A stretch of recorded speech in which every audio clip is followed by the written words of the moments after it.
Our great leader, can you please put your hands together for him? Honorable Speaker.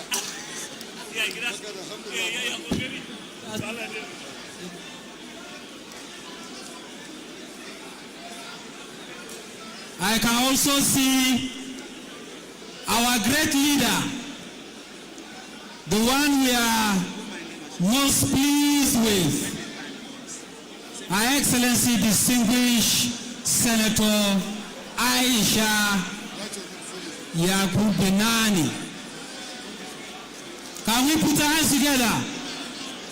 Benani is in the building. Except you want to miss your flight, put your hands together. Oh.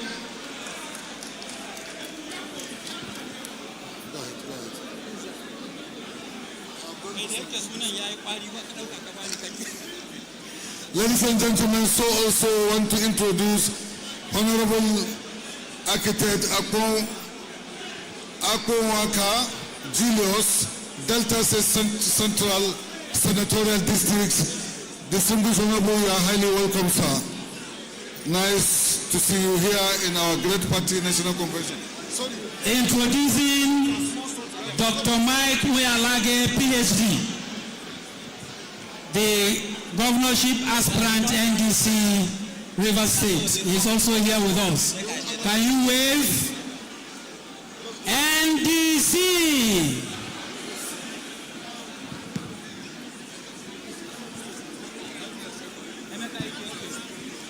We also have my brother, my elder brother in the building, the one we are proud of, the great superstar, Mr. Emeka Ike.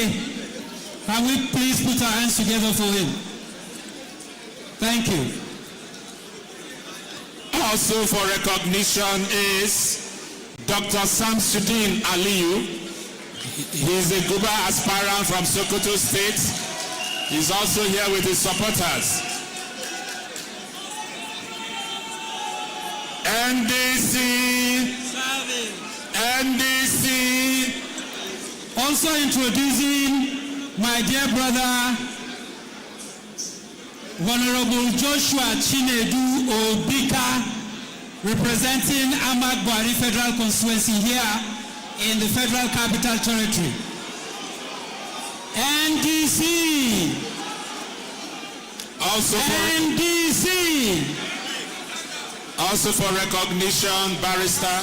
DJ, can we have the national anthem, please? Your Excellencies, distinguished ladies and gentlemen, shall we rise for the national anthem? You are live, sir.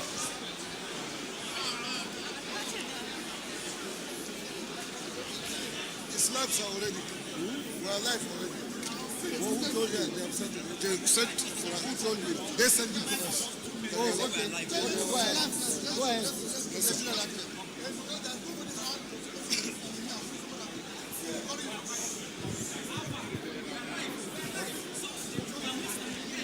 Ladies and gentlemen, we are about to commence the business of the day. Please, DJ, national anthem, please.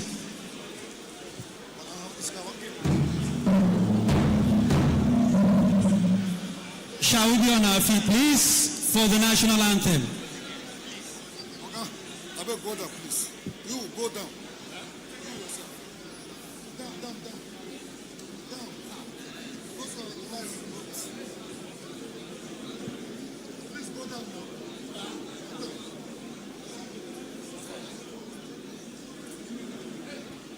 May we have the national anthem, please, DJ?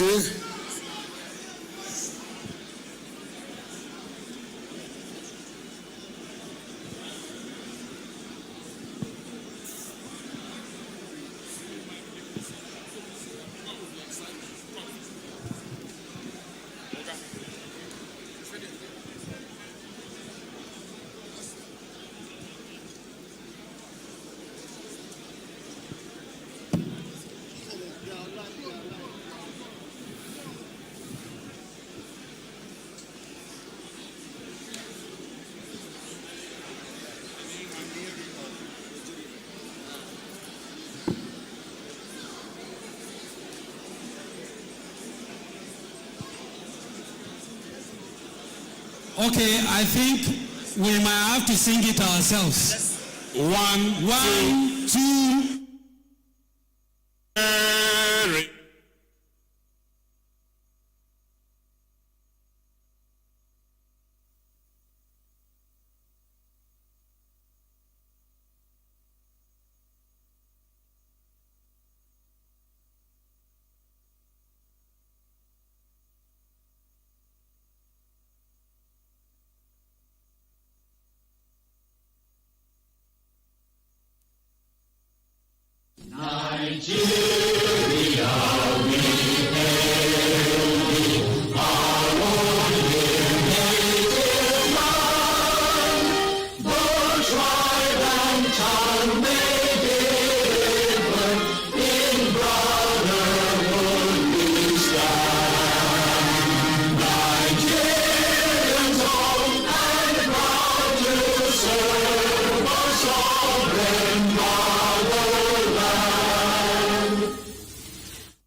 NDC.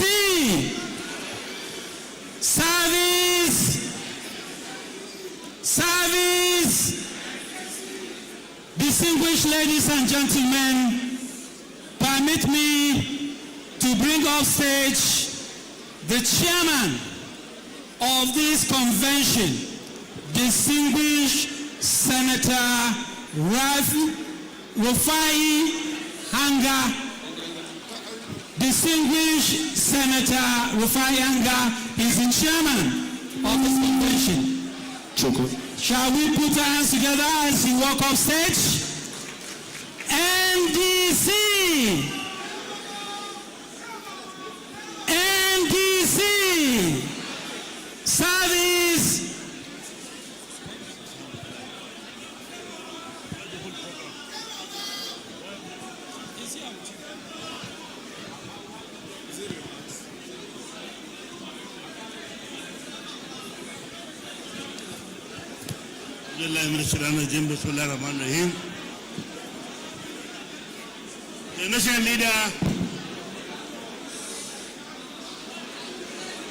The national leader, our esteemed leaders, the national chairman, my fellow delegates, you are welcome to this very, very important and historic occasion.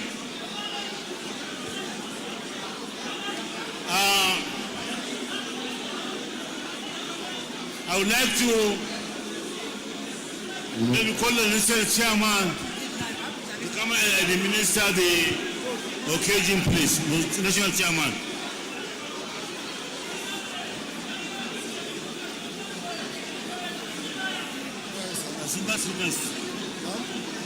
National chairman of the remarks. National chairman of the remarks.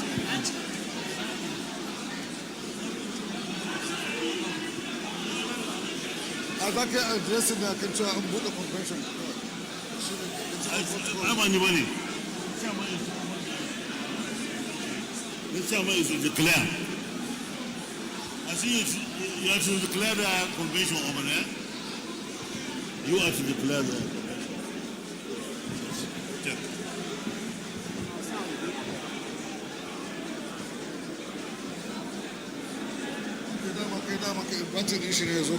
Yes. NDC,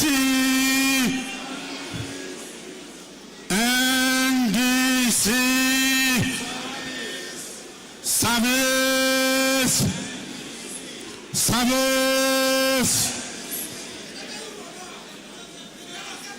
by the powers conferred on me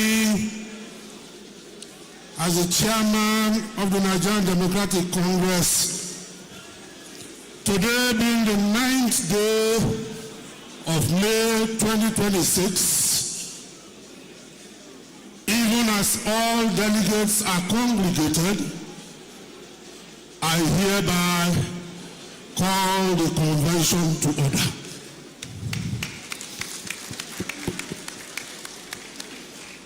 Your Excellency, the national leader of our great party,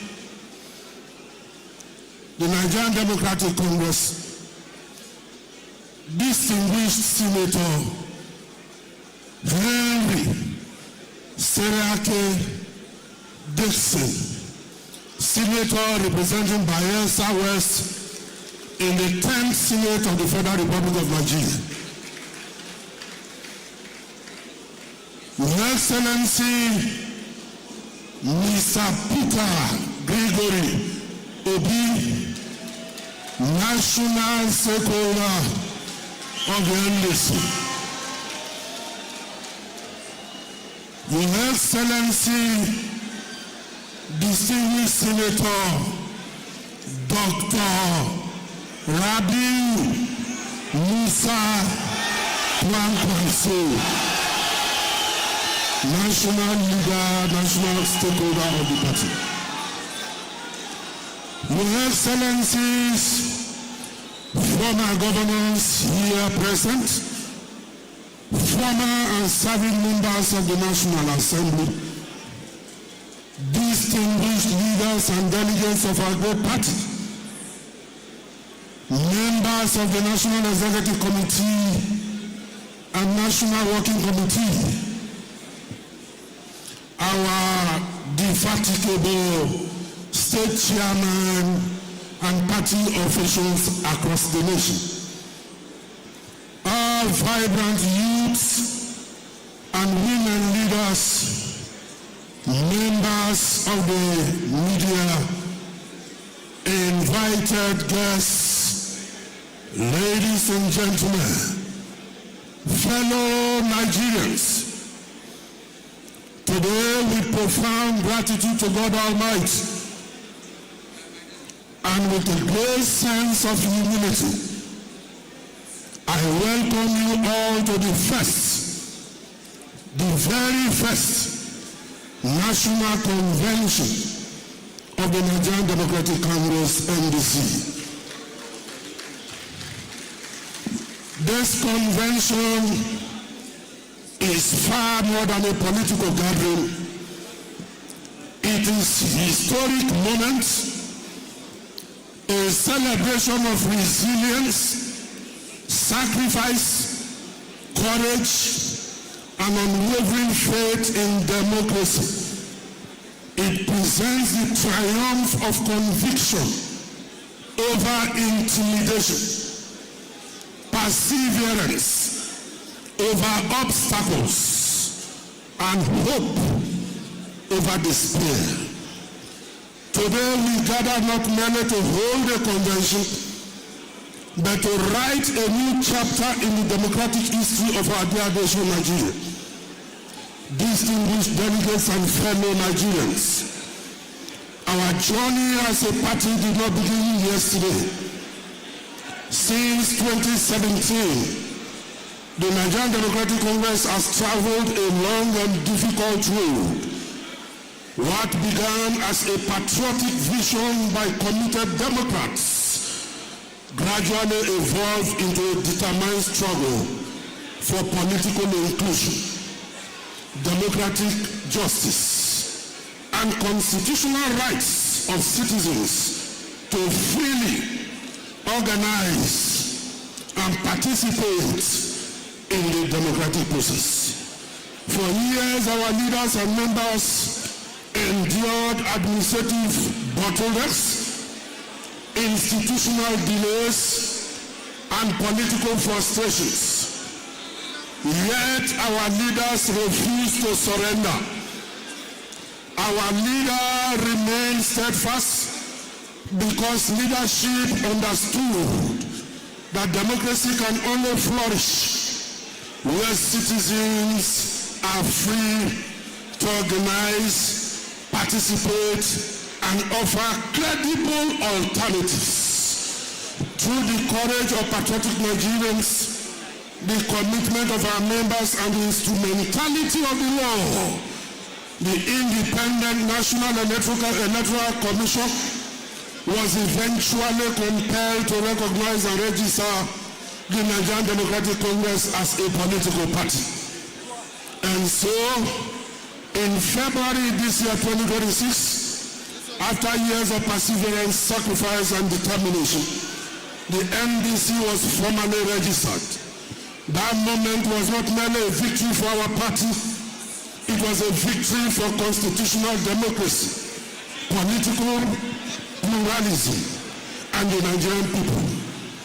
Today, I pay tribute to all our founding fathers, our legal team, our supporters across the Federation, and every Nigerian who stood firmly with this movement through difficult times. History will remember your sacrifices and your courage. Distinguished delegates, Nigeria stands today at a very critical crossroads. Across our nation, millions of citizens face economic hardship, rising unemployment, insecurity, inflation, declining purchasing power, institutional distrust, growing hopelessness among the youth. Millions of hardworking Nigerians can no longer adequately provide for their families. Small businesses continue to collapse under severe economic pressures. Our educational institutions struggle for survival. Farmers in many communities are afraid to return to their farms because of insecurity. Communities feel abandoned while the gap between government and the people continues to widen. These realities demand not only honest leadership, but also responsible opposition. As a leading opposition political party, the Nigerian Democratic Congress recognizes that opposition politics must go beyond mere criticism for political convenience. True opposition must provide ideas, direction, accountability, and credible alternatives for national progress. The NDC therefore commits itself to issue-based politics, constructive engagement, people-oriented governance, and the restoration of public confidence in leadership. We believe that the primary responsibility of government is the welfare and security of its people. We believe that democracy must translate into measurable improvement in the lives of citizens. We believe that leadership must be accountable, transparent, compassionate, competent, and visionary. Our party is founded on the enduring principles of social justice, national unity, inclusion, youth empowerment, economic productivity, institutional reform, and genuine federalism. We are determined to build a political movement that belongs not to a privileged few, but to ordinary Nigerians, the trader in the market, the farmer in the village, the artisan, the civil servant, and the student. The 2027 general election will be a defining moment in the history of our nation. Nigerians will once again decide the future direction of our democracy. The Nigerian Democratic Congress is preparing seriously, responsibly, to ensure that we do justice to the demands and desire of this country. Our mission is clear: to promote governance founded on integrity, competence, inclusiveness. We seek to build a Nigeria where merit is rewarded, public resources are managed responsibly, insecurity is decisively confronted, the youth are empowered through education and innovation, women are given meaningful opportunities. We are determined to return politics back to the people. Today, I call on Nigerians from every religion and every ethnicity and every tribe and social class to join this movement. Nigeria belongs to all, and it is a future that we must never be surrendered to despair. To our great youths, my friends and brothers, some of whom are my younger ones, some of you are my elders, I say, Your future matters, your voice matters, your participation matters. Do not abandon the democratic process. Organize and participate and lead.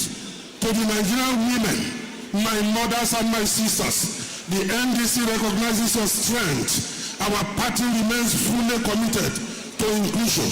To the civil society organizations, I say to you today, we extend our hand of fellowship. To my beloved delegates, as we commence this historic convention, let us conduct ourselves with maturity, discipline, fairness, unity, and respect for democratic values. Internal democracy must remain one of our greatest strengths. Differences of opinion are natural in democratic organizations, but for collective commitment to our national progress, we must always rise above personal ambition. Let this convention, therefore, send a clear, unmistakable message across Nigeria that the Nigerian Democratic Congress is organized, disciplined, united, fully prepared to provide purposeful leadership for our country. In closing, let me reaffirm that our struggle has always been bigger than politics. It is about restoring hope to Nigerians. It is about deepening democracy. It is about rebuilding trust in public institutions. It is about creating a nation where every citizen can dream again and believe once more in the promise of Nigeria. The road ahead may be challenging, but our faith remains strong. Our resolve remains firm. Our mission remains clear. Therefore, on this day, 9th of May, 2026, I, distinguished Senator Cleopas Moses, Chairman of the Nigerian Democratic Congress, hereby open the very first history-making first convention of the Nigerian Democratic Congress to the glory of God Almighty and in the service of humanity. Together we shall build a stronger party. Together we shall build a better democracy. Together we shall build a greater Nigeria. Long live the Federal Republic of Nigeria. Long live the Nigerian Democratic Congress. It is on that note I welcome you as we commence deliberations for the day. Thank you so much and God bless you. NDC! A round of applause for our great national chairman. What a wonderful speech. The national chairman, what a wonderful speech. Thank you very much.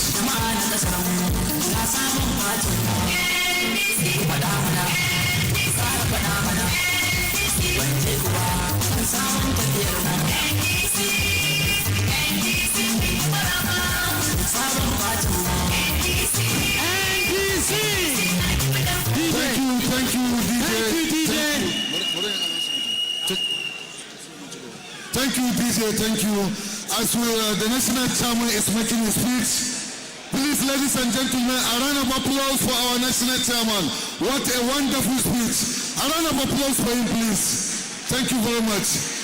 May I have the pleasure of introducing the former Deputy Governor of Kano State, Alhaji Aminu Gorzo is here with us. Please, a round of applause for him. You are highly welcome, sir. And also, we have Honorable Abdul Aziz Umar Ganduje, who is also a leader of Konkosia in Tofa, Dawakin Tofa and Remingado, is also here with us. Please, round of recognition. Thank you very much. Also, we wish to introduce the NDC leader here in the FCT, Barrister Mrs. Amanda Pam.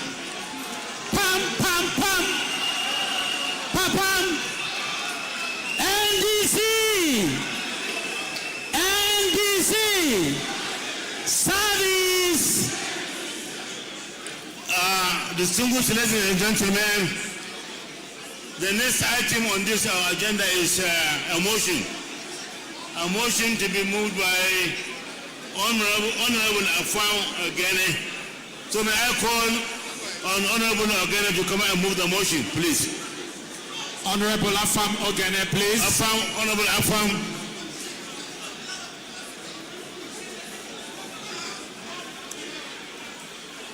Can we have Honorable Afam Ogene, please? NDC. Service. NDC. Service. Service. NDC. Over to you, Honorable.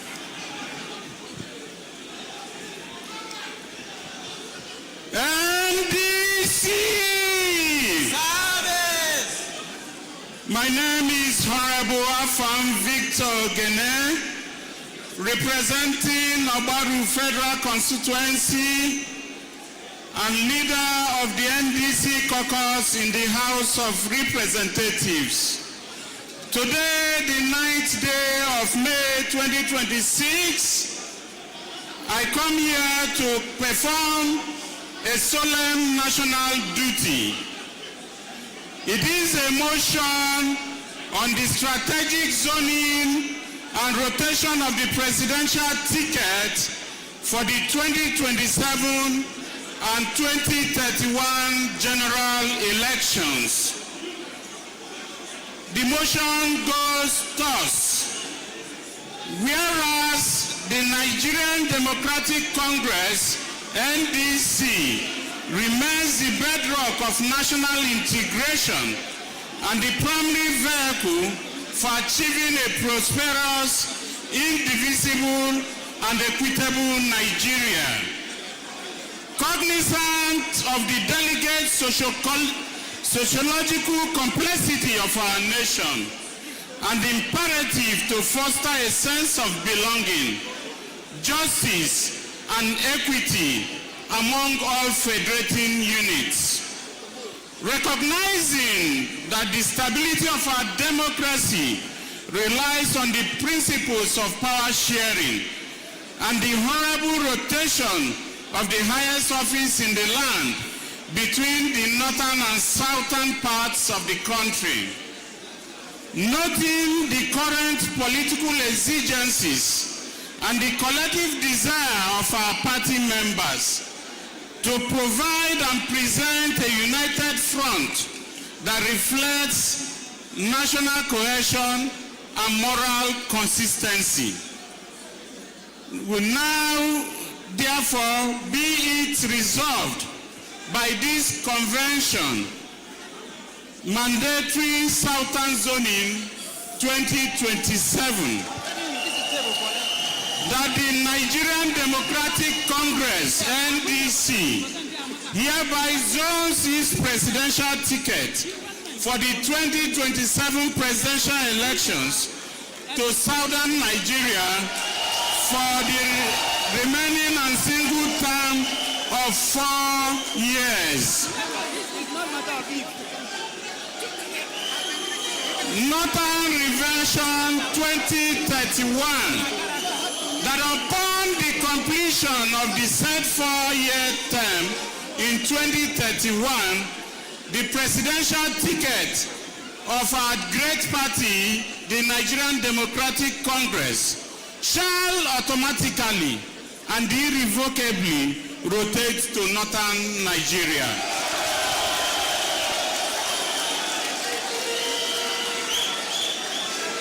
That this decision is taken in the supreme interest of national healing, to douse sectional tensions and to guarantee that the NDC remains the party for all Nigerians, young and old, male and female, Christian or Muslim. I so move. Okay, please. I, Honorable Sheyi, second the motion on strategic rotation of the presidential ticket for the 2027 and 2031, moved by Honorable Afam Ogene. Thank you all. NDC service. Ladies and gentlemen, my fellow delegates, a motion was moved and seconded to the effect that the presidency rotates in 2027 to the southern Nigeria and in 2031 to automatically rotate to the northern Nigeria. It is the wish of the convention that this is carried. Is the convention carrying this motion? Are we confirming the motion? Those in support say aye. Those in support say aye. Those against, the ayes have it. NDC,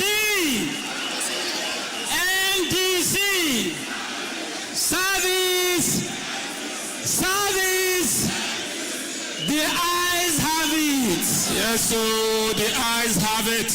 NDC, by way of introduction. Sorry, sir.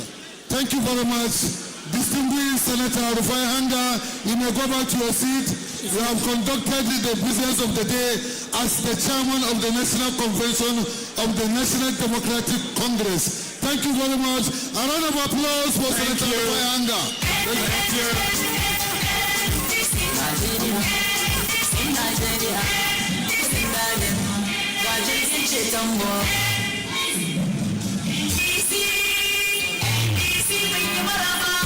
you. Thank you. NDC has spoken and so it shall be. Do you agree? I want to introduce Senator Gilbert Nnaji, the five-star prince of ENUGU State. Can we put our hands together for him? Also, High Princess Ada Obu Agwocha, the five-star princess of ENUGU State. Your Excellencies, as we speak now, Signature Television has carried this event free of charge in the last couple of hours. And a very loyal aspirant, the owner, the founder of Signature TV, Vin Martin Obiora Ilo Ebubedike, is a House of Reps aspirant for Aninri Ogu Ojiriva Federal Constituency of Enugu State. Please, can we put our hands together for Vin Martin Ilo? Thank you very much. NDC, Service! are we not here? NDC,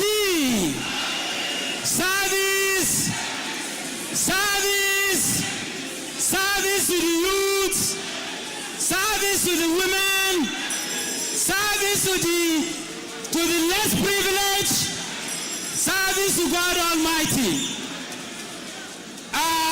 What has just been performed here, for the record, the presidential ticket of the NDC has been sown to the south. A round of applause! I come again. The presidential ticket of the NDC, Nigerian Democratic Congress, is sown to the south. I didn't hear. The south. The south. To where? South. NDC. Thank you. At this juncture, we want to speed up. We are going to call on our leaders. We want to hear from them at this point. And then it is my pleasure to invite to the podium His Excellency, the leader, the national leader of our great party, NDC.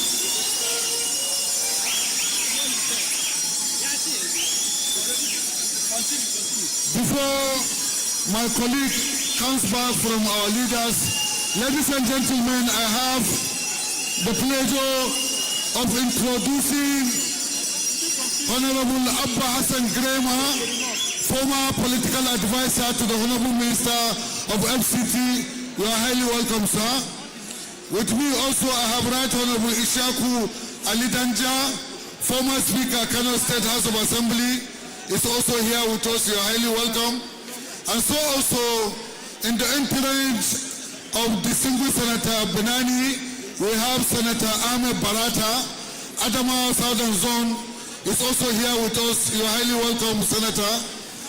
Again, Barrister Isemaje Awani, House of Representative candidate for Wari Federal Constituency.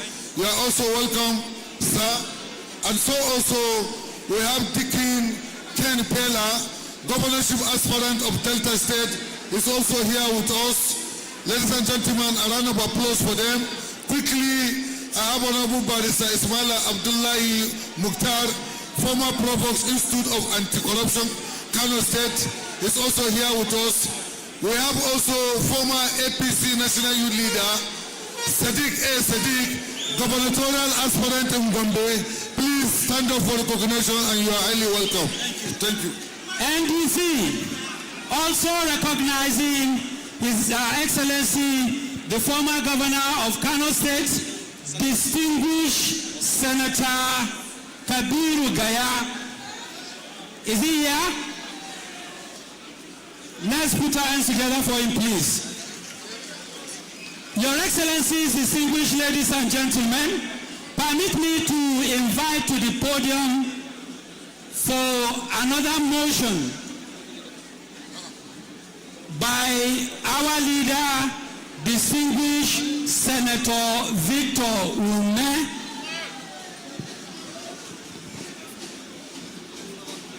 Distinguished Senator Victor Ume, Ohamadike Ndibo.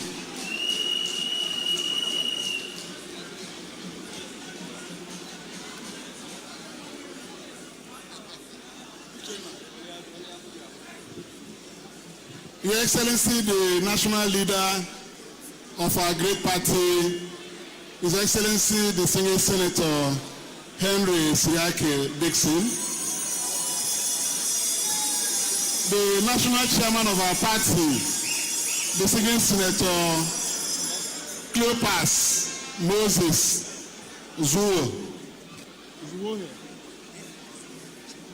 our leaders here present, His Excellency Mr. Peter Obi Okute, His Excellency the senior Senator Rabiu Musa Kwankwasia,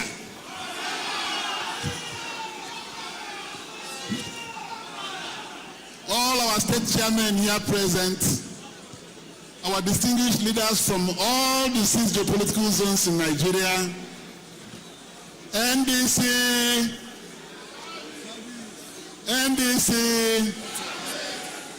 service to the people.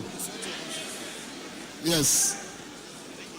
Your Excellency, distinguished members of our party, I am here to move a motion for the ratification of members of the National Working Committee of our party and the general officers of the party, all of them already elected through a consensus. Their names are here, and I want to read out their names so that we at this convention will ratify and confirm them in accordance with the guidelines the party has produced for this election. The national chairman of the party that has emerged by consensus is Senator Cleopas Moses Zuoye. Okay. So their names are here sent out, and the national vice chairman and the zonal executive committee, they're all here set out. I want to now move. My name is Senator Victor Ume, OFR. I represent Anambra Central Senatorial District. A member of Nigerian Democratic Congress, certified member of this party. I hereby move that all these officers, national officers and zonal officers and the executive members are hereby ratified. I so move. Your Excellencies, distinguished senators, honorable colleagues, ladies and gentlemen, my name is Honorable Yusuf Umar Deti. I stand to second the motion heavily moved by my distinguished colleague. I so move. Thank you. I so second. Thank you. NDC. Our national working officers have all been ratified. So we move on. NDC. Those in support of this motion say aye. No, I didn't hear it. Those in support and in favor say aye. Those against, the ayes have it. Those against say nay. The ayes have it. The ayes have it. Put your hands together for yourself. Congratulations, our National Working Committee members. Congratulations. And Your Excellencies, we also have here with us Chief Chinyaka Oha, gubernatorial aspirant from ENUGU State. Can we put our hands together for him? And so also we have Honorable Barrister Ezechi Kamnayo, former Commissioner of Information in Abia State and House of Reps aspirant Umunnochi Isukwat of Federal Constituency. Can we put our hands together for him? Also Dr. Chidi Okoye, senatorial aspirant from Anambra State, founder the Canopy for P2B, is also present with us.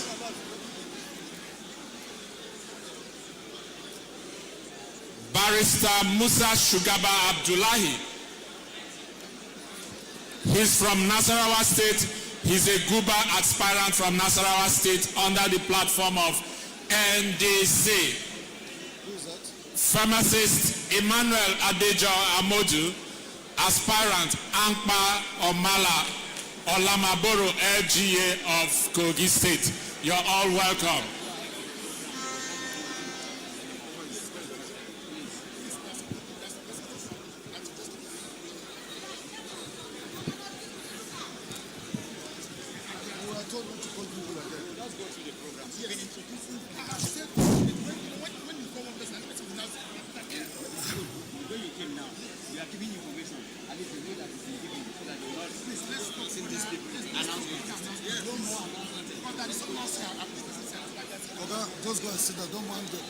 Barrister Oke Gideon Agbo, Enugu North Senatorial aspirant, Enugu State, is also here. You're welcome. Barrister Oke Gideon Agbo. Architect Buba Isha Dodo, Senatorial aspirant, National North, is also here with us. You are highly welcome.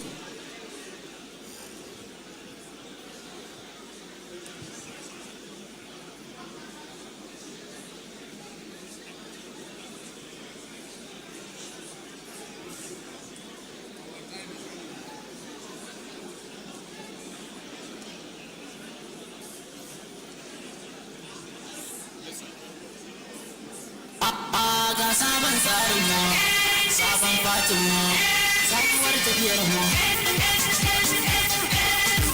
Najeriya, in Najeriya, na kudin darewa, ga jirgin ceton mu. NDC, bai yi maraba, me ya tsohi kenan. NDC, alƙiblar mu. Wannan waka ce, waka NDC fatin mu. Kusa sautin mu, sautin ya kusa ba wani. Jama'a na kasar mu, ga sabon fatin mu. NDC faɗa mana, fara faɗa mana. NDC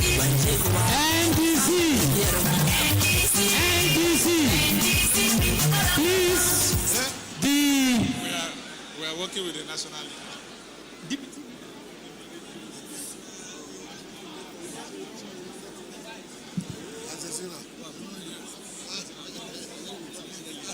Please, Deputy National Chairman North, your attention is needed here.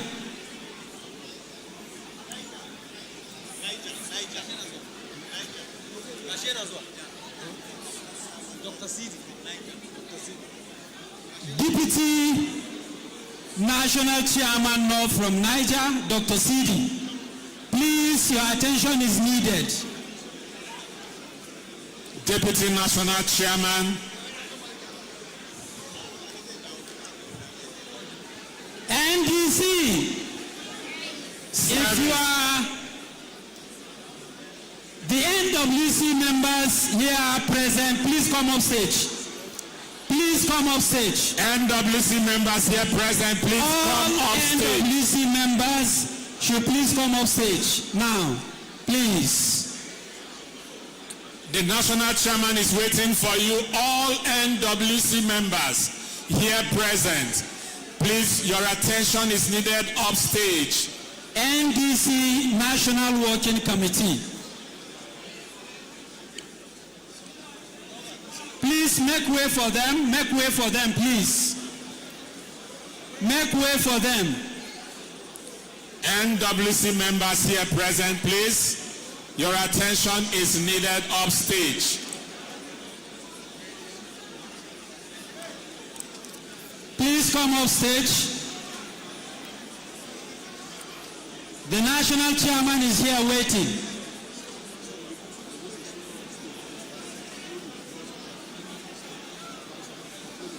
You've announced him.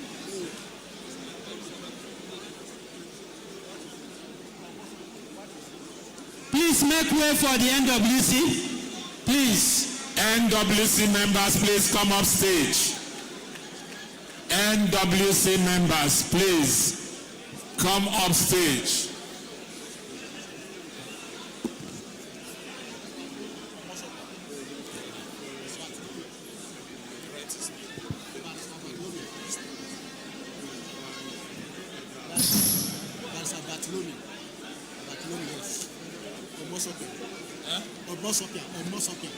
NWC members,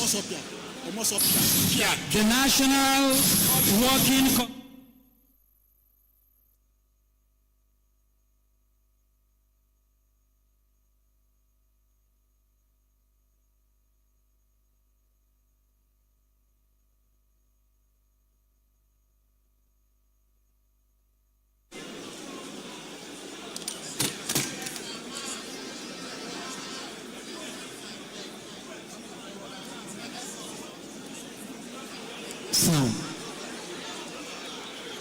Do we have all the NWC members here present? Barrister Bartholomew Omosopia, are you here? Barrister Bartholomew Omosopia. Thank you, he's here. You're welcome, sir. You're welcome. Just let us finish this. We'll announce all of them. Introducing High Chief Iko Awaji Osukowe, one of our leaders in the party from the South.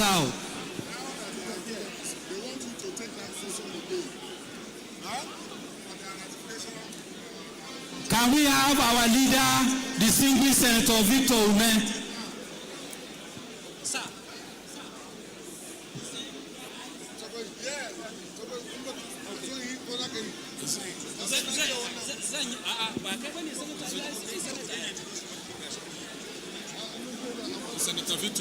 NDC service. NDC service. Service. NDC service. NDC.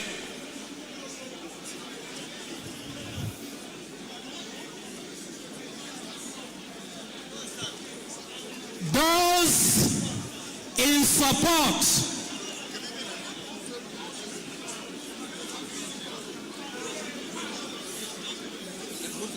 Your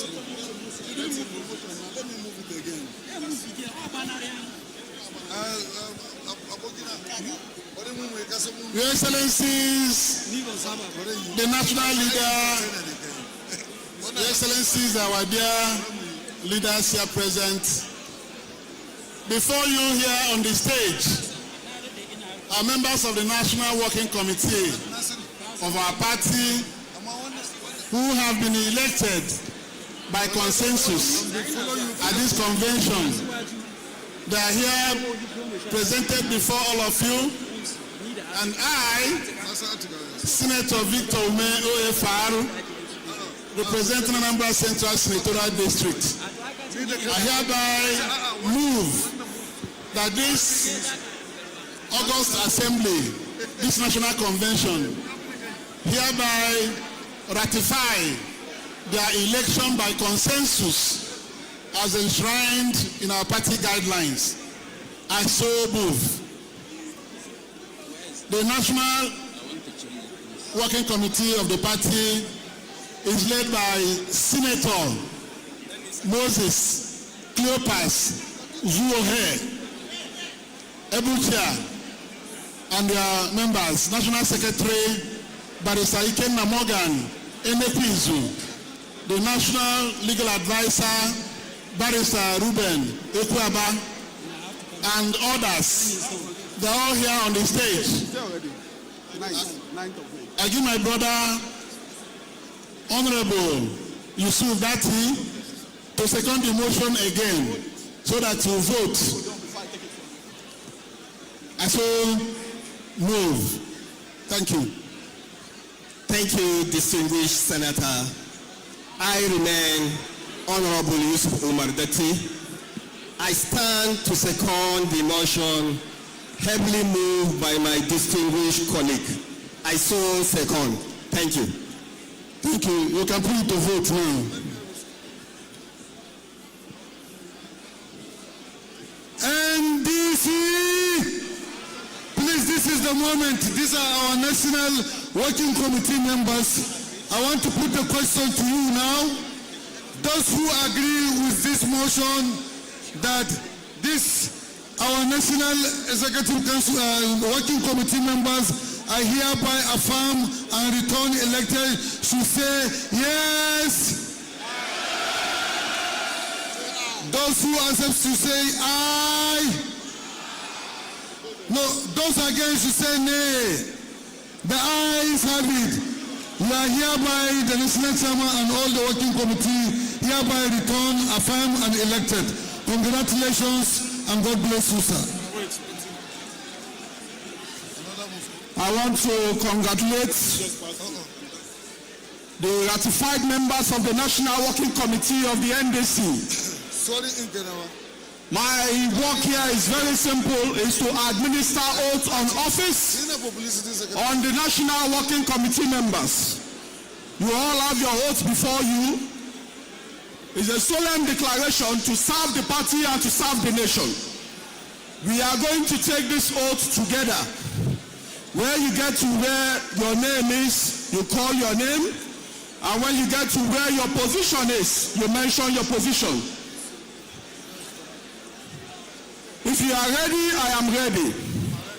I, Senator Cleopas Moses Zuohe, having been elected, appointed as National Chairman of Nigerian Democratic Congress, do solemnly swear that I will be faithful and bear true allegiance to the Federal Republic of Nigeria, that I will uphold, protect, and defend the Constitution of the Federal Republic of Nigeria, the Constitution of the party, and all lawful regulations guiding the affairs of the party, that I will discharge my duties honestly, fearfully, and to the best of my ability without fear or favor, affection, or ill will, that I will promote unity, peace, discipline, transparency, and democratic principles within the party and among members, that I will not allow my personal interest to influence my official conduct or decisions, that I will preserve the integrity and confidentiality of the office entrusted to me,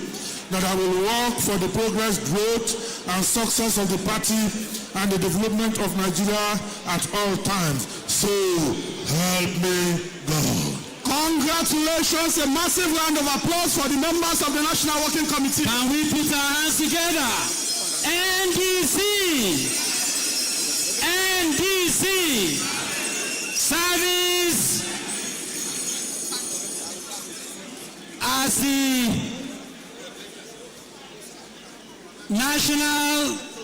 the brand new National Working Committee leaves the stage.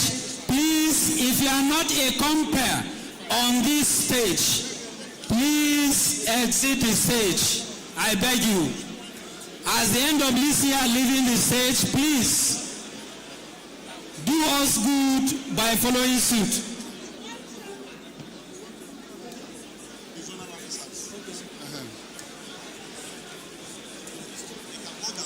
They can go down.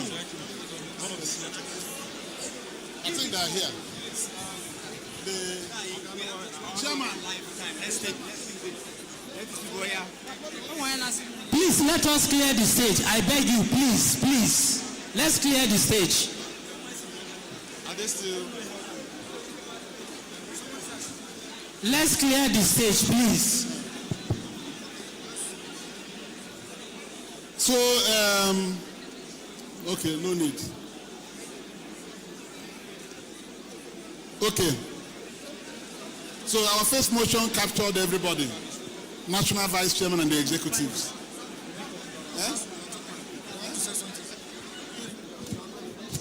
Thank you very much, distinguished Senator Victor Ome, for a wonderful job here.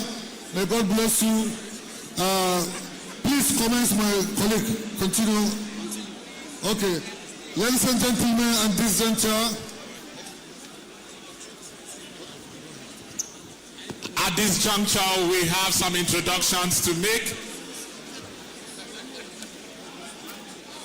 Dr.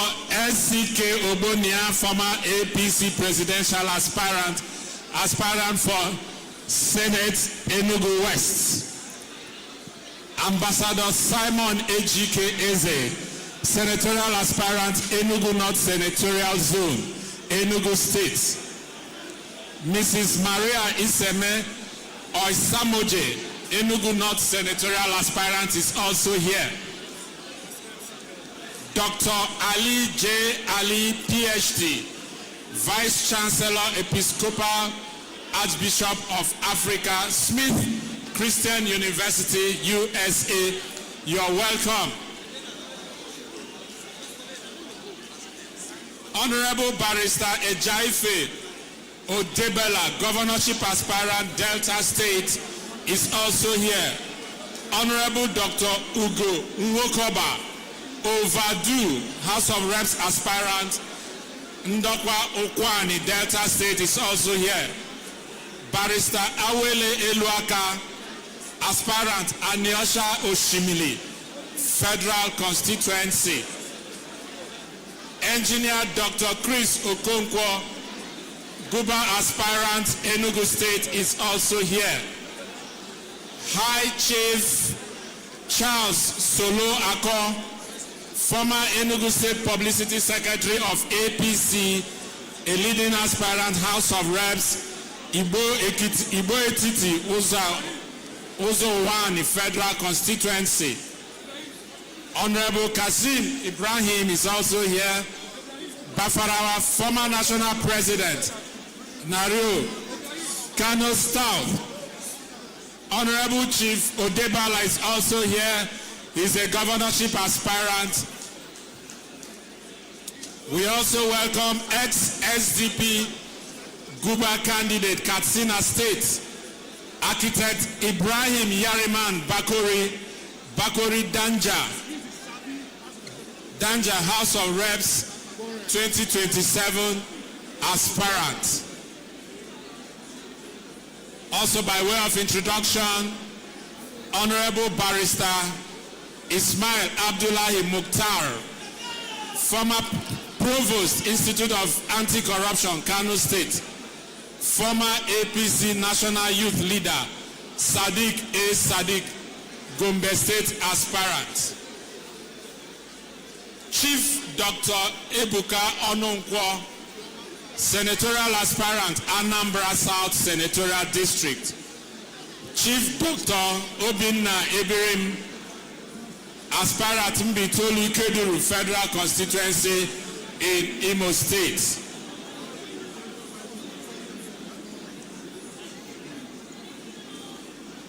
John Michael Ogbonna, Aspirant Ohanivo Federal Constituency, Ebonyi State.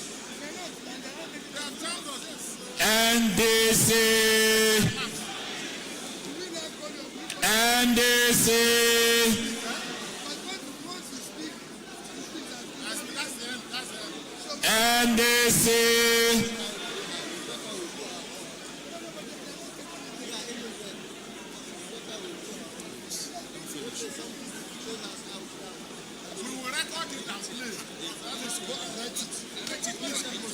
Which one?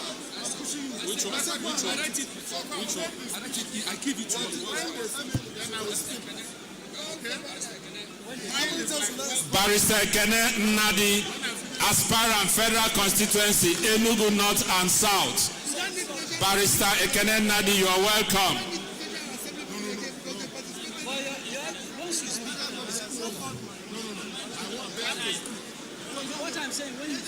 We have an information here. Enugu people should meet after behind this hall. Immediately after this, Enugu people, Kaduna people should meet behind this hall immediately after this convention.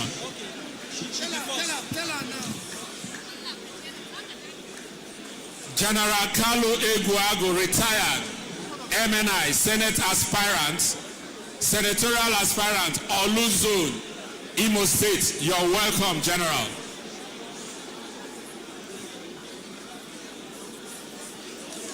Honorable Engineer Uzo Chibu Abo Mbise Ngokbala Federal Constituency, Imo State aspirant is also here. You're welcome.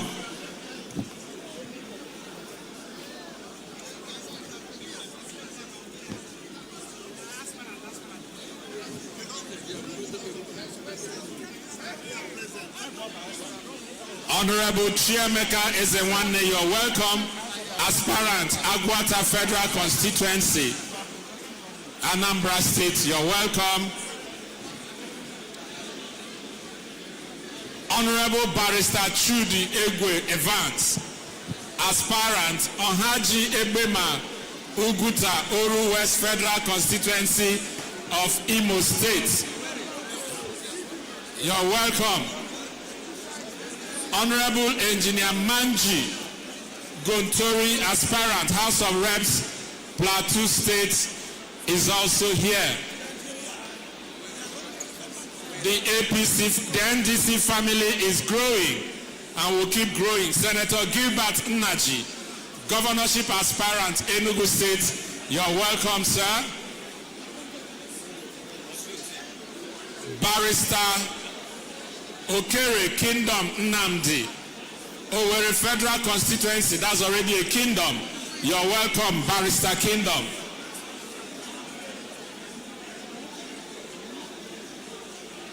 Ambassador Fidel Ayogu, former Minority Whip, House of Representatives from Enugu North, you're welcome, sir. Honorable Uko Miracle, Federal House of Reps, Esienodim, aspirant, Akwa Ibom State. You're welcome.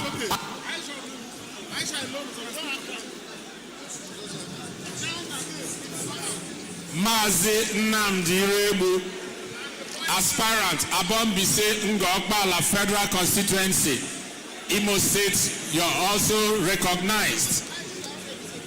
Honorable Kingsley Ndibe, aspirant Dunukofia Njikoka, Anocha Federal Constituency of Anambra State, you're highly welcome. Honorable Chief Azikiwe Nwabowa, aspirant, House of Reps, Aniocha Oshimili Federal Constituency. Honorable Benedict Ehi Ewubo, aspirant House of Reps, Federal Constituency, Ika Federal Constituency.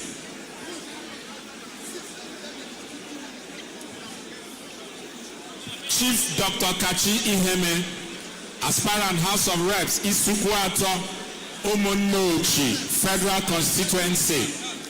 Prince Emmanuel Arwa Kalo Nduku, aspirant on Hafia North State Constituency, Abia State House of Assembly. Aisha Yusufu, senatorial candidate, FCT. Dr. Anthony Ezekugu, House of Reps, Amak Buhari Federal Constituency. 2 minutes. 4 women, Aisha, Bilani, and 34 of them.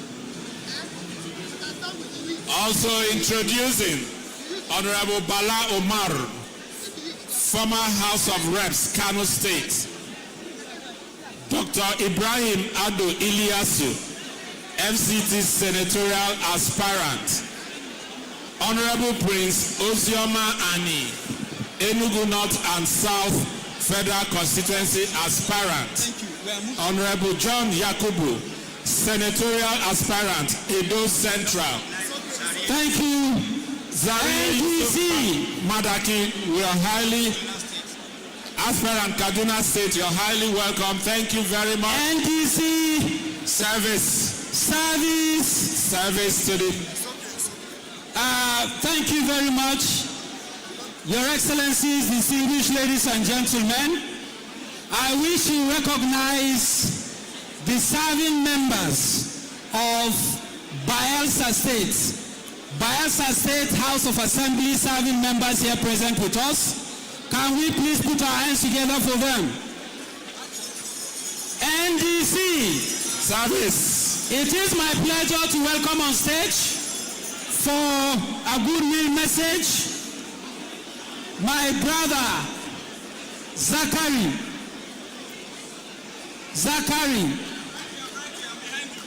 Yes. NDC.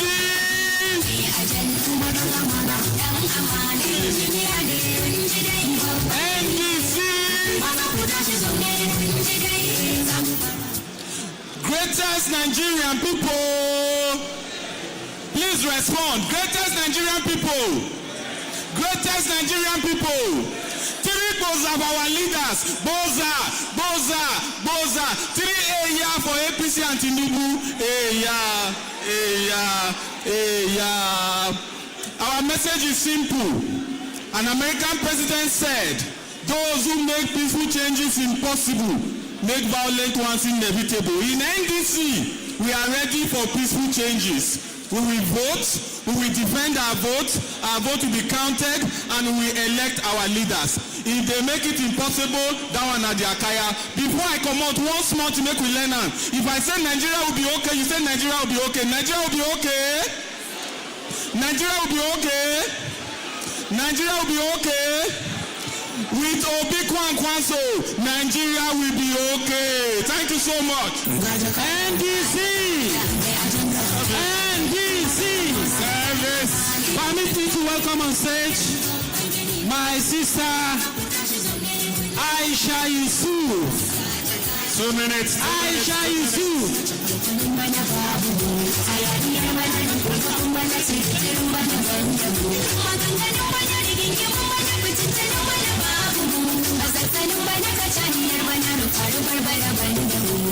If you are not a country, leave the stage, please.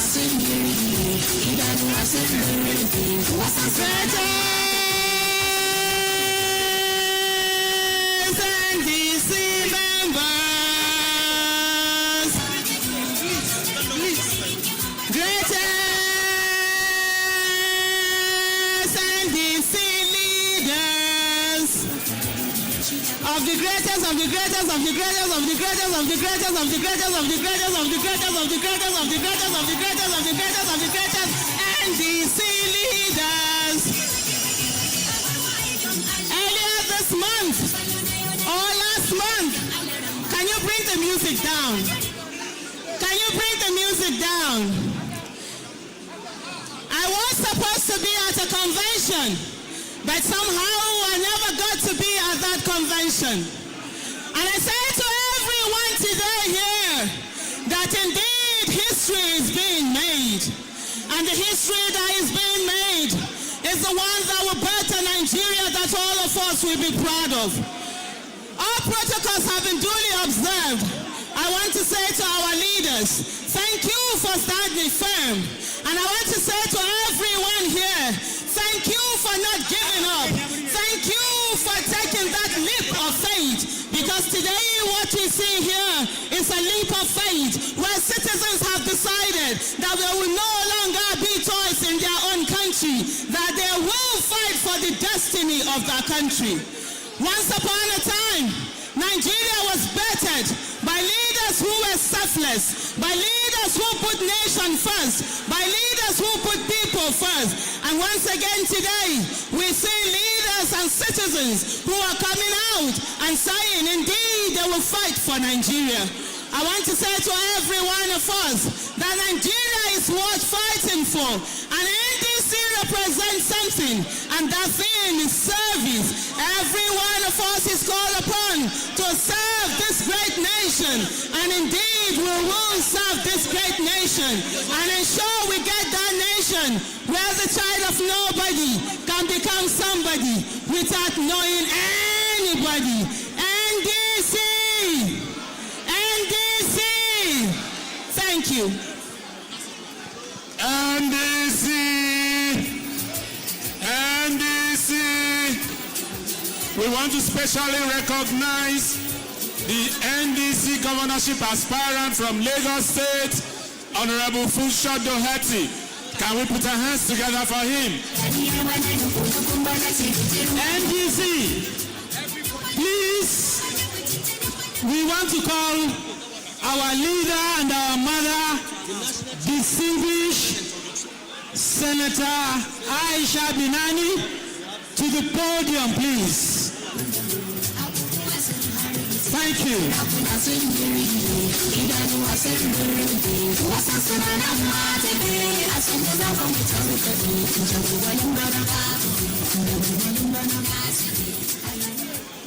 Please move back. Please move back.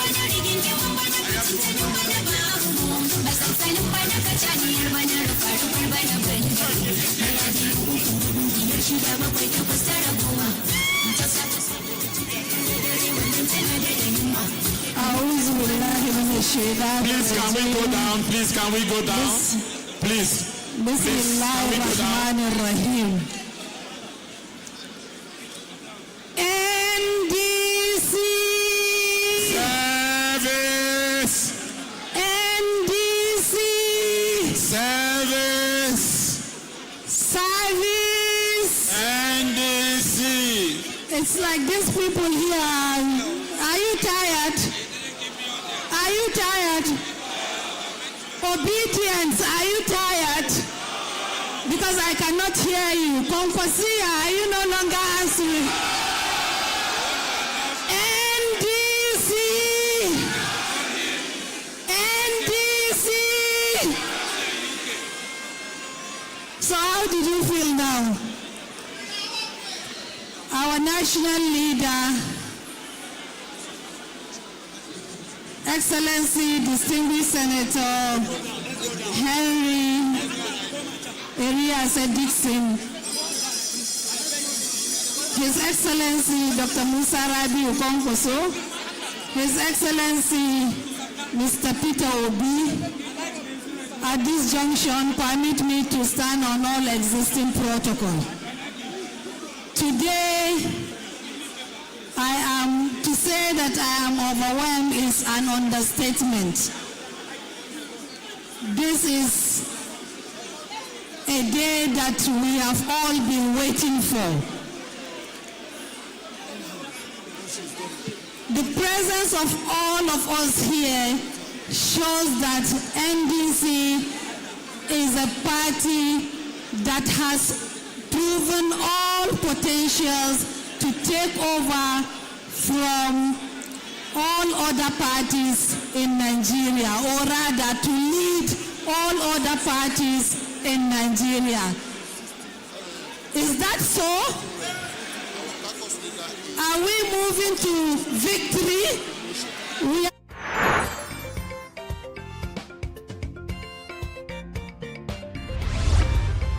Signature TV, news in your pocket.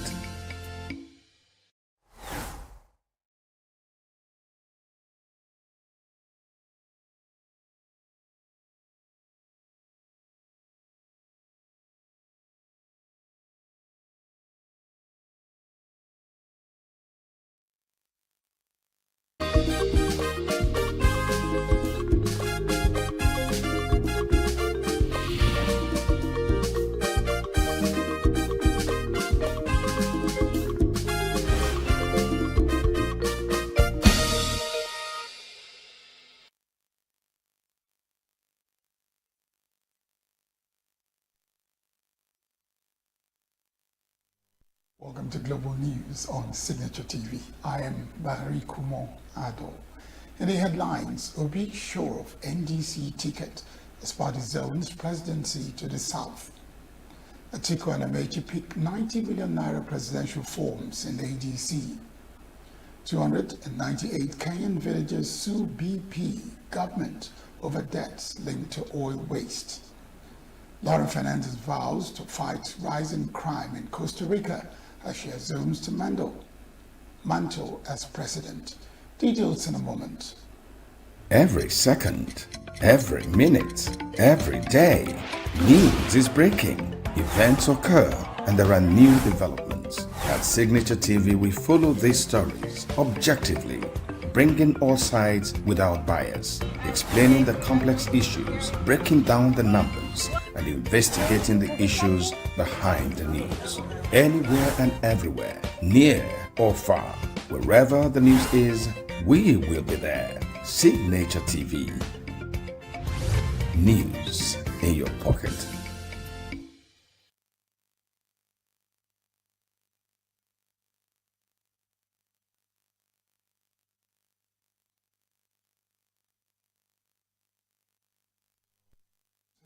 Of the various political parties have been witnessing intense activities as they struggle to meet the tight schedule set by the Independent National Electoral Commission (INEC) for the 2027 general polls. All the parties are expected to submit their membership registers to the Commission on or before midnight of Sunday, the 10th of May. To meet the INEC timelines, the ruling All Progressive Congress (APC) has concluded the sale of nomination forms and has begun the screening of aspirants. Nigerian Democratic Congress (NDC) and Social Democratic Party (SDP) held their national conventions on Saturday at Abuja and Bauchi. Labour Party revised its schedule and will end the sale of forms on Monday, May 16, while the submission of completed forms is scheduled for May 17 and 18. The activities of the People's Democratic Party (PDP) is being affected by the ongoing split between the Makinde-backed Interim National Working Committee and the Wike-aligned bloc, leading to parallel claims and different schedules in some states. The Nigerian Democratic Congress has zoned its presidential ticket for the 2027 general elections to the south. The decision was taken on Saturday at the party's national convention in a resolution adopted after a motion moved by Afam Victor, seconded by Sheikh Showumi. The party also allocated the 2031 slot to the north, in line with the party's strategy to ensure rotational representation between the north and south in its future presidential bids. The convention also ratified all members of the party's National Executive Committee for the motion moved by the senator representing Anambra Central in the National Assembly, Victor Ume. Former Anambra State Governor Peter Obi had earlier vowed that he will serve for only one term if he emerges as the president of the country, insisting that 4 years is enough to put the country on a path of progress and development. The zoning arrangement aligns its long-standing advocacy for power rotation and equity in opposition coalitions and comes amid broader realignments in Nigeria's opposition politics ahead of the 2027 elections. Former Vice President Atiku Abubakar and ex-Minister of Transportation Rotimi Amechi have obtained the African Democratic Congress expression of interest and nomination forms ahead of the 2027 general elections. Another presidential aspirant, Mohammed Hayatuddin, has also picked a form, pledging to prioritize security, job creation, and the rising cost of living affecting millions of Nigerians. The National Publicity Secretary of the ADC, Balaji Abdullahi, confirmed the development to newsmen in Abuja on Saturday and said the three aspirants obtained the forms at 90 million naira each. Hayatuddin will receive a form from the party's National Organizing Secretary, Chinedu Idigo, said the 2027 election must focus on restoring economic stability and improving national security.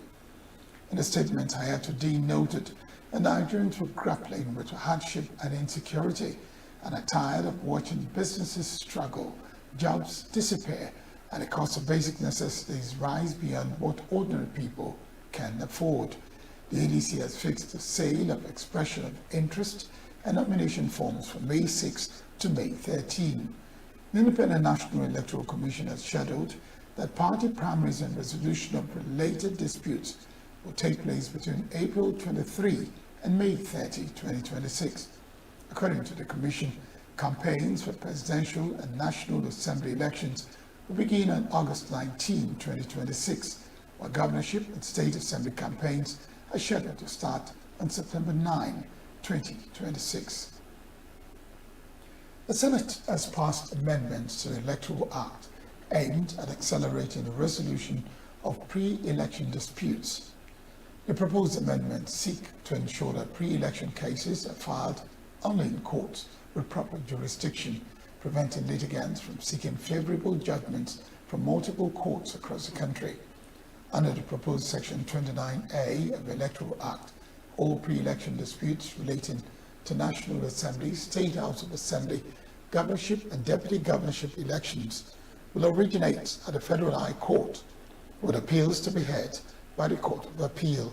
The amendment also provides that disputes involving presidential and vice presidential elections will commence at the Court of Appeal and terminate at the Supreme Court, in line with Section 285 of the 1999 Constitution as amended. Chairman of the Senate Committee on Electoral Matters, Simon Lalong, said the proposed amendment was designed to eliminate conflicting judgments, reduce abuse of judicial processes, and shorten delays in the determination of electoral disputes. According to him, the amendment will help restore public confidence in the judiciary and strengthen the country's electoral system. The House of Representatives is set to investigate alleged debts owed to the federal government by agencies, parastatals, and other bodies within and outside Nigeria. The probe followed a motion sponsored by Katsina lawmaker Salisu Madiri and 5 other lawmakers who raised concerns over Nigeria's rising debt profile. The lawmakers noted that as of September 30, 2025, Nigeria's total public debt stood at over 153 trillion naira, driven largely by increased domestic borrowing and currency depreciation. Aware that while the federal government has been diligent in servicing its debt, less attention has been placed on debt recovery as tool for show-off of the revenue profile of the federal government of Nigeria. Honorable Zanna, Honorable Shetima, Honorable Ibrahim is owed huge sums of money within and outside the country. Including judgment debts. Order. These sums are held by state and non-state actors, ministries, departments, and agencies of government. The House called for an investigation into the persistent increase in the prices of building materials across the country. Sponsor of the motion, Bayelsa lawmaker Boko Forji, argued that despite local sourcing of major raw materials, Nigerians continue to face high construction costs. That the price of 50 kg bags of cement has risen sharply from above 7,500 in the late 2025 to between 11,500 and 12,100 in 2026, representing an increase of approximately 50 to 60% within the short period of time.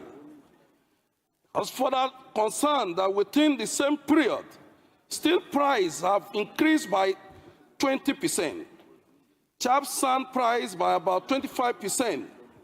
Other materials such as granite and timber have also recorded significant increases. The motion by House lawmaker Maria Bikaki urged the House to intervene in alleged failure for Wando Nigeria PLC to fulfill its corporate social responsibility to some communities in our constituency, including the provision of electricity. Worried that given the sensitive and often fragile relationship between oil companies and host communities in the Niger Delta, such conduct could trigger adverse reaction with far-reaching and potentially destabilizing consequences if not urgently addressed by the House and relevant authorities. Convinced that the prolonged blackout in these communities has significantly disrupted social and economic life and has contributed to increasing distrust and tension between the host communities and the company.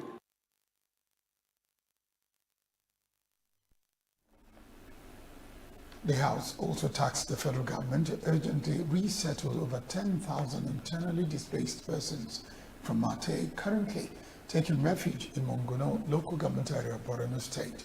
Following a motion by Buka Talba, who said the displaced persons have remained in difficult conditions after fleeing attacks in their communities. The federal government is threatening to cancel all World Bank loans for project execution whose approval and disbursement are delayed beyond 6 months. Accountant General of the Federation, Samsudeen Ogunjimi, stated this in Abuja in the courtesy visit by a World Bank delegation led by the manager of the World Bank team, Treat Lane. He stressed that since the facilities are not grants but loans that the country is obliged to repay, prolonged delays in the approval process could undermine the government's interest in accessing such facilities. The AGF emphasized that as a responsible borrower, Nigeria deserves timely consideration and processing of its funding request to ensure the prompt release of such funds to support the country's development priorities. Ogunjimi informed the delegation that action has commenced to issue of public financial management statements and audit reporting raised by the bank, and assured that the 2023 audit report will be submitted to the Office of the Auditor General for the Federation within 2 weeks. Work on the 2024 and 2025 audit reports is already in progress.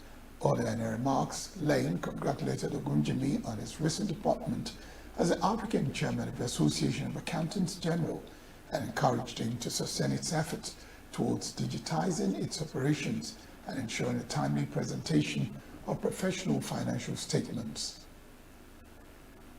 The National Security Advisor Noe Ribadu has briefed the United States Vice President J.D. Vance on ongoing reforms and operation measures being undertaken by the federal government to improve national security and stabilize communities affected by insecurity.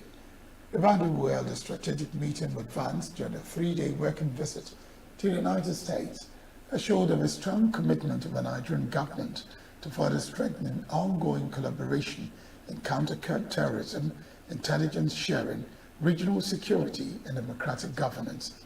The further underscored Nigeria's role as a regional leader and frontline state in counter-terrorism efforts across the Lake Chad Basin and West Africa.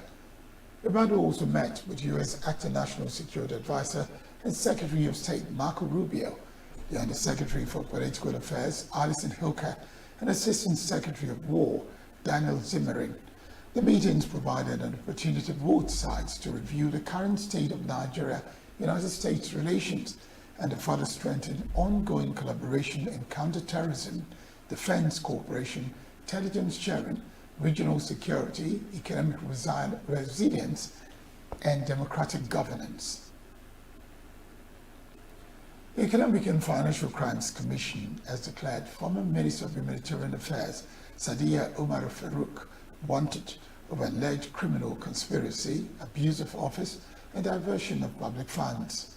A statement posted on the EFCC website on Saturday and signed by the head of media and publicity, Dele Oyewale, urged members of the public with information on the whereabouts to contact the Commission.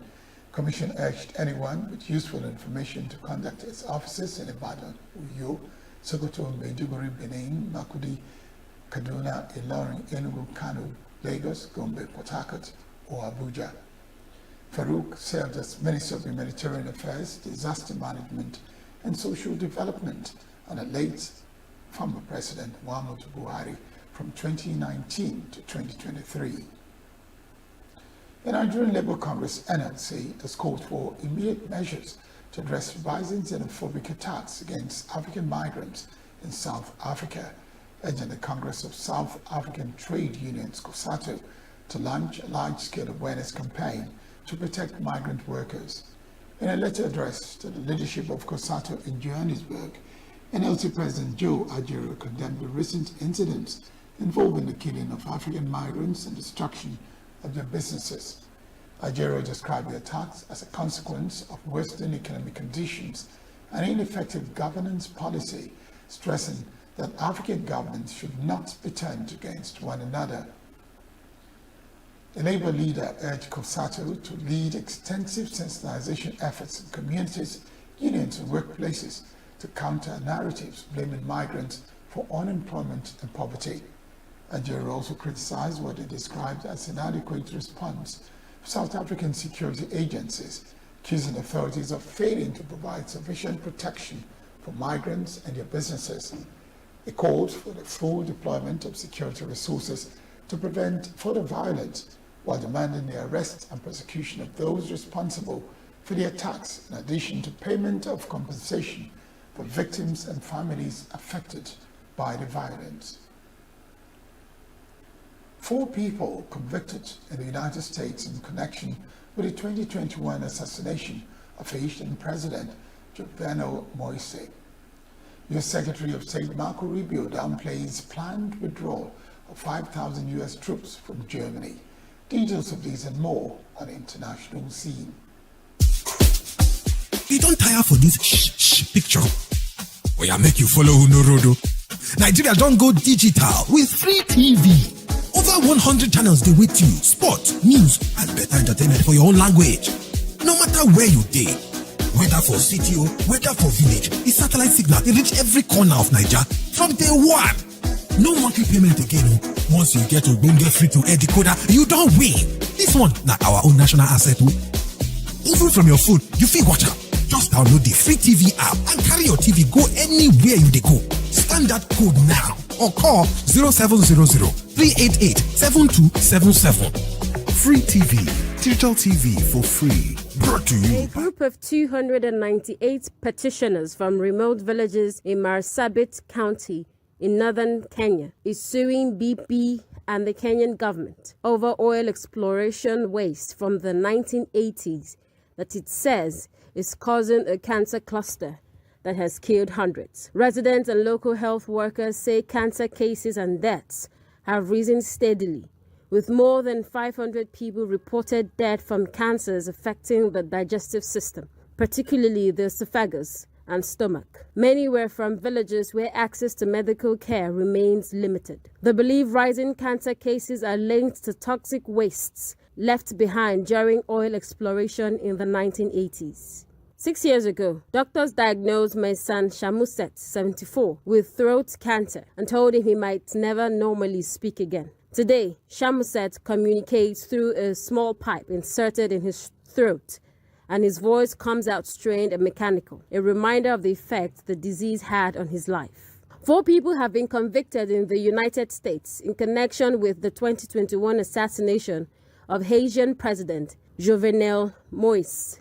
Archangel Pretil Ortiz, Antonio Intriago, Walter Vientemile, and James Solage were found guilty on Friday of conspiring to kill or kidnap Moise, whose assassination left a political vacuum in the Caribbean nation that has compounded overlapping security and humanitarian crisis. They were also convicted of providing material support for the plot in violation of U.S. law.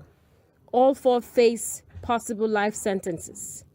U.S. prosecutors have said that the south of Florida, the closest U.S. state to Haiti, served as a central hub for planning and funding Moises' assassination. Laura Fernandez has been sworn in as Costa Rica's new president and has vowed to fight rising crime in the Central American country, as well as maintain close ties with the United States.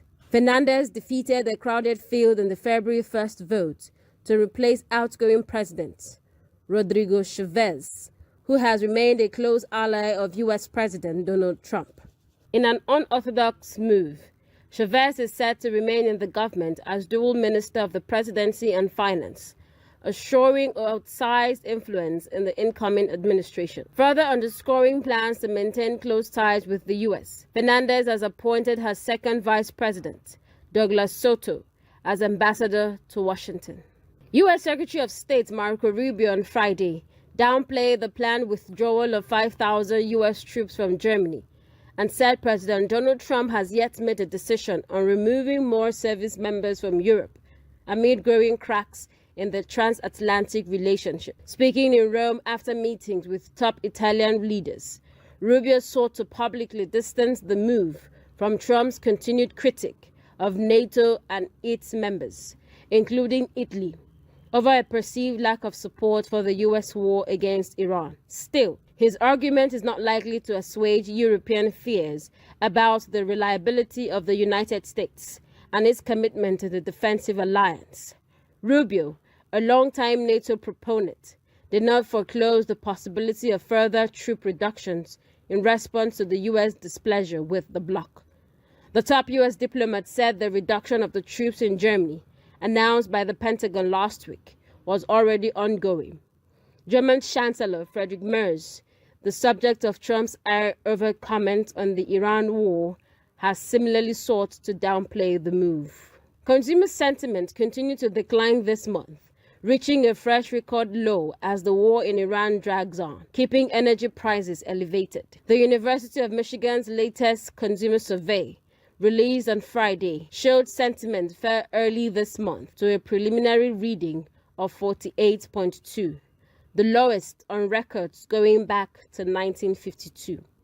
Sentiment had previously reached its lowest point just last month, below anything seen during the Great Recession, the pandemic, and the inflation surge afterward. Gas prices heavily influence people's perception of the economy, and the national average price for a gallon of gasoline has been stuck above $4 for weeks.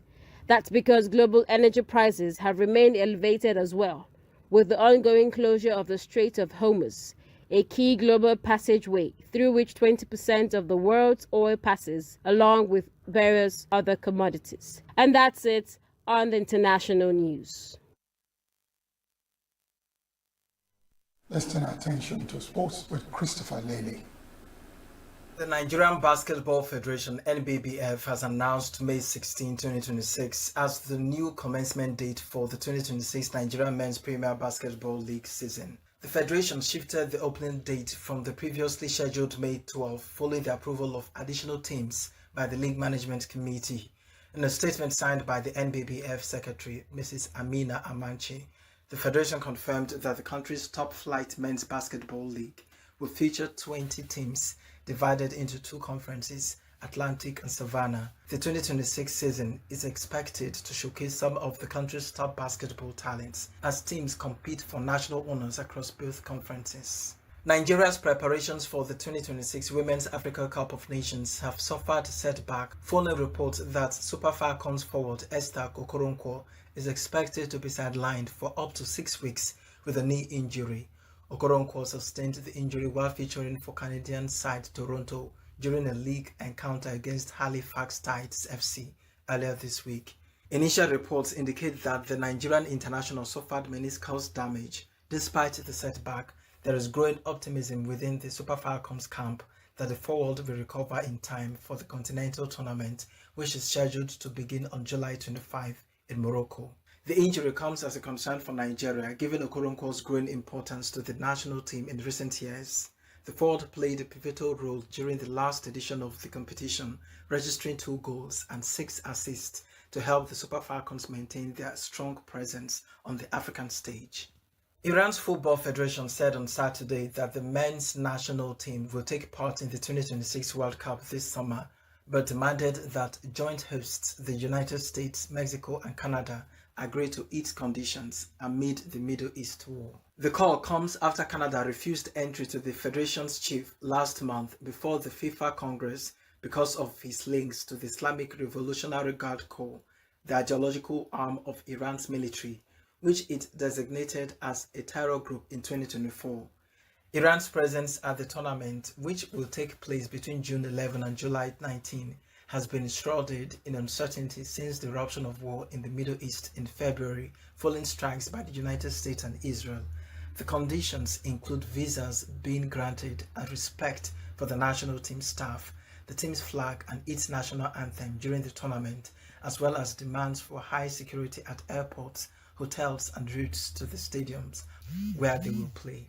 In cricket, New Zealander Finn Allen hit a brutal 47-ball century to lead Kolkata Knight Riders to a dominant 8-wicket victory over Delhi Capitals and boost his side's unlikely push towards the Indian Premier League playoffs. By hitting the winning runs with a 6, Allen finished exactly 100 not out as KKR completed a chase of 143 with 5.4 overs to spare. He had 20 from 17 balls and, having been dropped on 42 by Tristan Stubbs, was on 45 from 31. At that stage, KKR were 75-2 after 10 overs, but Allen, who scored 33 ball 100 in this year's T20 World Cup semi-final, hit 8 of his remaining 16 balls for 6. That's Sports News on Signature TV. I am Christopher Lely. News, I am Barry Kumo Ado. Thank you very much for staying with us.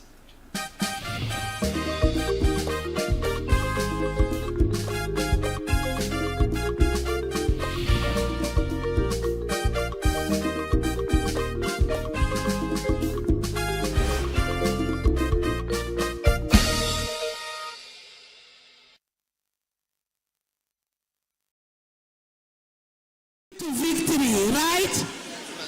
Because this is a party that within a very short period has recorded hundreds, if not millions of registered members, unlike the other parties. And this is one party that so many people have deserted their parties to join lately. Am I right?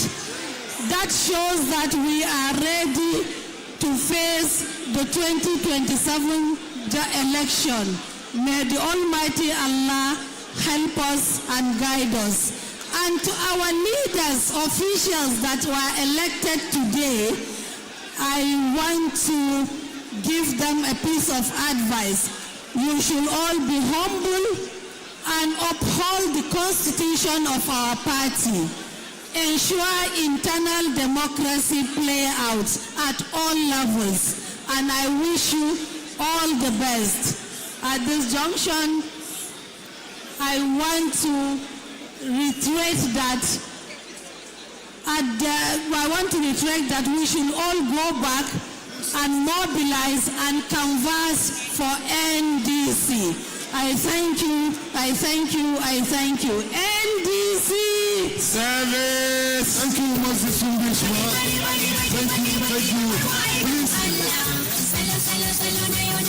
Keep the music down, keep the music down.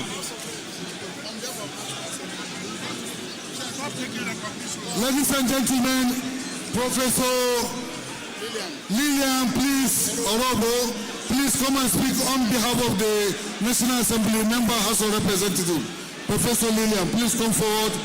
Before her arrival, I want to announce the presence of Honorable Usman Rabula Kiru, Member Kano State Assembly, and so also announce Honorable Ezekiel Elhatu Musa, former Commissioner Public Complaint Commission, aspirant FCT Senate. I wish to also announce Dickens Chris Iyowayo, gubernatorial aspirant Delta State. Ladies and gentlemen, you are welcome. NDC! Service! NDC! Service! Service to the people. NDC. My name is Honorable Professor Lilian Orobu, and I represent the good people of Oka, North and South Federal Constituency. This afternoon I'm here to congratulate us for this milestone. NDC is the party to reckon with. NDC is the party with the force to cause the changes that we require in Nigeria. NDC is the party that will take us to the new Nigeria. On behalf of the members of the National Assembly, on behalf of my colleagues here present, I want to say that we're looking forward to a new dawn for all of us. Looking forward to a vibrant 11th Assembly filled with men and women who are ready to rescue this nation. Filled with women who I'm seeing all over the place vying for different positions. And we're going, we women in the National Assembly, we women in Nigeria are about to take our position through this great party. Thank you and congratulations once again. Thank you, ma'am. NDC.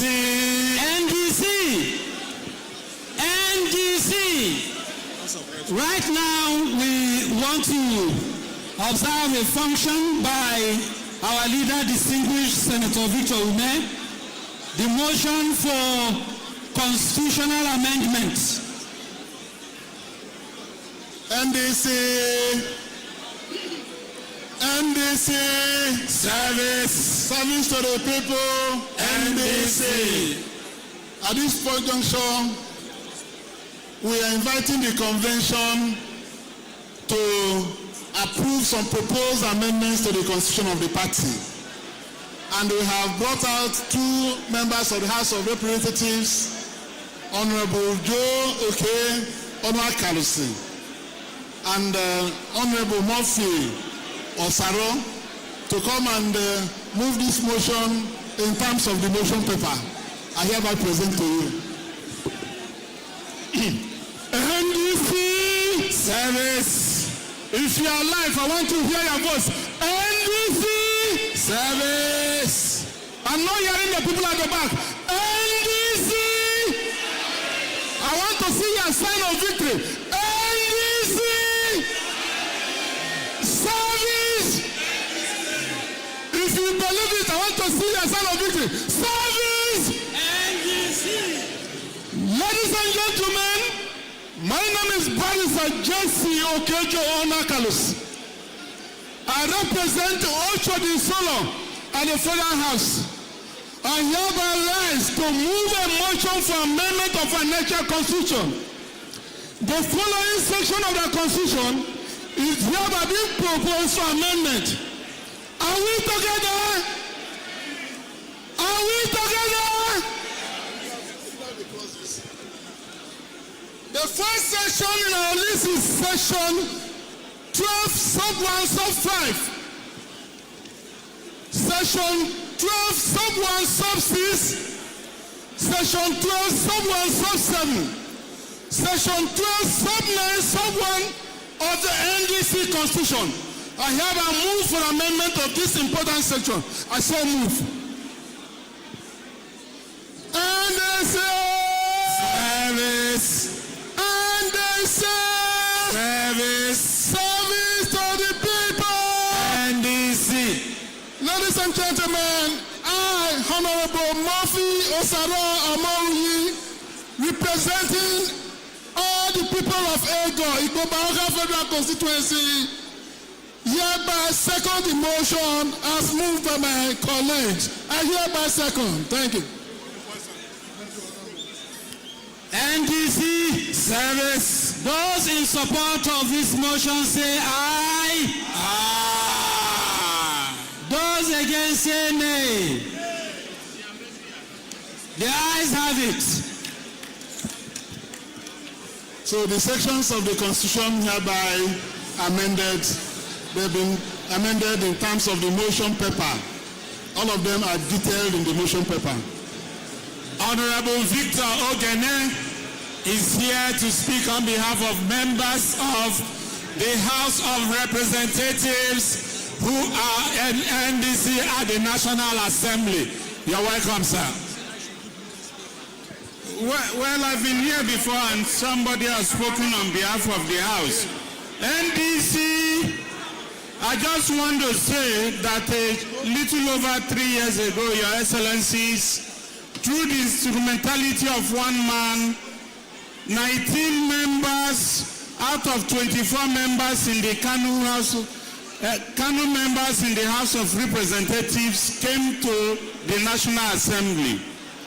But through some magic, they all drifted away, leaving 4 members. By the same token, through the instrumentality of Mr. Peter Obi, 35 members came to the House of Representatives under the Labour Party. Today, they have about 12 still serving members. I want to say and to urge our party leaders that in the coming dispensation, we must put our eyes down and look at the proper persons that we believe in leadership to fly the flags of our political party, so that going forward, our party can only grow from strength to strength. I so submit, Your Excellencies. Thank you very much. Thank you, Honorable Victor Ogene.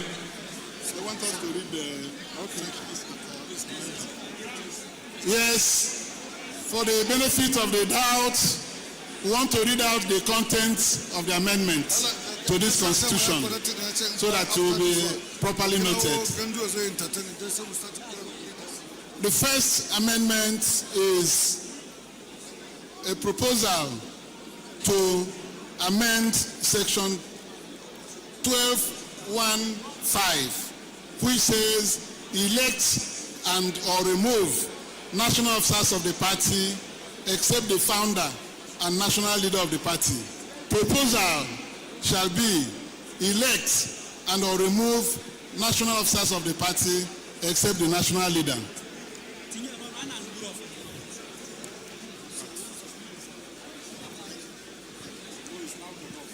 The second amendment is to 12(1)(6), 1X and X.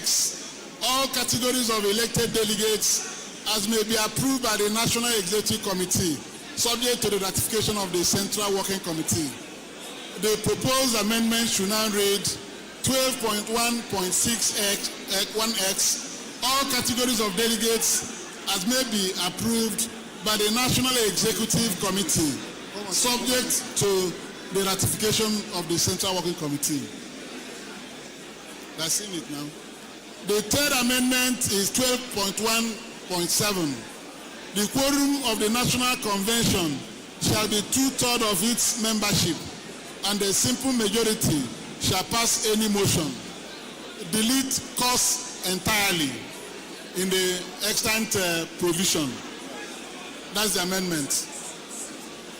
Then 12.91, there shall be a state executive committee of the party which shall carry out the decisions and instructions of the state congress, have powers to discipline and suspend members of the party subject to the ratification of the National Working Committee, have powers to appoint interim officers to occupy the position of any member or officer so disciplined or removed without prejudice to the powers of the National Working Committee and subject to ratification of the National Executive Committee. Then, subject to the provisions of this constitution, make party regulations to govern the conduct of primary elections for local government area elective offices. Shall have shall have periodic meetings as may be determined by the state chairman. So the composition of the state executive committee shall consist of state chairman, state deputy chairman, 3 vice chairmen, 1 from each senatorial zone, state secretary, assistant state secretary, state treasurer, state financial secretary, assistant state financial secretary, state welfare secretary, Assistant State Welfare Secretary. State Organizing Secretary. Assistant State Organizing Secretary. State Publicity Secretary. Assistant State Public Secretary. State Legal Advisor who shall be a legal practitioner. Assistant State Legal Advisor who shall be a legal practitioner. State Auditor, Assistant State Auditor, State Woman Leader, and State Leader.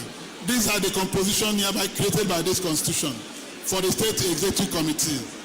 Thank you very much. Thank you very much, distinguished Senator Victor Ome.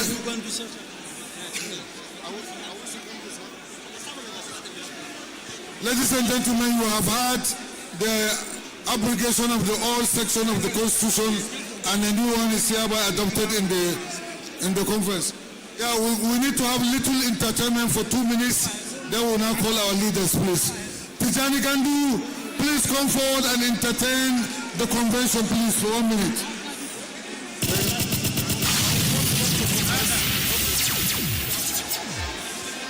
Tallai ɗaya ce, daga sama har ƙasa. NDC,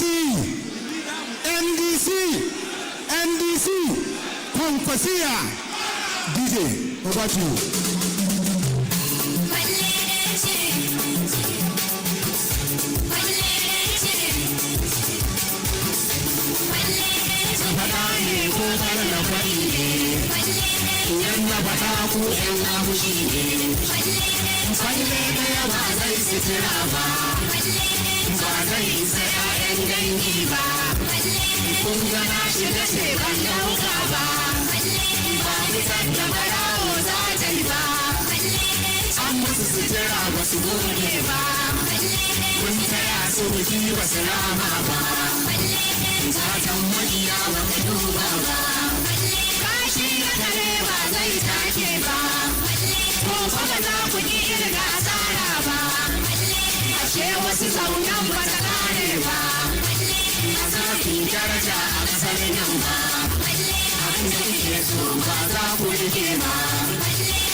Thank you very much for a wonderful entertainment. Thank you. At this juncture, ladies and gentlemen, this is the moment, the right time, the moment of anguish, that we are going to ambush the other political parties by the most powerful and adorable speech of our great leader, distinguished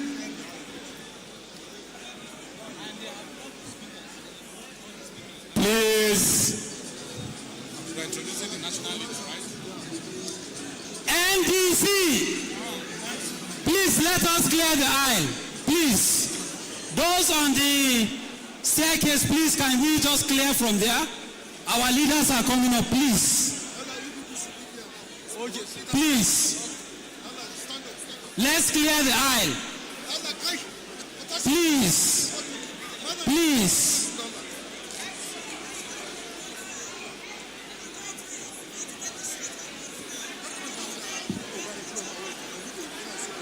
They are coming. Please let us clear the aisle. Our leaders are coming up. Please let us clear the aisle. Those on the speakers here, please, let's just give space there. You are blocking the sound. NDC. NDC. Service. At this juncture, Your Excellencies, distinguished ladies and gentlemen, it is my pleasure and honor to invite to the stage our leader, our father, if you permit me, our prophet, who has seen tomorrow even before it came, the national leader of the NDC, His Excellency, Senator Henry Siraki Dixon. NDC. Senator, distinguished Senator Henry Siraki Dixon, two-time Senator, two-time Governor Bayelsa, my leader, two-time NDC. Your Excellency, you're welcome.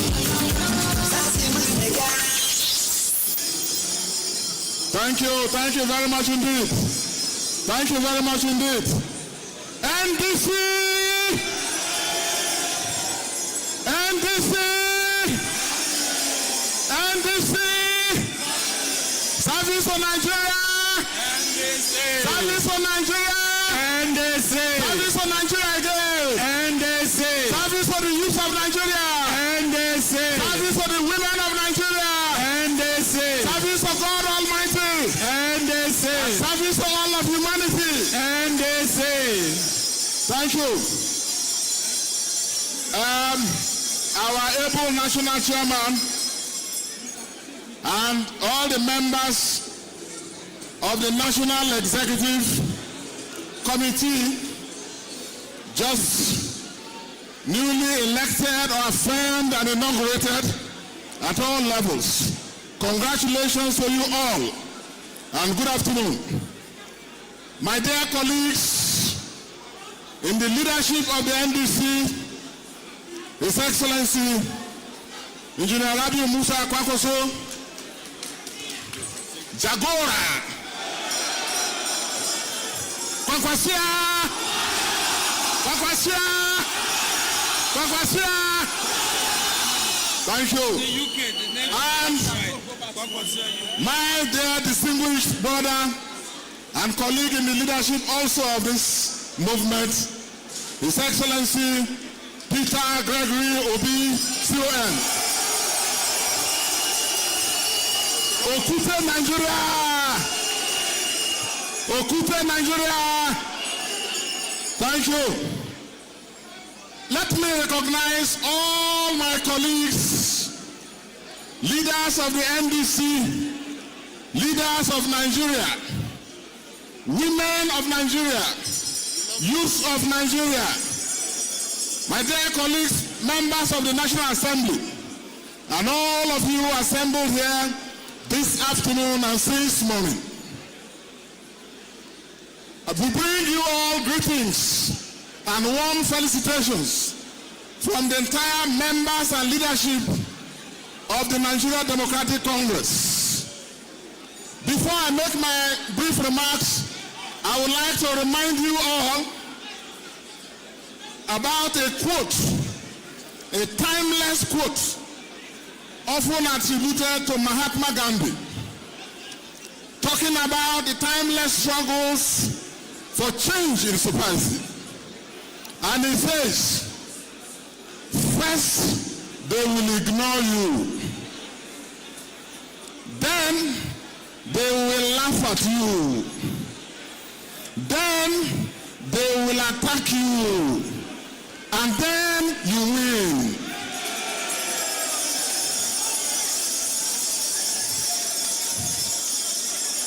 Few months ago, I'm sure they ignored NDC. I'm sure they laughed at NDC.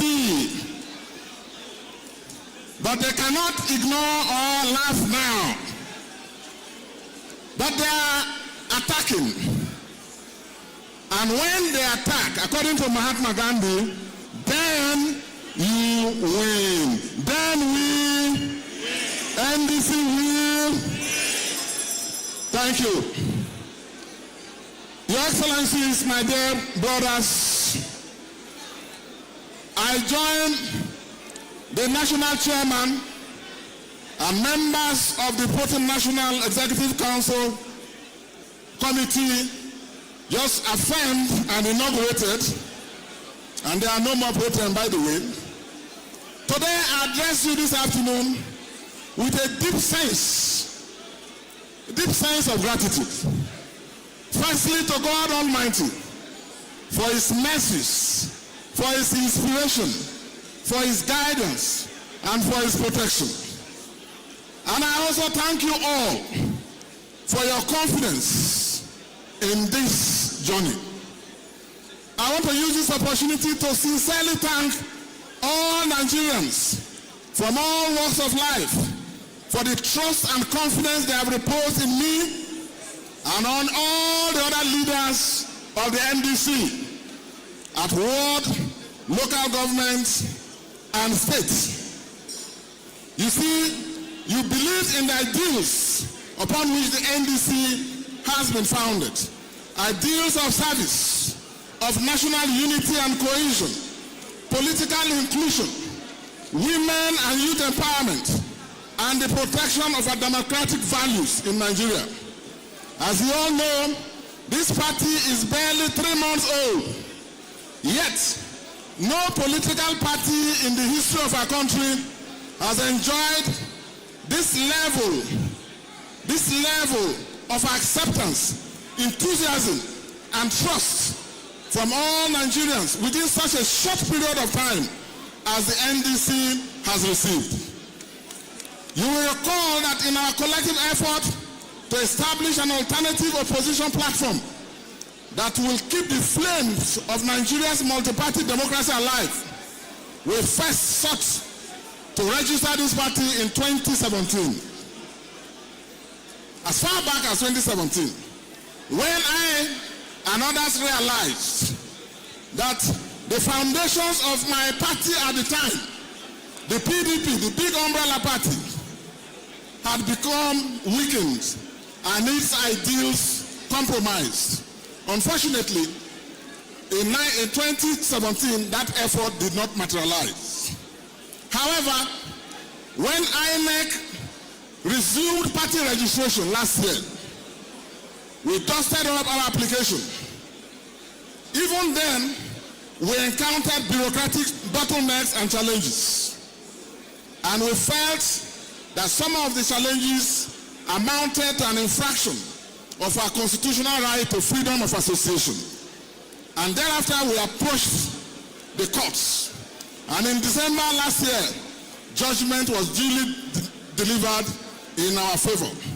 That judgment was served on INEC, which complied and issued us a certificate of registration in only February of this year. Following that, I and a number of others publicly announced our involvement and role in this great party, and we immediately commenced nationwide mobilization and sensitization. Since then, Nigerian leaders, opinion and political leaders from every region and part of our country, north, south, east, and west, have embraced and shared in this vision. I thank the Nigerian judiciary on behalf of all of us in the NDC for upholding our constitutional right to freedom of association in the judgment of the Federal High Court that led to the registration of this party. I equally commend on behalf of all of us and all lovers of democracy at the INEC, led by Professor George Amupito, who with his leadership studied the judgment and felt that there was no need to whittle down and encumber the constitutional rights of Nigerians to freedom of association and participation. But that is not the end of the story. While INEC and the courts have done well for the NDC, for which we are grateful, the Nigerian opposition landscape is heavily compromised and intimidated and constricted. So while they have done what is right, we urge INEC and the judiciary to equally take steps to ensure that all other opposition parties receive fair and proper and legal treatment, and that the PDP and other opposition parties, the Labour Party and all opposition parties, the Social Democratic Party, the African Democratic Congress, and all other opposition parties must strive as well. Multi-party democracy must survive in Nigeria. Now, Nigeria needs a strong party in government, as well as a strong party or strong parties in opposition. Let me say that, contrary to propaganda, there is no appeal in any court against that decision that INEC followed in registering our party. Yes. It's a judgment that will stand forever. There is also, not only that there is no appeal, there is no pending litigation whatsoever NDC against the NDC in any court of justice in Nigeria. So don't believe that propaganda. They don't want all of you to identify with NDC. They are scared. They don't want these big names here to leave the other party or any other party. That's why you have all those propaganda, because they want to discourage me and discourage all of you. But they are failed, and you are all here. Now, scaremongering is an old tactic, and it will not work. In this party, you have INEC here with us, observing and recording the proceedings of this Congress, unlike what happens in some other parties. So you should know that the NDC has come to stay. The NDC is good to go. The NDC has no faction. The NDC has no crisis. The NDC has no dispute. The NDC has no appeal pending or litigation pending. We are free to go. Now, about a week ago, two very influential political leaders whose influence is national and even beyond, they joined the NDC. And since then, the political landscape of our country has changed for good. His Excellency Peter Obi, CON, and His Excellency Engineer Rabiu Musa Kwankwaso, you are welcome, and thank you for disregarding all the propaganda thrown at you and all the pressures thrown at you, all the blackmail directed at you and directed at us. You are veterans. We are all veterans in this game. And we know that they will fail. Now, I want to appreciate deeply all the supporters of their excellencies, the obedient movement that is ubiquitous everywhere. They are there. Obedience, are you here? Good, good. I hail you. I hail all of you. I also appreciate the support and enthusiasm shown by members of the Kwakwasia movement. Kwakwasia! Kwakwasia! Thank you very much. Now, all Nigerians, you all know our record of service in our nation. And for me, our contributions and sacrifices and services at state level, at national level, is well known and well documented. Even when it was fashionable for people to belong to parties that are big, in 1998, as a younger man, I chose the difficult part of joining in the formation of two ideological parties, the Movement for Democracy and Justice, under the leadership of the late MD Yusuf of blessed memory. And thereafter, working with our elders and leaders, we joined in the formation of what became the Alliance for Democracy. And whereas others were in bigger parties, we were very confident staying and mobilizing and winning elections in the Alliance for Democracy, even in Bayelsa at that time, in my early 30s. You are all aware how in 2015, with the defeat, sudden defeat of the PDP, we became opposition. And the Lord fell on me in Bayelsa to hold the fort and prevent the APC, the rampaging APC at the time, from overrunning the home base. And I led in opposition. There were inducements, there were threats, there were intimidations, but I resisted them all. People were killed, people were maimed, people were dealt with. Even my re-election, we won in a very difficult and hard way. So in me, as most of you know, we have a hard-boiled opposition operative and leader. In the National Assembly, for all of you who are following, you know the positions we have taken. We haven't taken those positions because it is comfortable to do so. Not because it is convenient. Not because it will win us favors. But we again shows, and we have consistently chosen, the difficult but necessary part that will lead to a multi-party democracy, respect for all citizens, and a better Nigeria. In the Senate, fighting all the time with my colleagues for freedom for all and for the rights of all to be respected and for good governance in Nigeria. We did it then, we have always done it, and we will do it now. We'll do it now. So in us, this convergence of all of us in the leadership, with myself privileged and honored to the national leader of this party, with the historic responsibility of visualizing and envisioning this movement.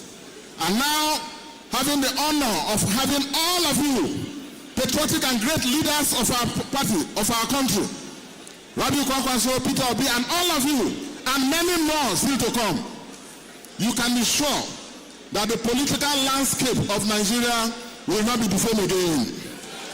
But we cannot do it alone. We cannot do it alone. We need all your support and continued support and prayers. I want to thank all of you for finding time, in spite of the insecurity, in spite of the economic difficulties, in spite of the intimidation and blackmail and propaganda, you found your way to this historic city, our state, our national capital, for this historic convention. I thank you all for that confidence. To all Nigerians, what you have done in the last 3 months is historic.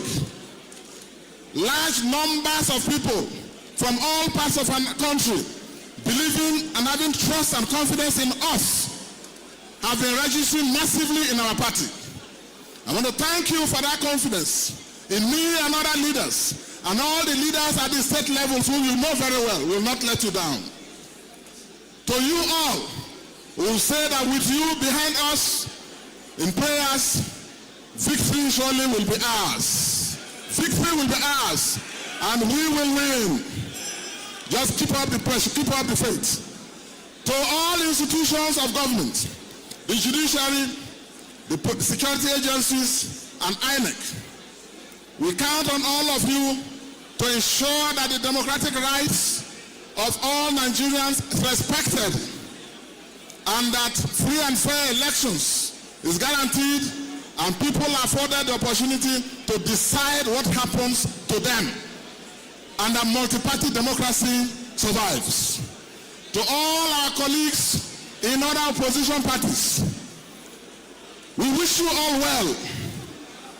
Nigeria cannot be allowed to be a one-party state, and you are all essential workers in that vineyard. We wish you the best. We know all the constraints we are all grappling with. We wish you the best. But if anything goes wrong, just know that there is a credible and clean and viable opposition party that is willing to absorb and embrace all of you. Not as joiners, but as co-founders and leaders. To our colleagues, even in the APC, all of us, we say to you all, you are our fellow citizens and fellow compatriots, citizens of the Federal Republic of Nigeria. You are not our enemies. You are only citizens of Nigeria with whom we disagree. And in the next couple of months, going down to the general elections, we shall take these differences in ideology to every ward, to every polling unit, to every local government, every state, every zone of our country, north and south. Our vision of an inclusive Nigeria, a productive Nigeria, a safe Nigeria, a Nigeria that does not talk about divisions, a Nigeria that is united, a Nigeria that will be a pride to all Nigerians and to all Africans. We shall take this message to all. No one in NDC is out to fight or disrespect anyone. But we will not be scared, we will not be intimidated, we will not be induced to say and do what is right. The message of a change in Nigeria will not be abandoned, and it will be carried to all parts of our country. Fellow delegates, a short while ago, in this inaugural convention, in the national interest for which the NDC is established to foster and deepen, we have taken a historic resolution. That is about zoning our party to the southern part of Nigeria. Yes. And of course, it goes without saying that the vice presidential ticket will come from where? We want a balanced and stable Nigeria. We want a Nigeria of equal citizenship, not a Nigeria of division and grievances. Now, you see, as you go back home, take this message of NDC and the change. We want to build a party that is like the ANC, an ideological party, a party like the ANC in South Africa. We want to build stable, enduring parties like the Communist Party in China, even if you don't like that, their ideology. But they are stable and they are going on. We want to build a party, the NDC, like the Republican Party or the Democratic Party in the US. We want the NDC to be like the Conservative Party or the Labour Party or other parties in the West. We don't want a party that is transactional. That's for transactional politicians. That every election time you see a different arrangement. We want NDC to outlive all of us. And this is a special challenge to you, the young people of Nigeria. It's for you, the women of Nigeria. We have crafted the NDC. We are caretakers of the NDC.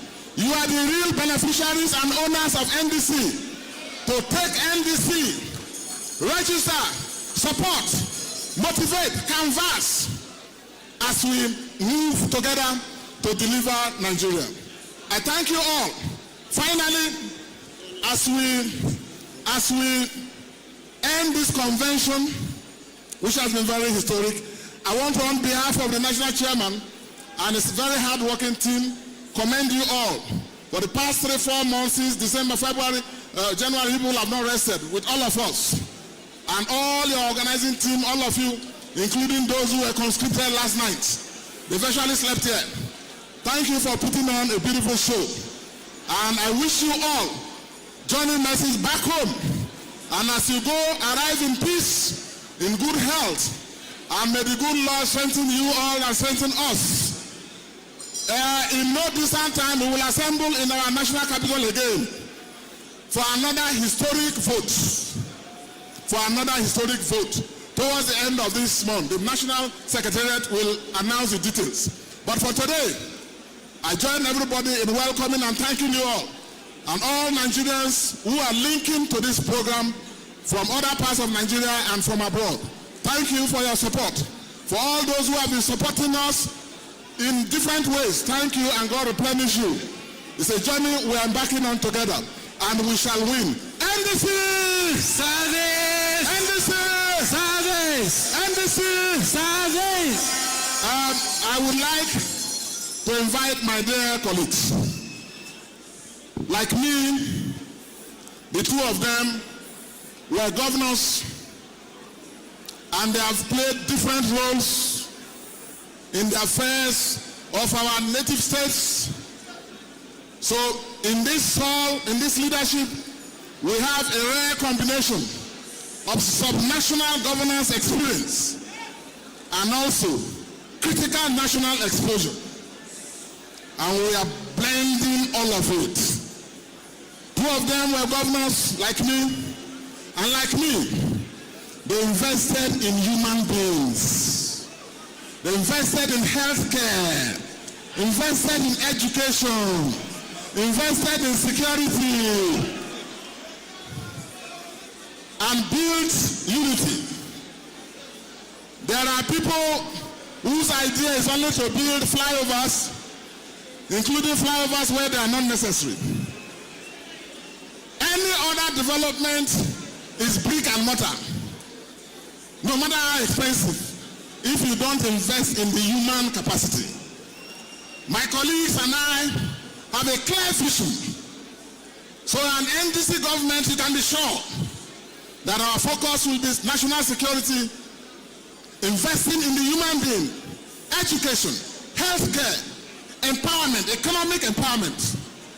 I want to invite first His Excellency Jagora Rabiu Musa Kwankwaso.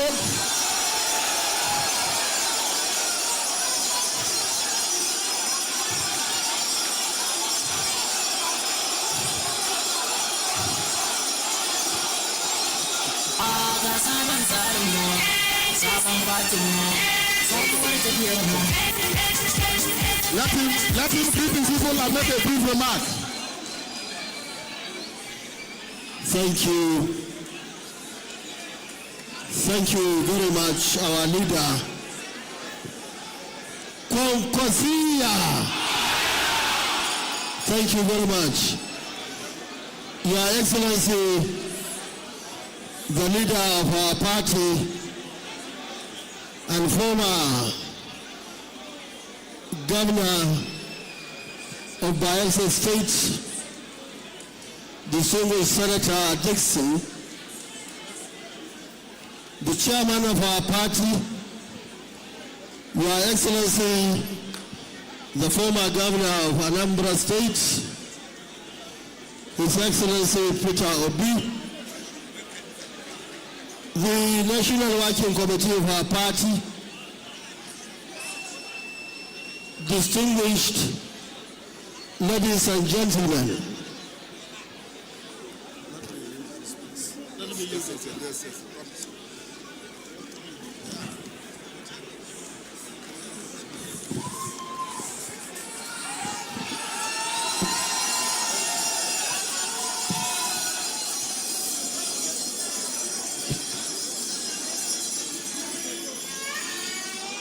it is with immense pleasure and a deep sense of fulfillment that I address you today on this historic occasion of the National Convention of our great party, the Nigeria Democratic Congress, NDC, here in Abuja.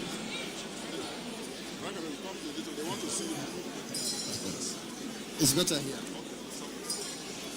Since we joined this party together with numerous stakeholders, millions of our supporters, and well-meaning Nigerians, the NDC has continued to attract quality members and ignite enthusiastic conversations among students and observers, both at home and abroad.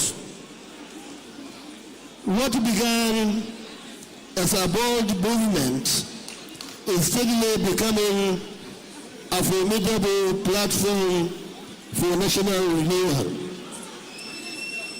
Ladies and gentlemen, Nigeria stands at a critical crossroads.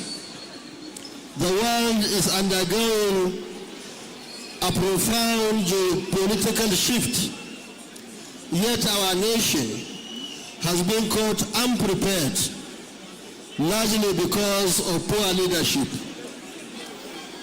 Instead of positioning Nigeria to seize emerging opportunities, bad governance has left us bearing the brunt of global changes. We are witnessing a sharp decline in the quality of life. Insecurity has created widows and orphans across the land. Millions have been displaced from their homes. Investments are fleeing. Critical infrastructure is neglected. The education system is collapsing, and harsh economic policies have been imposed on students without meaningful safety nets or relief. Yet, Nigerian history teaches us that in our most challenging moments, visionary alliances have provided the way forward.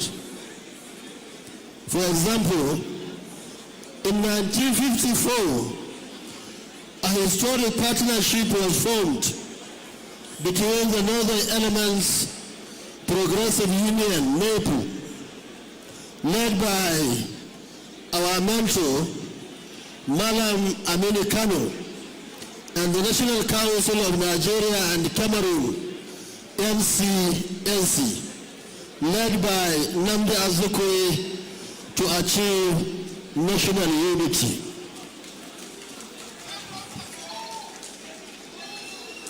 Again, in 1960, against steep odds, Dr. Nnamdi Azikiwe's National Council of Nigeria and the Cameroon, NCNC, formed a coalition with the Northern People's Congress, MPC, to birth our independence.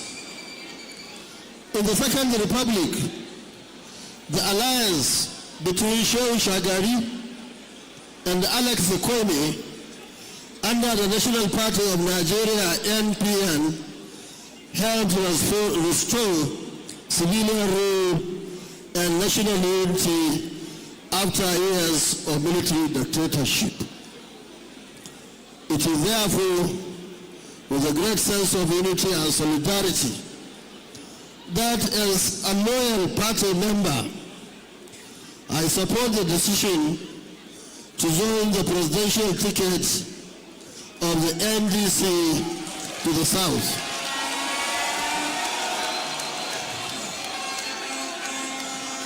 So that it allows the region to complete its turn in producing national leadership. This presents a true opportunity for true national heroes. We shall work in evidence with the parties' agreement to ensure fairness and federal character in all ramifications. This party shall ensure to change the way things are done today by prioritizing leadership without ethnic jingoism and religious favoritism. The leadership standard we shall set will therefore restore Nigeria's dignity and will guarantee that our citizens at home and diaspora will be treated with respect and dignity. Lastly, we can only achieve that by continuing to mobilize, to register as INEC to vote, and the NDC to belong to this noble cause. Please register now. Thank you. Long live Nigeria Democratic Congress. Long live the Federal Republic of Nigeria. Thank you and God bless you.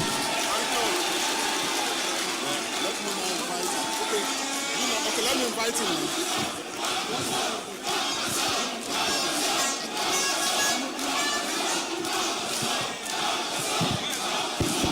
NDC.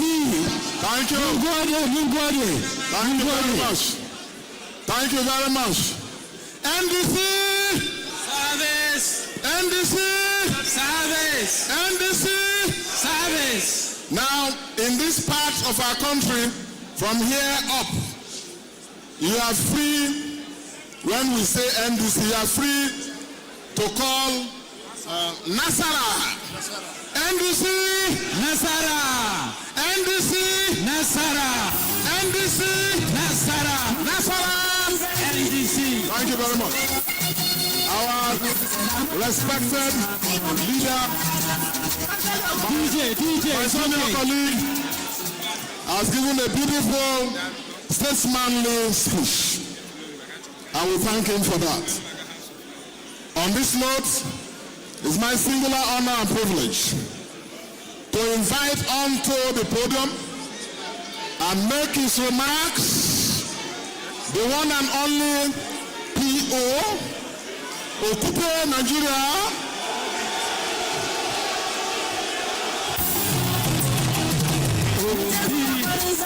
Peter Ozi, please block the place. Please, stay behind. Stay behind. Thank you. Can we still please stay back? Let's please stay back, please. NDC! Service! Our national leader,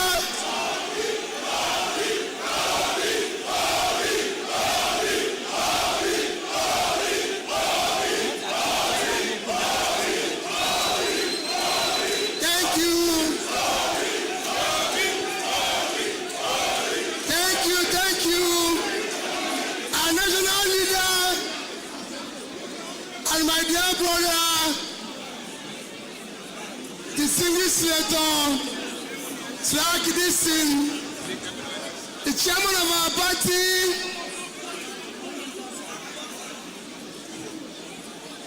and the leader of the Kwankwasia group, Kwankwasia. Let me stand on all due and other protocols. Mine is a simple one because everybody has spoken. And I'm sure you've listened from our chairman to our leader, Rabbi Kwankwaso.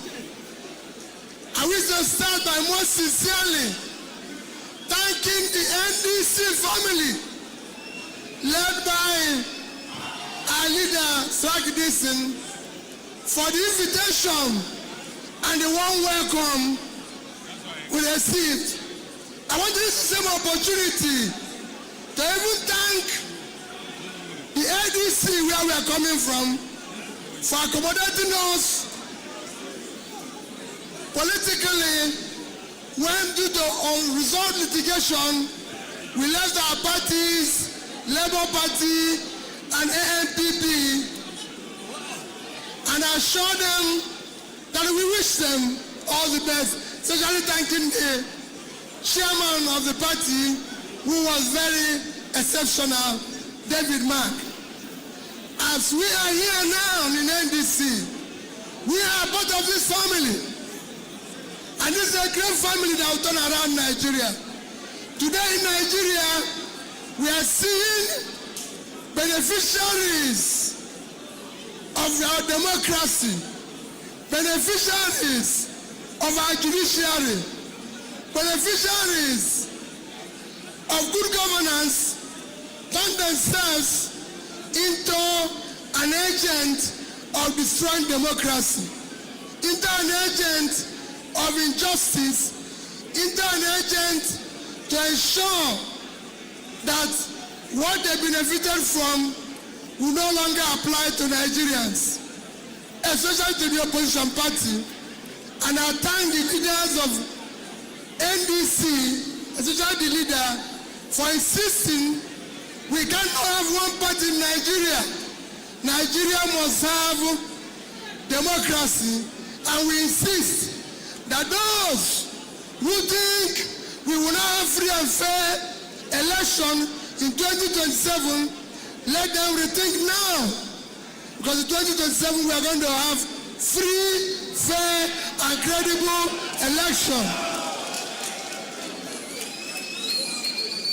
Today in Nigeria, over 140 million Nigerians live in multi-dimensional poverty.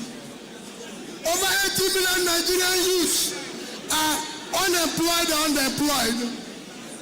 Nigerians are not being killed on a daily basis. Since the beginning of this month, we've lost over 100 Nigerians.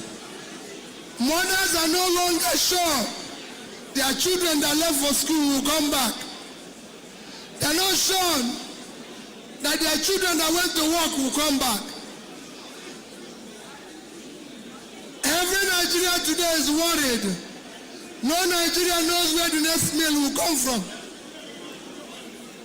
Because Nigeria is now among the hungriest countries of the world, among the most insecure countries of the world. We have the least life expectancy in the world. I can go on and on. Everything that is negative now is Nigeria. Nigeria is not a poor country. Nigeria is rooted into poverty, and we will change it. We are coming to reverse this situation and make Nigeria a prosperous country. We want to move Nigeria from poverty, from consumption to production. And that we must do. And we must start doing it by, number one, going with what Rabbi Kwankwaso said. We need unity in Nigeria. We want to unite Nigeria. We want Nigeria to love each other. That is why people think we are changing party. Where we are now, let me assure you, we are not changing party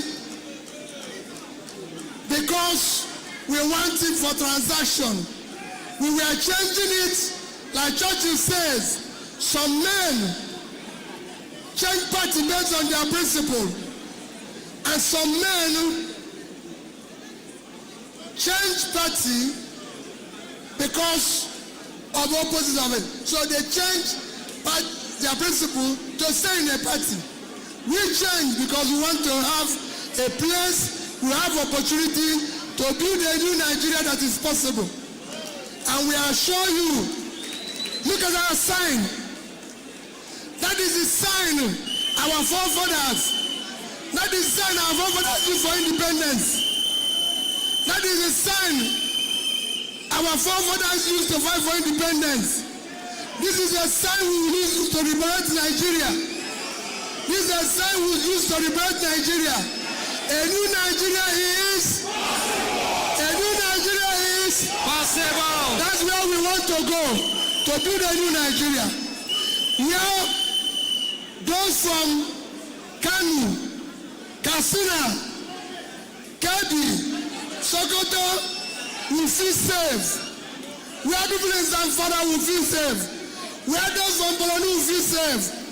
Yobe, everywhere will feel safe. Where those from Port Harcourt, from Bayelsa, from Niger will feel safe. Where Nigerians will know where the next thing will come from.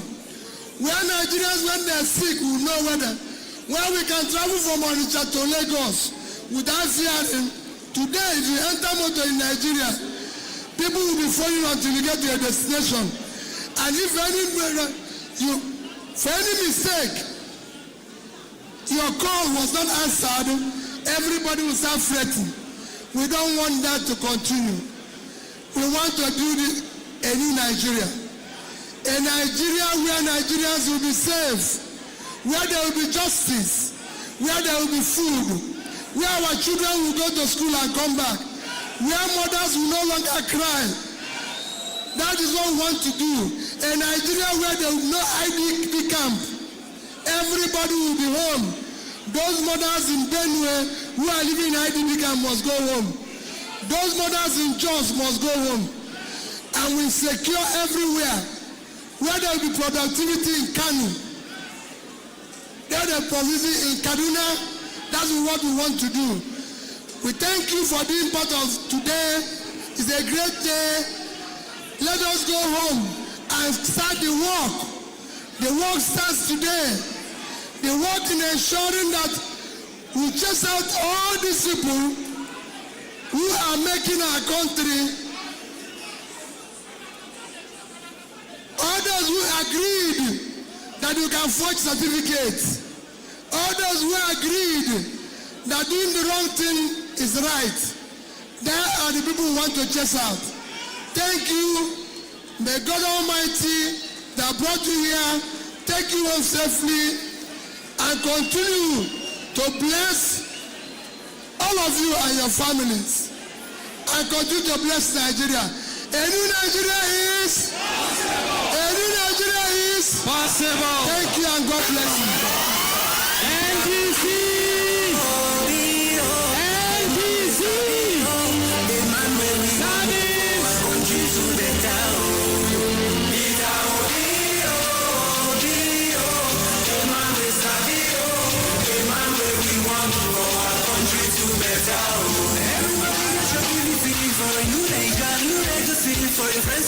National anthem, please. National anthem.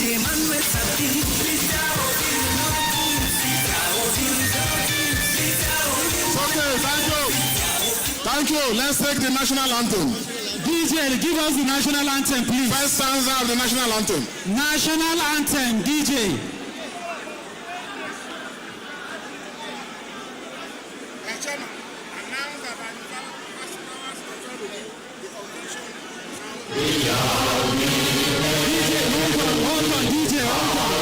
Hold on. Take it now, take it. NDC service by the powers conferred.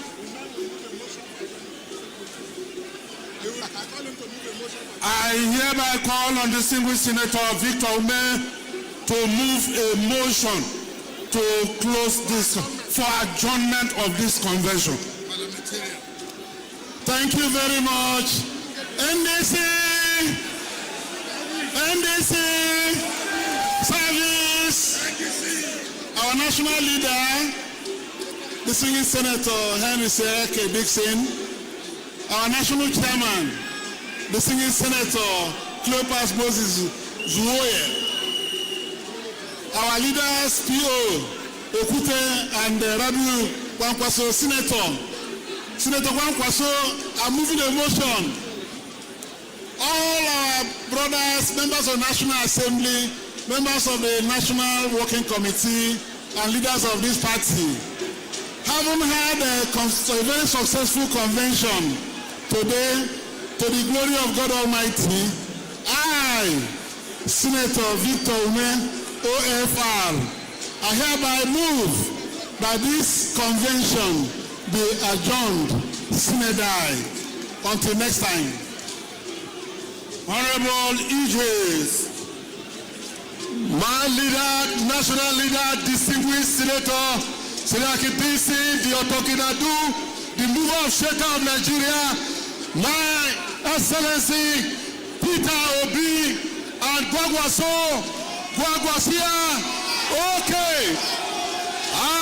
Honorable Ayozuwa Josie Agbuanyima, former member House of Reps from Edo State, hereby second the motion, every move by distinguished Senator Ume that this convention is adjourned. I hereby second my national leaders. Thank you, Chairman. Those in support of this motion say aye. Aye. Those against say nay. The ayes have it. Therefore, by the powers conferred on me as National Chairman of Nigerian Democratic Congress, I declare this convention adjourned sine die. National anthem now. Nigeria, we reign, our only native land, both tribe and tongue may differ, in brotherhood we stand.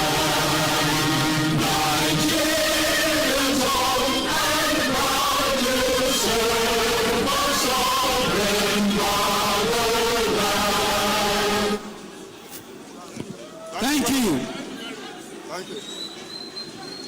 Thank you, thank you, thank you, thank you. Safe journey back home. Mind your phones.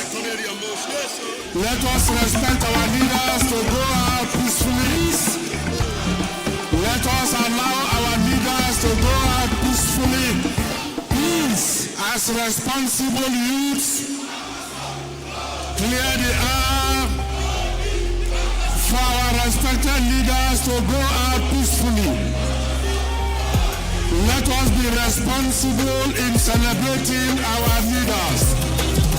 Mind your phones. Ensure that your hand is touching your phone. Ensure that your hand is holding your phone. Health is more than a diagnosis. It's your lifestyle, your choices, and your future. Join us on Inside Health, your weekly deep dive into the stories, science, and solutions shaping your well-being. From expert interviews to real-life journeys of healing and hope, we cover it all. One of the complications of cancer management or treatment is they have some of them, at one point in time, you see them having anemia. Okay, so you see them at times being transfused. But at the same time, you come in with a diet.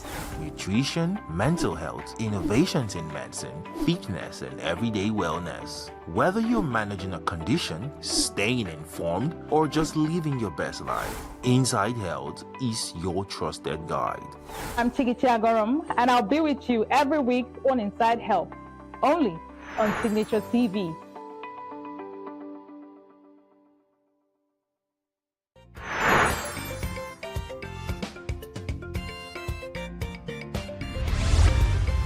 Signature TV, news in your pocket.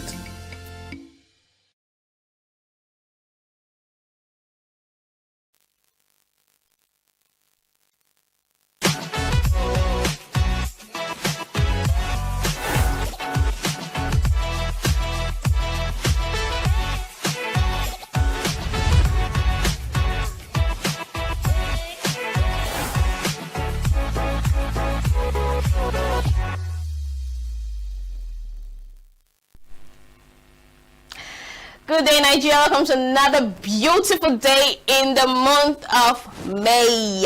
This month, I literally have 2 family members that are born in the month of May. That means I need to prep birthday gifts for them. Anyways, if you're born in the month of May, happy birthday to you. And of course, go get your pictures done. Go get all the glams you need to get prepared, because it's another beautiful year for you. This is E-Vibes, the entertainment show on Signature TV. I'm pretty hyper today. I don't know why. I think it's evidence of good living. Anyways, here we tend to give you interesting stories making round in the entertainment industry. I have interesting stories for you today, and of course today we wouldn't be looking at celebrity peak. We'll be looking at the Met Gala that happened yesterday. So we'll be reviewing some outfits and some of the people you want to see on our screen. But first of all, let's delve into what exactly is happening in the entertainment industry. So Seun Kuti has made it clear that he has no intention of reconciling with Afrobeat star Wizkid, stating that their disagreement is permanent. The fallout between the two artists began after Wizkid claimed he was greater than Afrobeat legends Fela Anikulapo Kuti. This came in response to Seun Kuti's earlier appeal to fans to stop comparing Wizkid to his late father. Speaking on a recent podcast, Seun Kuti stated that the conflict remains unresolved and will continue indefinitely. He explained that he cannot move past the situation because of the perceived disrespect towards his father, adding that such remarks have created a point of no return between him and Wizkid. And we could remember when this happened, that was a very pretty long month, because it was going on and on and on and on, and Wizkid had to make a statement that literally caused chaos, because people were Wizkid is actually a great artist. He's gonna be a legend too when maybe he retire or is done singing or something like that. But the truth is, the statement he made about himself, comparing himself with Fela Anikulapo Kuti, or even saying he's bigger than Seun Kuti's father, made this whole thing escalate on social media that period, that people were literally coming either at him or even agreeing that he is a legend of this time, while Fela was a legend of that time. But the truth is, Fela is the legend. He has always been the legend. Even while in death, he is being given the stars and honors that is due to him. So that statement actually made them to fall out, made them to have this whole disagreement, made them to be in this whole fight. And he has said, Seun has said that this is permanent, that he is not ever going to resolve this. We don't know how true this is, because let me sound like a friend. He said life is a fickle, life is like a fickle or something. Because you will be surprised that a time will come when maybe you will need Wizkid to do something for you, and you will find out that you tend to maybe just speak to him or reconcile with him. We know that whatever he said he's not supposed to say that. It's more like an insult to the late artist, you know. So let's just see. But to him right now, he's not interested in resolving any conflicts between the both of them. A Nigerian doctor based in Canada, Arinze Onwumelu, has urged singer Portable to undergo a medical brain examination following his recent celebrity boxing match with skit maker Kata Ife. The bout, which took place over the weekend in Lagos, attracted widespread attention online and among fans, especially after Portable, popularly known as Zazukruna, ended up on the losing side.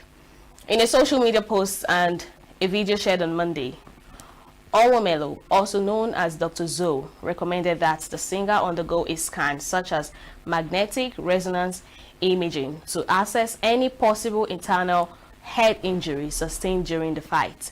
He explained that Kata Efe appeared to land multiple punches to sensitive areas of Portable's head, raising concerns about the risk of a subdural hematoma, a potentially serious condition involving bleeding in the brain. The doctor also called on organizers of celebrity boxing matches to prioritize safety by making protective headgear mandatory for participants in order to minimize the risk of severe head injuries.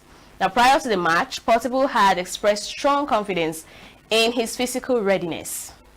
and chances of victory, citing that previous wins over Speed Darlington and Charles Okocha in earlier celebrity boxing encounter. Listen to what the doctor said.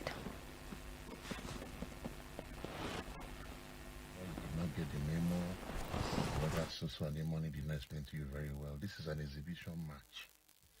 Exhibition match is meant for entertainment.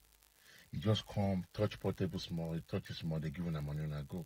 Just like Portable and Chasokocha, just like Portable and Happy, just like Portable and even Kiss Daniel Bodyguard. It's an exhibition match. They don't say make killer. They don't say make you murder Portable. You know, everything for Nigeria, everything is just fun and games. So hey, I will do this one. I watched this video and everybody should watch it closely. I'm telling you from a professional point of view, the kind of punches you throw this guy, he has not recovered from it. Anybody when no Portable supposed carry him go do MRI of the brain. Tell them, say, one Dr. Zo for Canada say, may they do MRI of the brain looking for subdural hematoma. They get some artery, where they here, where they hit them several times, here and here on the temple region. If he bleed small. Boy, one day if you say person on drop. And and e-money. I know you guys don't mean any harm to Portable.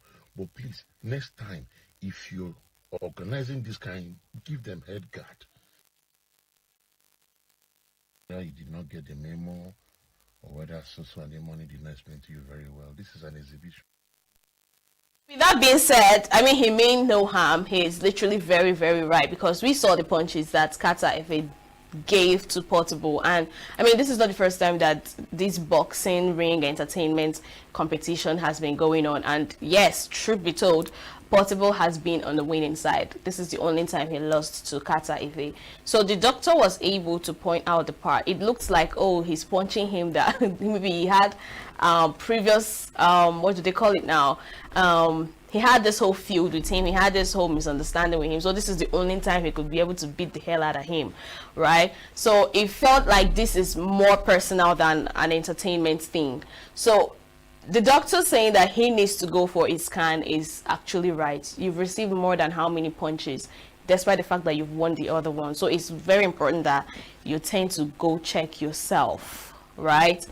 Before we would hear, oh, one day someone woke up and slumped and he died, we'll start looking for who poisoned him and who didn't poison him or her. So it's important that whoever that is close to Portable, we're not saying that he's weak or some sort. It's not like they are shading him or something. It's more like health first. We know that he has already made a statement that he'll want to contest for Happy Forex, right?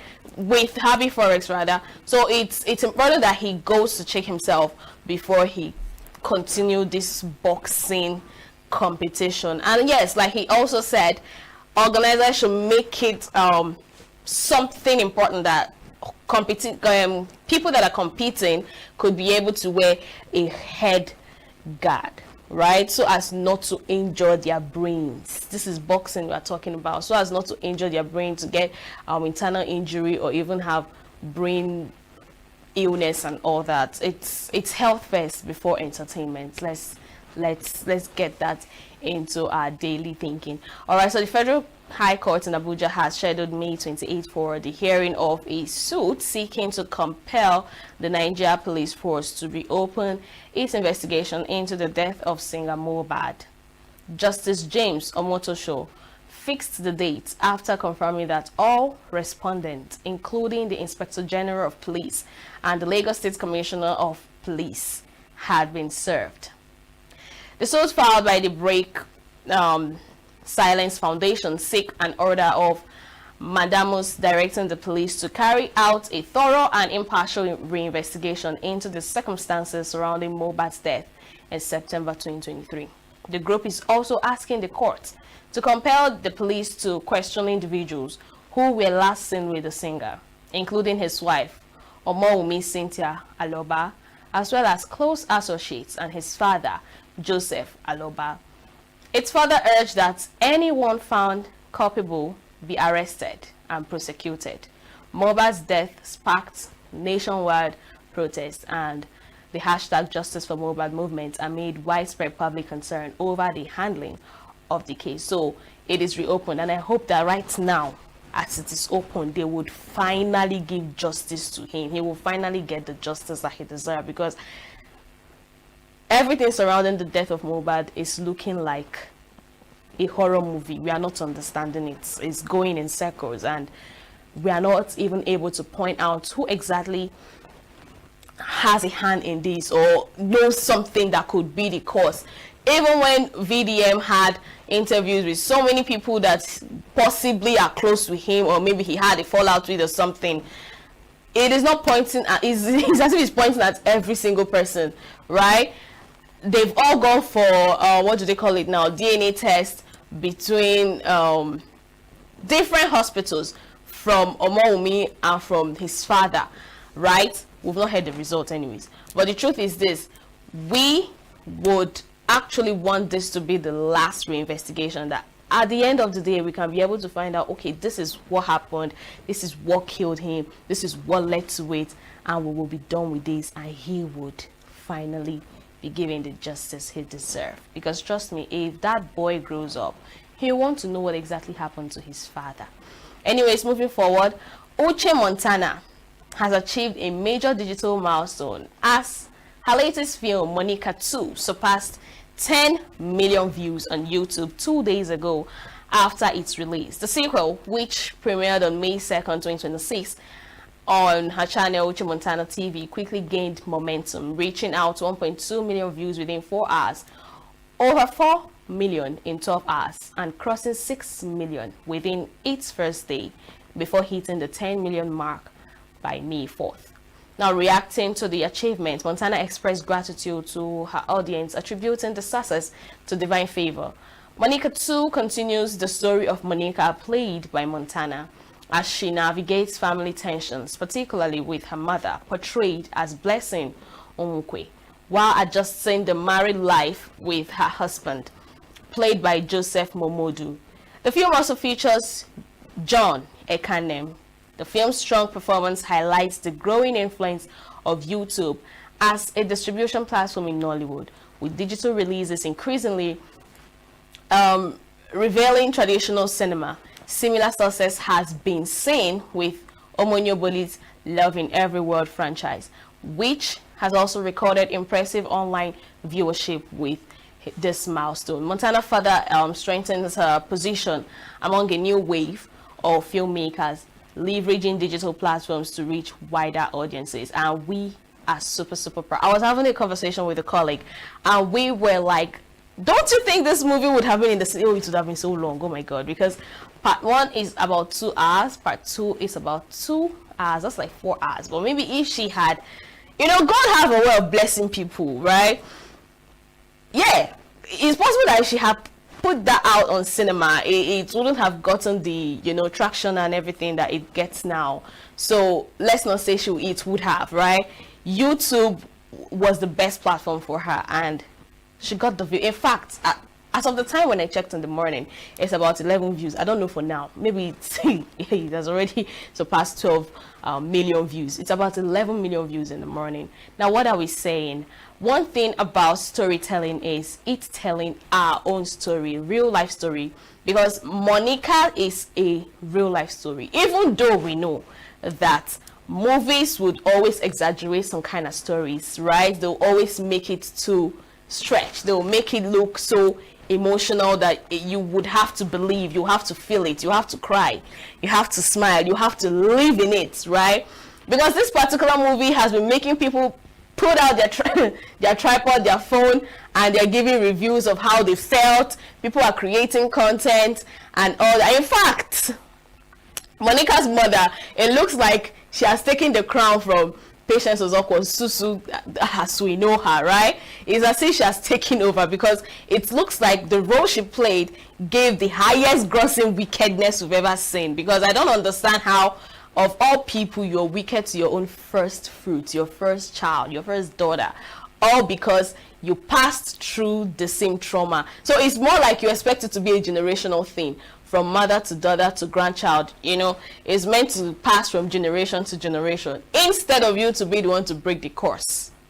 right? Yes, and the fun fact is this: that movie would literally teach you a whole lot. First off, choose yourself first, because even the fact that she had to sacrifice a whole lot, her time, her age, her money, every single thing, she sacrificed every single thing for 36 years.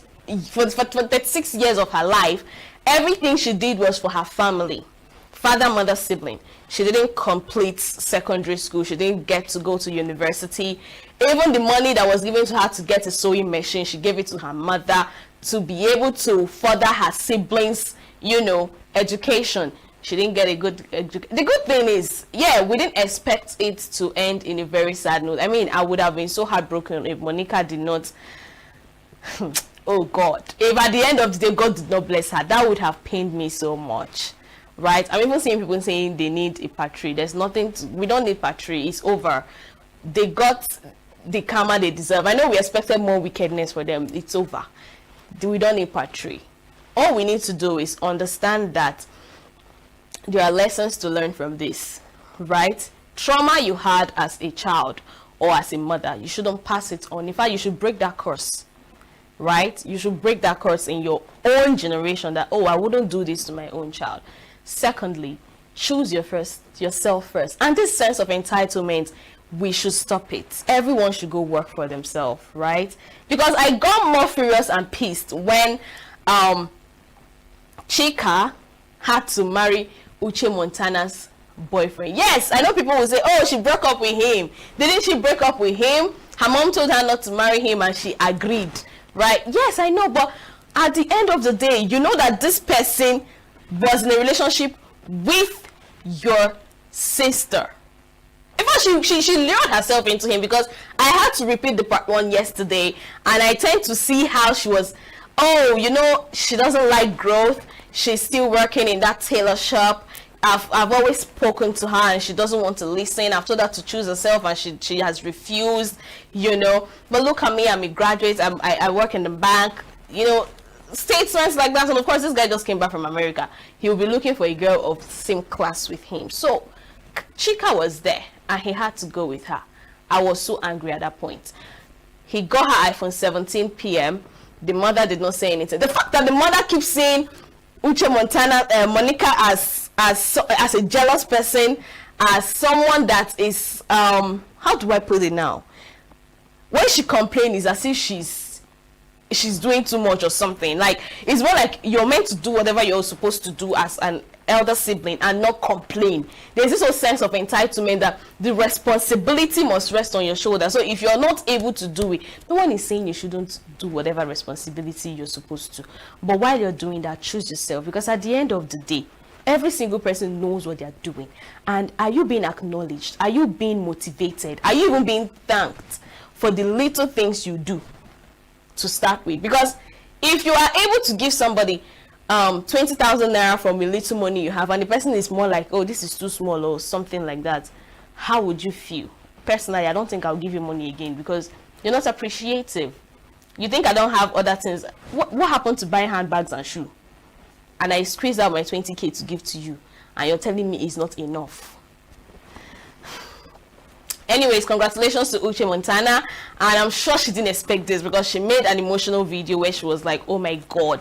She had to be so appreciative that, what? She didn't expect it to get to this point. Imagine getting 11 million views in 4 days. No, it's not up to 4 days. 2 days yesterday, right? 3 days today. That's actually very huge. Congratulations to her. All right, this one is quite sad. Doris Fisher, the co-founder of Gap Inc., has died at the age of 94. The company announced on Monday she passed away peacefully while surrounded by her family. According to the statement, which did not disclose the cause or exact date of her death, Fisher and her husband, Donald Fisher, launched the first Gap store in San Francisco in 1969. Together, they helped shape modern casual American fashion by focusing on accessible, ready-to-wear clothing such as jeans, t-shirts, and sweatshirts. Now, Doris Fisher is credited with naming the company Gap, inspired by the generation Gap. And the younger audience, the brand initially aimed to attract as noted by the New York Times. The features also emphasize a simple but effective retail approach, making shopping convenient by keeping stores well stocked and sizes clearly organized. Under their leadership, the company grew into a global retail powerhouse, expanding its portfolio to include well-known brands like Banana Republic and Old Navy. So today, Gap operates around 3,500 stores worldwide through a mix of company-owned and franchise locations. So Doris Fisher is survived by her 3 sons, Robert, Williams, and John. This is celebration of life. Honestly, this is celebration of life. Looking at the achievements and how long she has lived, this is a celebration of life. Well, she has lived a good life. She has left a legacy, and she has gone to meet her creator. We pray that may her soul rest in perfect peace. Well, that's all I have for you in the news segment. We'll go on a short break, and coming up next is the fashion review. So stay with us. Get plugged into the heartbeat of entertainment on The Hub, your ultimate show on eVibes. From trending stories and social media drama to top charting music, must-watch movies and exciting moments from the world of arts, we've got it all. Join us for unmissable conversations with your favorite entertainment personalities, plus fun segments every week. So I should try harder. So Okay, I don't know that one. Outfit of the day. Oh, I don't do that. That's some Gen Z stuff. Oh, now you say it's a Gen Z stuff. It's everything you love about entertainment, served fresh every week at 1 p.m. with weekend repeats just in case you missed it. The Hub's on eVibes, where the vibes never stop. Only on Signature TV.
Signature TV, news in your pocket.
Welcome back. Today we're going to be talking about the Met Gala that happened last night, So the Met Gala returned a spectacular fashion yesterday, drawing some of the world's biggest celebrities, designers, and cultural features to the Metropolitan Museum of Art in New York City.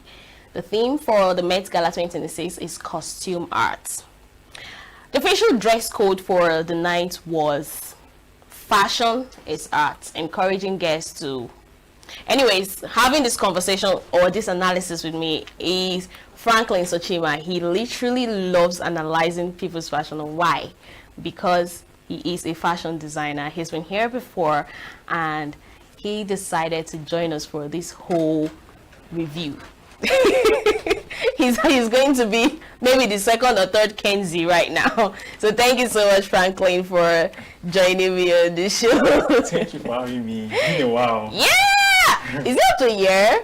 It's not up to a year. Next week we make it a year. Are you serious? I was here actually after the AMVCA. Yes. Yeah, that was the last time I was here. Oh. Yeah. You love reviews like this, so don't worry, we got you covered.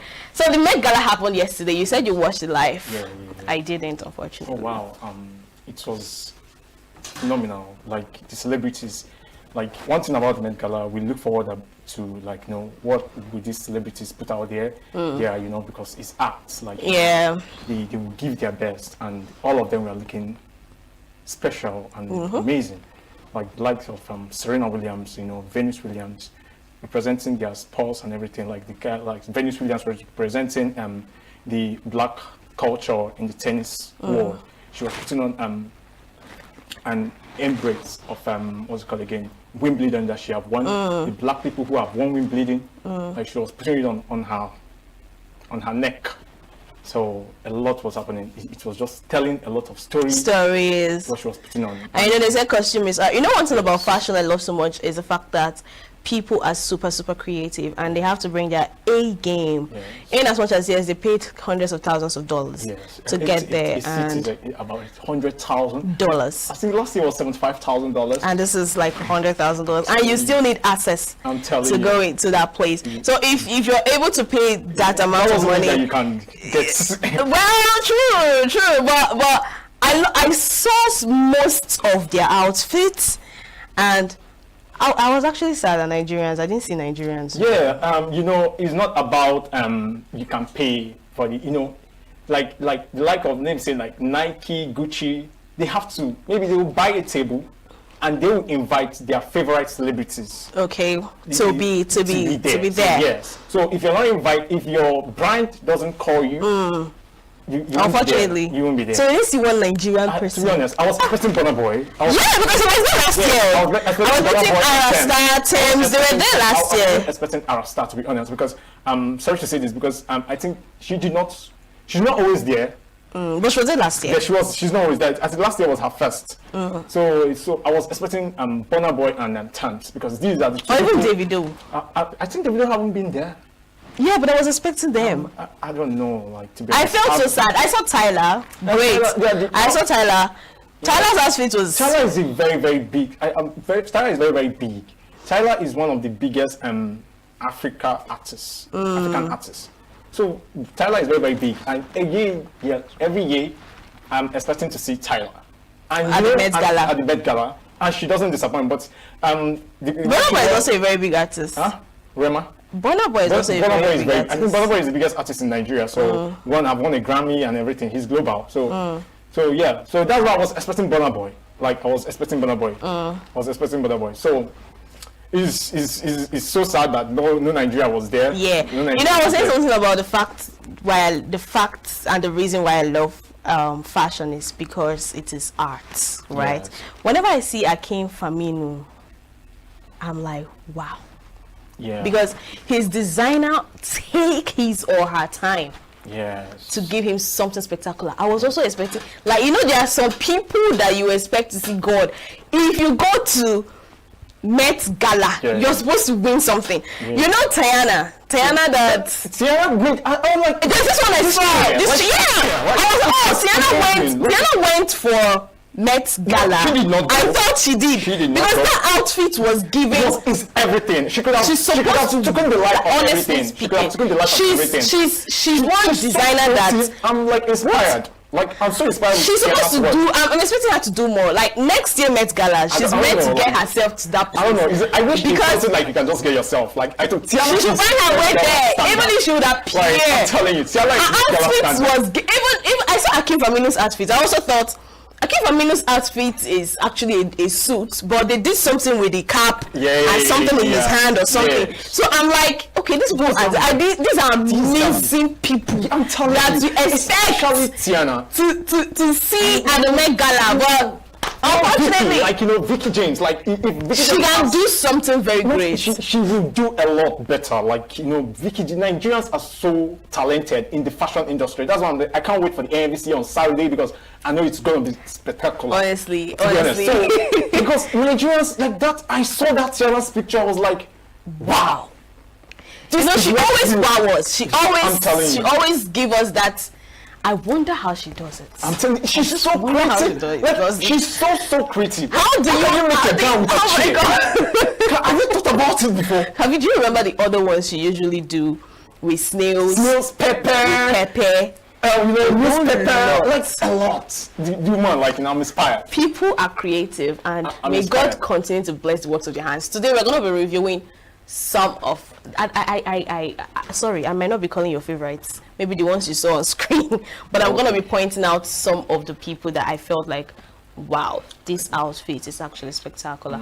All right, let's have the first on the list.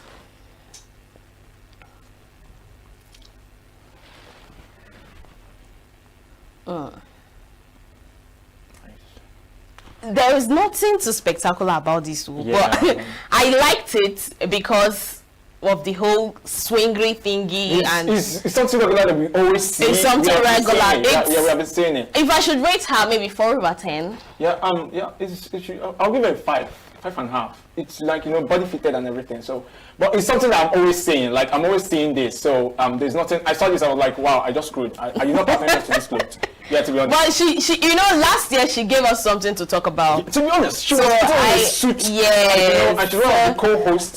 So yeah. So I was expecting her to do more, but maybe she decided to go for simplicity. Tyler, she's always doing something good. All right, let's have the next person on the list. I think it's Beyonce. Beyonce is the second person on the list. Let's have Beyonce took the night. Beyonce came out as queen. She hasn't been here for 10 years. And this is the reason why we miss her in the Met Gala. When I posted her on my status, people were like, oh my God, after how many years? Yes. Oh my God, after how many years? And when you come out and you present yourself as a queen. She took the night. Honestly, this is beautiful. A lot. This is 10 beautiful. Over 10. This is 10 over 10. The tray, the hand glove, every single thing. It's giving skeleton. Yes. It's giving skeleton covered with some beads. I think it's beaded. Yeah, it's beaded actually. It's beaded. The skeleton part is beaded, and even her daughter Blue, looking good.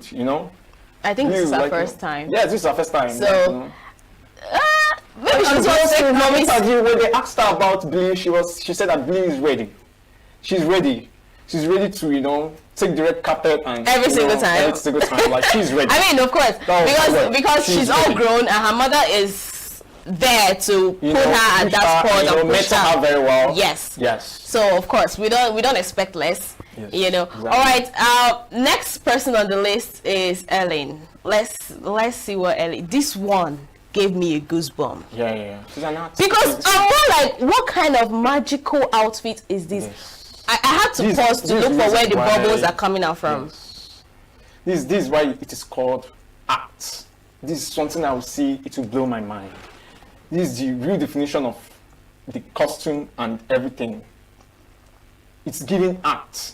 Balloon, bubbles. I don't know the out. magic they did. Yeah. But she's been on my FYP for anytime I scroll, people actually talk about this outfit is very, very good. It's not the regular. It's the best look of the night. It's not the regular outfit. And what wow people the most is the whole bubbles. Where is it coming out from? I guess someone is blowing it around it, but I don't know. No, But this is actually 1,000 over 10. Yes, for it's very, very me. good. This very, is very good. Looking very, very classy and you know, simple and very but nice. magical. Yes. Very magical. All right, let's have Tyler. Tyler was giving, honest. you know, all this Pharaoh's daughter or Pharaoh's wife. Yes. That is what her outfit is giving. I'm looking at this outfit. Princesses from Egypt or something. And I've been looking at this outfit and I'm like, you did better last year. You did way better last 2 years. You did better, even last 2 years. That last 2 years, that sound, that's that was what I'm talking about. That was exquisite. So this one, I don't know what you were trying to portray. It's beautiful. It's beautiful, but it's beautiful. We've seen something better. We've seen something better.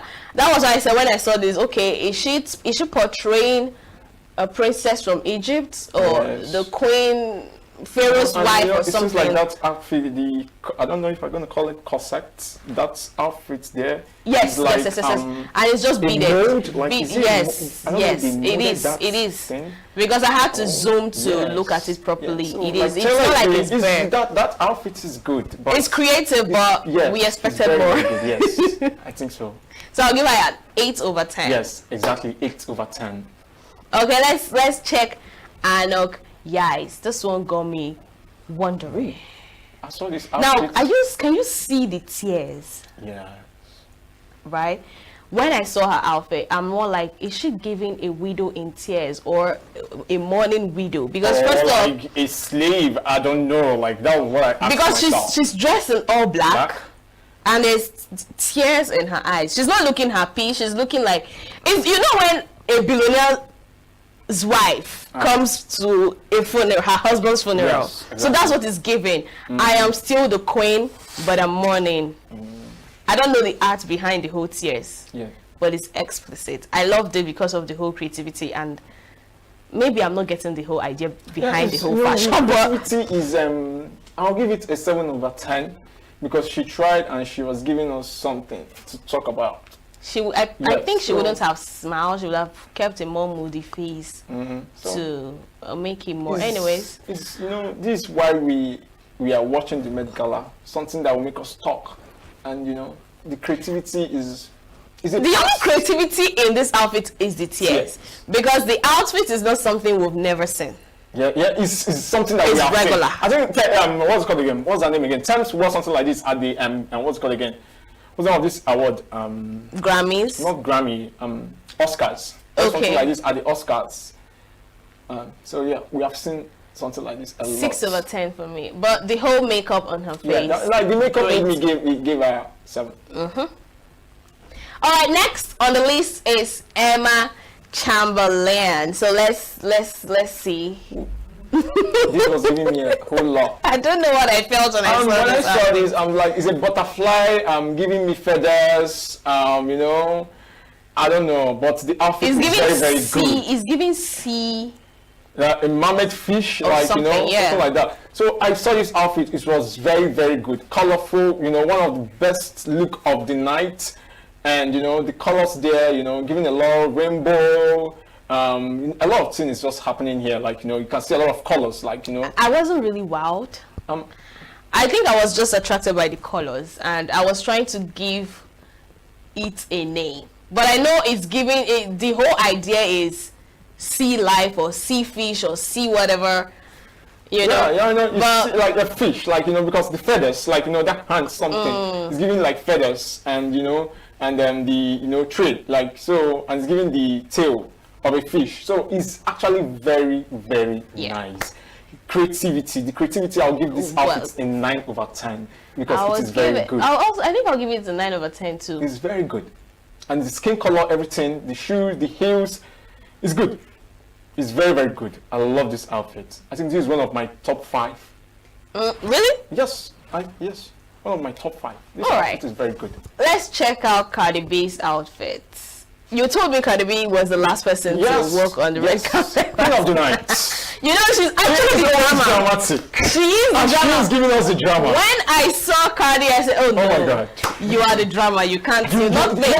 Cardi B, like, you are the drama. I want to watch Met because she's always there to wow you. Wants to make me. She makes me want to watch Met Gala. This is why I was awake till 3 a.m. I don't know who this. Oh, you are literally waiting for Cardi B. Yeah. So you didn't show up disappointed. No, I wasn't disappointed because I was like, wow, what's this? No, like, but if she delayed, you would have been disappointed. If she delayed. If she didn't make it, you would have been disappointed. I'm like, yes, she could have. I could have been disappointed if she didn't make it, and if she disappointed me with the outfit. Yes. Because you can't make me wait for you, and you didn't show up looking all glam. That's why, like, Cardi B has never disappointed. But I don't understand. What do we title this outfit now? I don't know. Like, and I haven't read her caption to know what she wrote about this outfit. I don't know what to call this, but it's nice. It's explicit. I don't know the whole muzzle thingy in the shoulder. Yes. I don't know what to call it, but it is not something we always see. It's not the regular. Something we have seen or something. She brings us something new.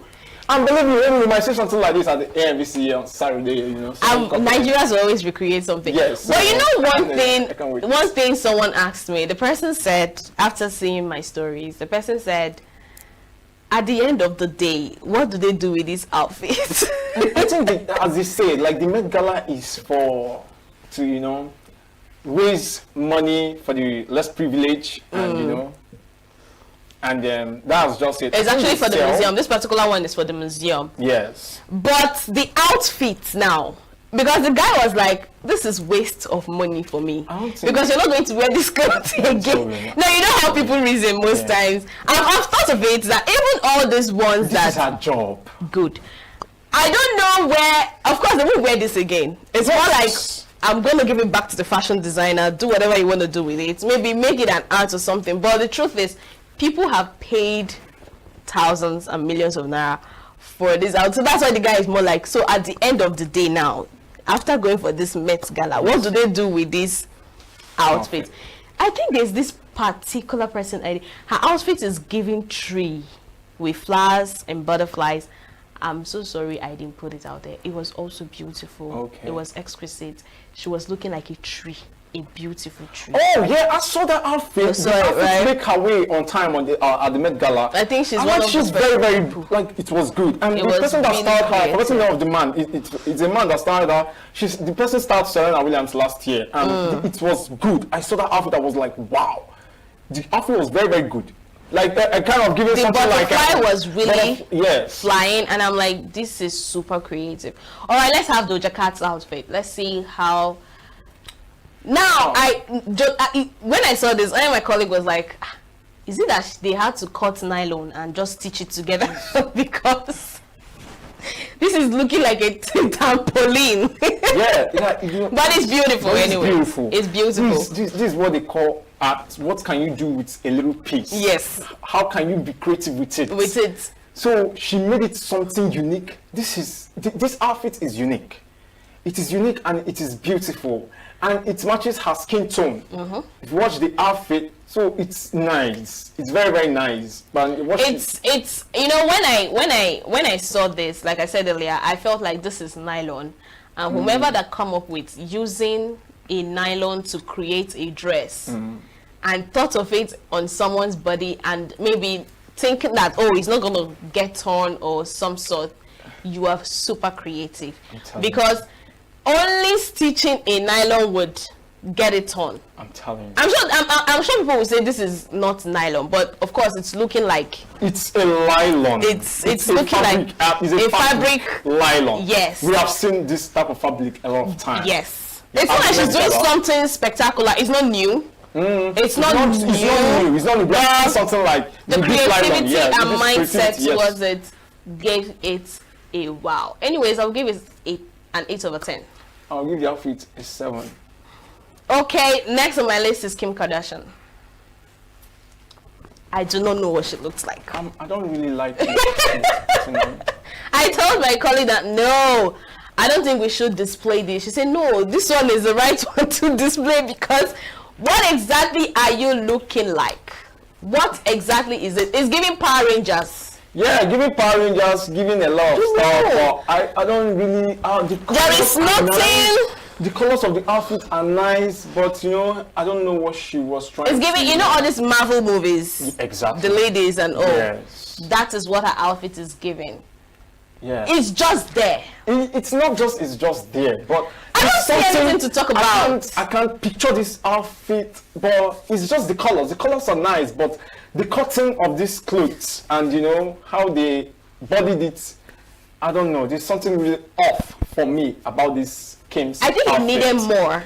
I think it needed more, maybe in her hand or something. Like, you know, if there was a material like, you know, down here, because I think the up is good. The up but is the down good, is the down something else. is and the hand is so bare. Yeah, it's so bare. This is not this is a 4/10 for me. I'm rating it 2/10 because there is nothing really good. I'm trying to picture this outfit. I want to give the 2 is just for the up because you do a lot of job. Yes. Like, you know, the it's upper part of the Power Rangers. But the down is not that, you know, I've seen something, you know, very, very short, but at least give me something good. Like, you know, maybe. I mean, you are Kim Kardashian. Yes. I was like, you know, she's one of the people that we want to see you do exploits. Anyways, last person on our list is Sabrina Carpenter. Let's have Sabrina Carpenter. Beautiful. Beautiful. My God. I loved it. See, fashion designer. See, it's not by merging to Ankara. You need to go for an upgrade. You need to be super creative. Sabrina Carpenter's outfit is very beautiful. Yes. Very, very beautiful. Super beautiful. One of the best look of the night. Very, very beautiful. This is explicit. I don't know the material for this. It's giving that tape in, you know, that discs cassette when that's so creative. So I'm like, okay, that like the creativity is behind it. It's so nice. It's so creative, and like the hair, the little you know, jewelry on the front of the hair is given. And you know, the corset and you know, the neck piece, like, you know, the turtleneck. It's actually and the tray, like everything is just good. Everything is so good. They all brought out their A game. I'm telling you, right? Every single person. I didn't display the men. There's this particular Sam what now? Sam Smith. Sam Smith. I forgot to display his outfit. When I posted it on my story, people were laughing. He looked like a witch in that outfit because there was something on his hair that looks like he's trying to fly. You know, this whole wizard. Have you watched Wizard in Waverly Place? No, I haven't. In Disney Channel. No. He was looking like a wizard. The creativity great, but when I saw it, I laughed because what in Jesus' name is this? Anyways, all the fashion designers, each and every one of them that put out their A game, and all the celebrities that showed up at the Met Gala did amazing. We are super proud. It was so nice. It gave us the real costume arts. Yes. We expected it, and of course they said it's all for the fundraising of the museum. So we hope it actually gets to what they expected, and it really raised the fund that they are expecting. Obviously they will, because a lot of millions of dollars has been put into it. Like so of course, yes. Yesterday night. Last night was amazing, and it's something to talk about. And you know you had more fun because you watched it live. Yeah. I was screaming. Like when I saw Beyonce's outfit, I was like, wow. I didn't even bring out Rihanna's own. Rihanna kind of, you know, like, you know, we already seeing Rihanna's video on clip, like when she was living in the hotel room or something. Yeah. We already seen the clip before she made it to the red carpet. So you know, so we already, like, you know, Rihanna's outfit was very, very good. Like, you know, that kind of embodied something, I don't know, kind of. Sorry, it looks like Sparrow for me. The outfit is very good. No, it's good. But I'm like, what do I team this? What do I call this, right? It's giving Spyro Jira. I don't know. It was the husband. Yeah, Oh my God! Nice. I regret not bringing up the men for this. Yeah, I think that's the best look for me at the men. Like, you know, that's his husband's outfit. That's the best look for me for the night. And yeah. You know, Franklin, I love doing this whole review with you. ANVCA is happening this weekend, so we know Nigerians are not going to fail us. Exactly. We're going to be reviewing your outfits. Yeah, so not fail us. I already seen a clip. What's it called? Tosi Silva. He's a blogger. There's this outfit. Just a normal gown, pink gown, selling for $10,000. That's 30,700,000 naira just for ANVCA. So I am expecting Nigerians to do a lot because Nigeria, this is their brand. This is where you show yourself to brands. So yeah. You know the sad things. Someone, also part of the Nollywood, said this might be the last ANVCA. So like, if it last happens, ANVCA. it might. It's not impossible. We don't know yet. I think it's impossible. This we don't know yet. They make that, like, there's no how they can count. It's just like you're saying that this might be the last Grammy Award. No, you don't get why they said it's the last one. Why? It's the whole fight between MultiChoice, Paramount, Warner Bros, and all that. No, the thing is that because you know they showcase ANVCA on African Magic Series. Yes. So that's why. That's why they said it might be the last. Our time is almost up. Anyways, Franklin, I had a great time doing this review with you. Same here. I think we'll do this maybe on Monday. Let's see what Nigerians are going to do in the African Magic Viewers' Choice Award. Yeah. So the show has come to an end, guys. Thank you so much for watching. Thank you for not leaving us. I'm sure you had a great time from the stories to the fashion review. We'll be doing this more often. I know you missed fashion reviews like this, and we had to do it today being Tuesday because Met Gala happened last night. So follow all our social media platforms, subscribe to our YouTube channel, and of course join us same time tomorrow for more insights like this. Enjoy the rest of your day, and I remain your baby girl, Queeneth Wokunta.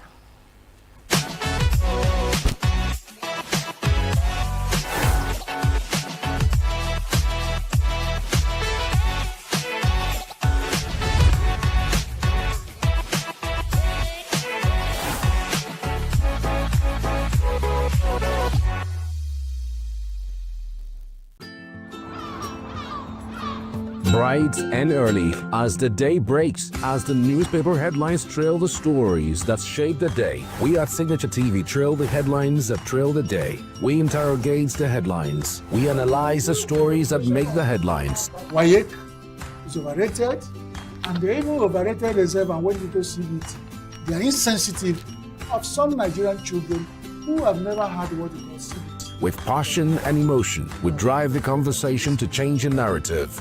Let nobody be deceived by Nigerian high level of performing in agriculture export. We are still where we are. Newspaper review on Signature TV every morning on Signature Morning, weekdays, and Signature New Day, weekends. Newspaper review on Signature TV. We do not just review the headlines, we make the headlines relevant to our daily lives.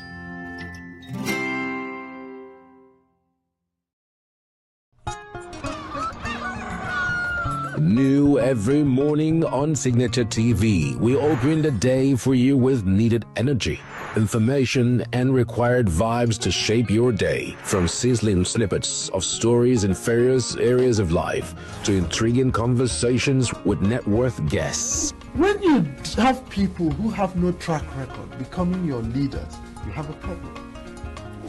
There is no outstanding gratuity when Obi took over from me. I left in all the accounts of Anambra State 13.8 billion for him. Your day cannot be complete without Signature Morning on weekdays and Signature New Day on weekends. There is no better way to start your day except Signature Morning and Signature New Day every day on Signature TV.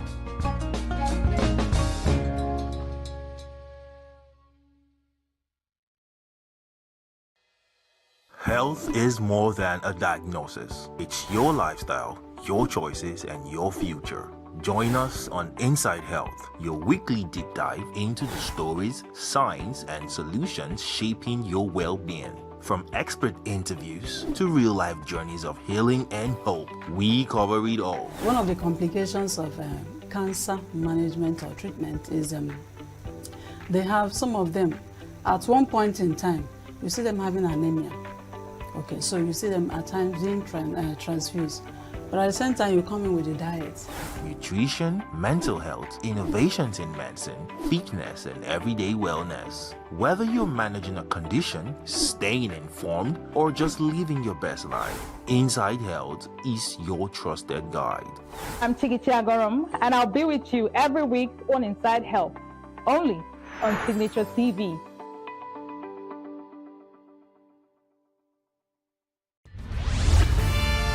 We are local.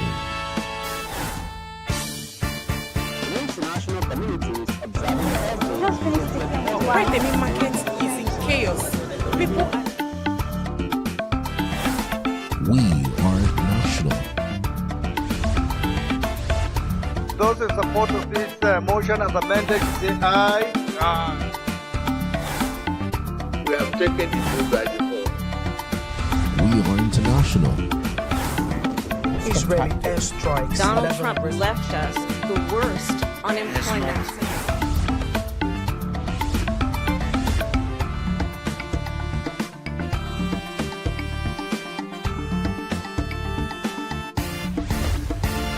Signature TV, news in your pocket.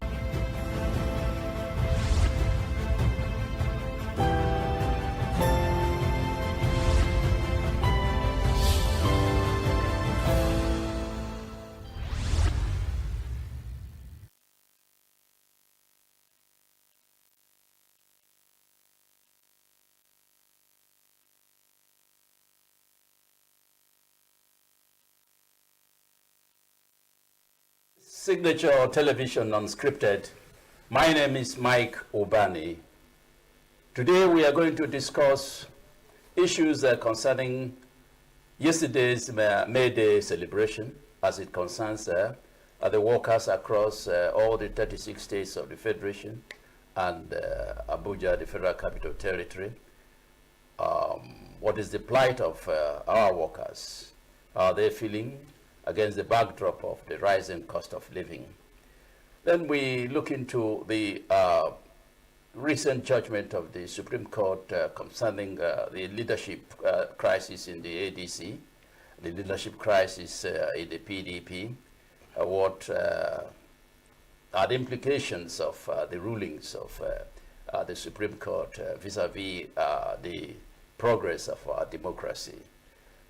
With me in the studio this morning to handle these two crucial and topical issues on my right, immediate right, is Dr. Ukeje. Dr. Ukeje, you are welcome to the program. Thank you, Mike. And my good friend, Mr. Martinani.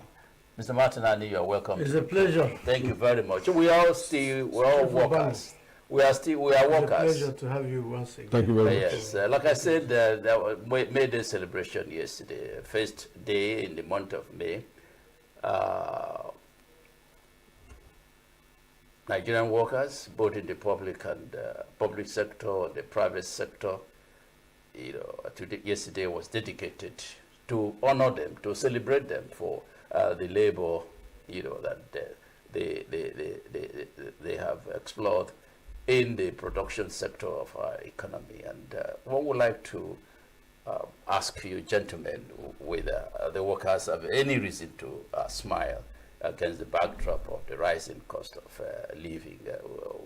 Dr. Keje, what do you make out of yesterday's May Day? Do you think the workers have any reason to smile or to, express disappointment? Mike, yesterday too was a memorial day for St. Joseph the Worker. Joseph was the foster father of Jesus. He was a carpenter, and he trained Jesus in carpentry before he started his mission. All of us, usually, in fact, majority of the people in the world are workers. And as Pope Pius the 12th said in 1955, that that God created man and gave him the ability to create, to continue his work of creation. So virtually all of us are workers because we have labor in us. I agree. As things stand now, either many people are not laboring because they are unable to labor, or they are laboring in vain. You plant your crops, somebody harvests it, either for his livestock or for his sales, so you don't go back. You are a paid worker, you can't get to work because of the cost of transportation. If you live nearby, what you earn cannot keep you at home. Meanwhile, the public service or the government continue to increase prices, while governments elsewhere are reducing taxes or charges to reduce the cost of living. I mean, I'm surprised. Each time I go to the ENUGU airport, there is a fee you pay at the gate. When you get in and you want to park, you are asked to pay another fee. I said, does this airport lead to Nchatacha? If you paid to enter, why should you pay again to park? So, Martin, you can contribute. Well, it's really interesting, and, but it's not funny anyway. We're all laborers. Even our Lord Jesus Christ in the Bible encouraged that anyone that will not work should not do what? Eat. So it is expected that man should be engaged in one means of one business or the other, means production line. You know, either you're buying, you're selling, or you're manufacturing, or you're the middleman, or you are in the office, you know, carrying out government policies as a bureaucrat and all that. Or you're also a political leader giving direction, you know, for what to do and not to do. So the point here is that Nigeria is at a very critical stage, you know, of our political life today. And unfortunately, workers of the world, especially in Nigeria, are grilling under serious pain and hardship, which has been further, you know, heightened. The bar has recently been raised by the current fuel increase, and of course, the war between Iran, Israel, and America, you know, and of course, choking up the Strait of Hormuz, you know, which is the Mediterranean path-through shipping line, mostly move goods, and they say it's about 20%. So sometimes my child was asking me, a teenager, he was asking me, Daddy, if they say it's 20%, so what has happened to the other 80%? That fuel has suddenly risen, that you are now buying from 700 to 1,002. And like Dr. KJ mentioned, nations of the world, of course, every government is all about the welfare of the people. So when you find your citizens grilling under this kind of difficulty, there is need for government to intervene. You know, there is need for government to intervene, even in the free market economy. You know, Adam Smith and the rest of them. There is need for government to intervene sometimes, because that will not be allowed. Force of demand and supply shouldn't be allowed. You know, that's why in the neoclassic economy, it's expected that government should intervene. And what do we expect that states like Nigeria should do? It is to lessen the burden on the people. Because like we are celebrating, we are marking the World Day, May Day yesterday. Workers cannot, their salary cannot take them to work. They can't even go to any restaurant and eat. They can't even pay their bills. House rent is on the increase. The National Housing Fund, they can't access it to build houses. And there are no mass housing schemes. And there's so much poverty. A lot of persons have been further thrown down in the cesspit of poverty. So the point here is that there is a gamut of burden on the laborers. I don't know, but Karl Marx, you know, when he was speaking, he said the workers of the world should unite, that they have nothing to lose in his communist manifesto. He said that there's nothing for them to lose than their chains. So this is a wake-up call for all the workers of Nigerians to unite and lose the burden off their shoulder by ensuring that they actively participate in choosing who their leaders are. Because if you are not giving me what I needed, you are not providing security and social welfare for me, I have the, under democracy, the choice to make a change. So we're expecting that the workers should unite. If the suffering is okay for them, let the status quo be maintained. But if they are no more comfortable with the pain and burden, then there is need for them to yak off the yoke on their neck and the burden on their shoulder, like Prophet Isaiah, you know, stated, you know, when he prophesied about the coming Messiah. So That is my take. I use this opportunity to congratulate all of us, whether in the formal or informal economy, and mostly to congratulate the entire workforce of Nigerians on 2026 May Day celebration. I pray that they will take action because God cannot come down. Yeah. I keep saying it, Nigerians are good in praying and praying, but certainly God cannot come down until we take action. Nothing will change. Who is to take action? You mean the workers or the government? The workers, both in informal and formal, of course, Okay. constitutes a larger percentage of the over 200 million Nigerians. Yes. What bothers many of us, generality of Nigerians, you did mention the issue of rising cost of, petroleum products against the background of the fact that, there is a conflict, a war, U.S., Israeli and Iranian war, which brought about the closure of the Strait of Hormuz, making it difficult for ships, to carry petroleum products from the areas of production to the areas of need. All right.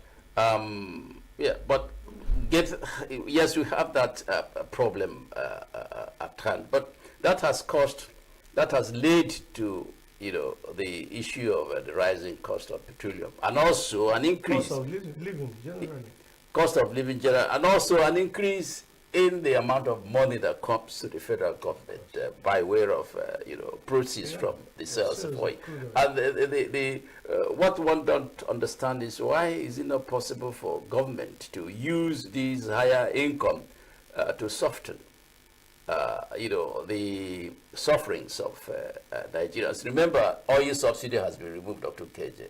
And nobody's telling us where this money that is realized from the reduction of, from the removal of oil subsidy has gone. Then this issue, the present problem we have now, that led to the rise in petroleum product. Nigeria is making more money. I mean, we are making more money because oil is an international product. Once the price of oil goes, we make more money. So where is this money, all this money going to? Are you not surprised that this money is not being recycled into the system so that Nigerian workers will have a feel of the profit that the government is making for now? Well, I'm an economist. I'm not surprised because there is something that is called resource costs. Any group of people that depend on extraction of resources, natural resources, for their livelihood, have a cost on them because they don't know when it is exhausted. In Lagos, you hear of Alaye, those who claim that the land is their own. So when somebody is building their house, they come there. Immediately after the Nigeria-Biafra war in Onitsha, as people were rebuilding, there were a lot of gangs in Onitsha.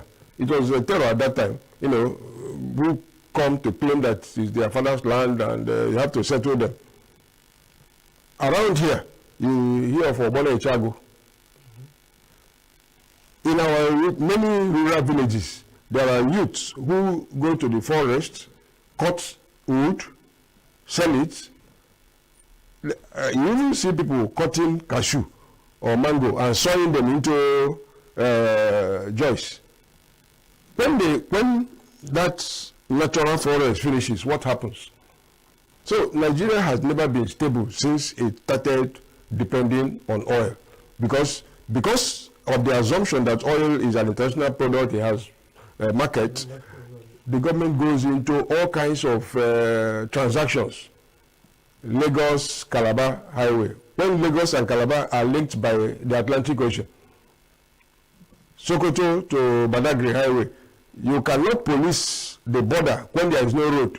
Now you want to set up a road between Sokoto and Badagry.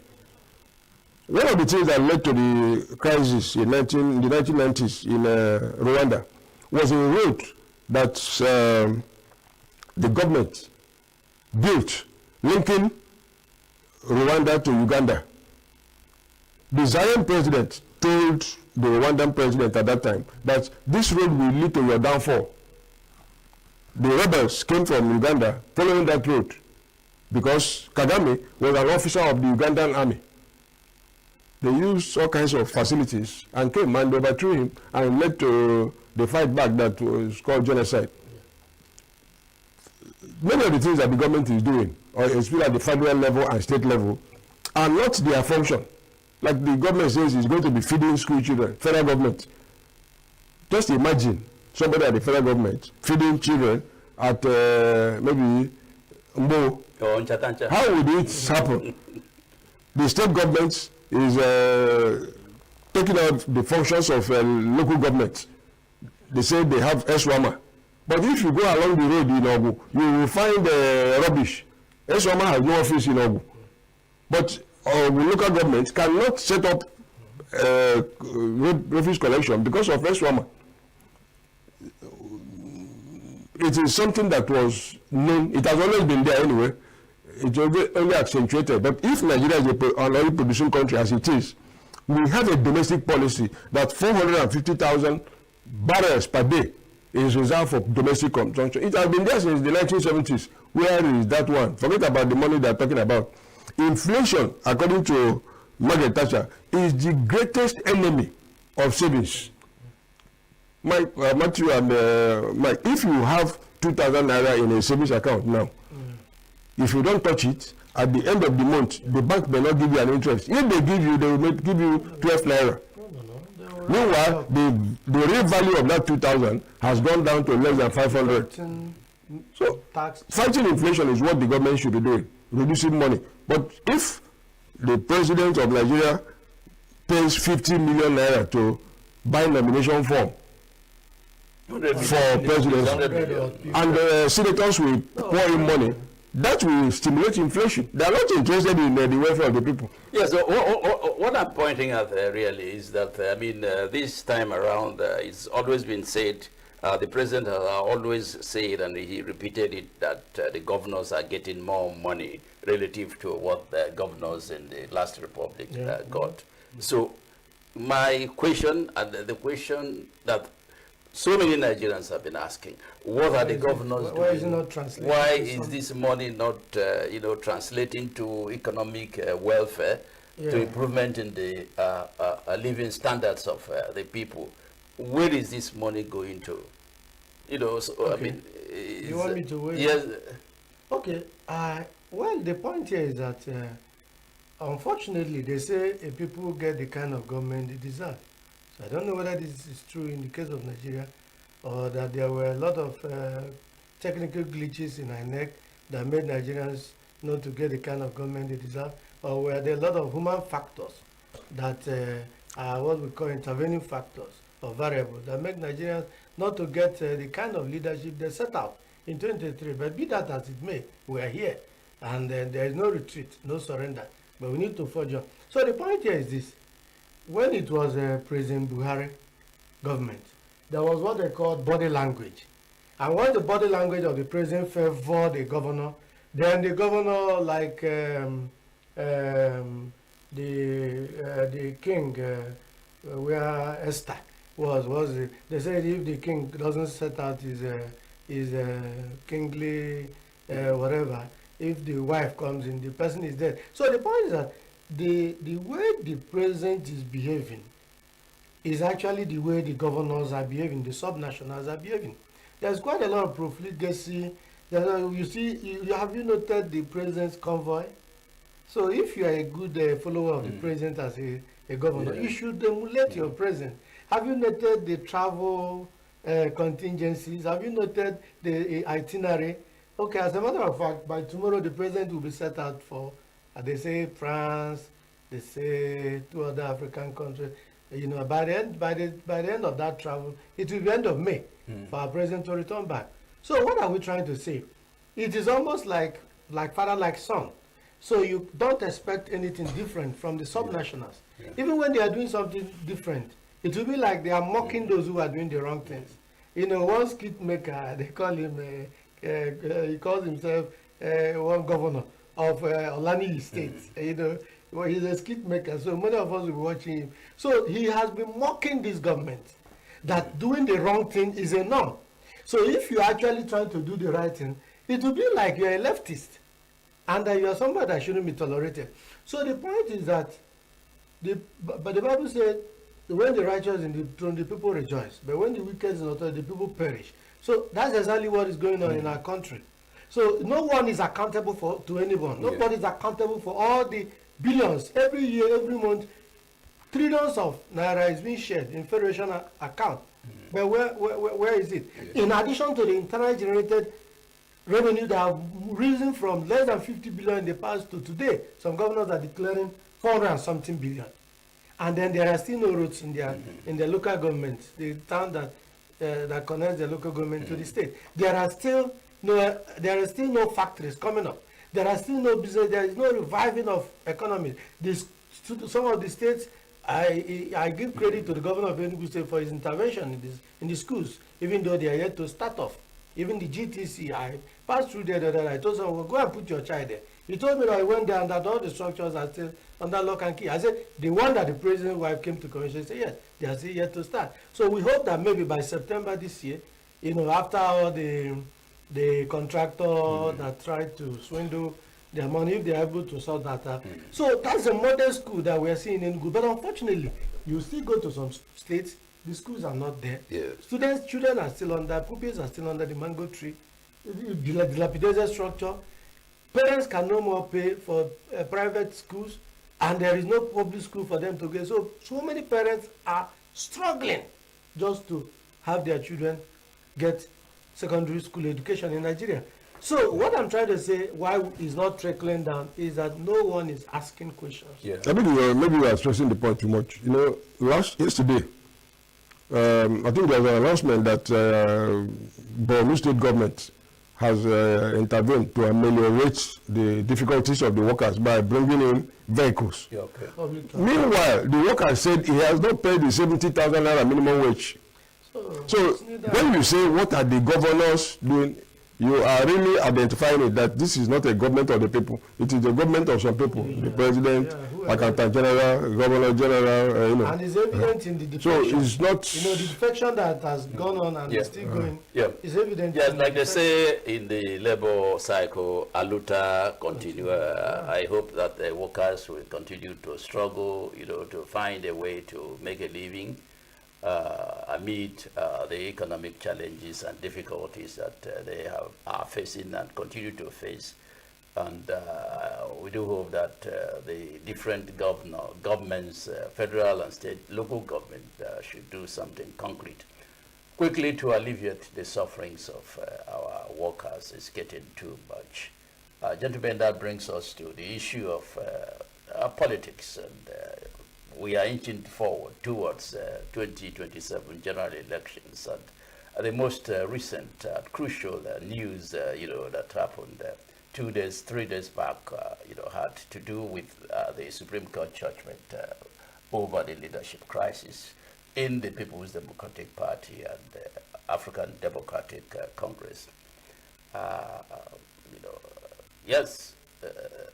When you come to the PDP, to the ADC, we understand that the Supreme Court has given the ADC a partial lifeline, a partial political lifeline against the backdrop of its decision that the matter at the Supreme Court should be referred back to the High Court. But on that same day, the INEC, listed the names of the leaders of the ADC into their portal. But for the PDP has been beheaded. The point I'm trying to raise here is that it looks as if the judiciary is contributing to the slowing down of democratic development, democratic process in our country by various interventions that we have seen in the political parties. So how do you weigh in on this? Well, this is happening in the open. If the Minister of Federal Capital Territory is providing for judges, Supreme, Appeal, Federal High Court, and High Court of the Federation, of the Federal Capital, they are dancing to his tune. There was Achebe wrote a book, said there was a country. Although he described a little bit of Biafra there, But my reading of the book was that there was a time things were done well. Yeah. There was a time that this type of thing that was trying to happen in the 1970s, and Zeke was being humiliated about property tax in Onitsha. He went to court, but a journalist in Sunday Times tried to impugn Zeke's character. The judge invited him. So why did you comment on this matter that is before me? He tried to bluff him. He locked him up at ENUGU. I said, you must remain there until you purge yourself of the contempt. Today, look at the judgment of the Supreme Court. Two matters that are similar, you gave different judgments. But the ADC is already trapped in another suit filed by what is called incorporated former legislators. And the Attorney General of the Federation is taking part, asking that the ADC should be delisted. Well, I think he quoted Isaiah. It's the same God that made everybody. We have seen these things before. It will end. I think there was a governor that used to say it will end in praise. But when he left, he left in shame. Okay. Let's see where it will go. Mr. Patis, don't you think there is too much of intervention? Because right as we speak, many Nigerians have made up their minds on who to vote for.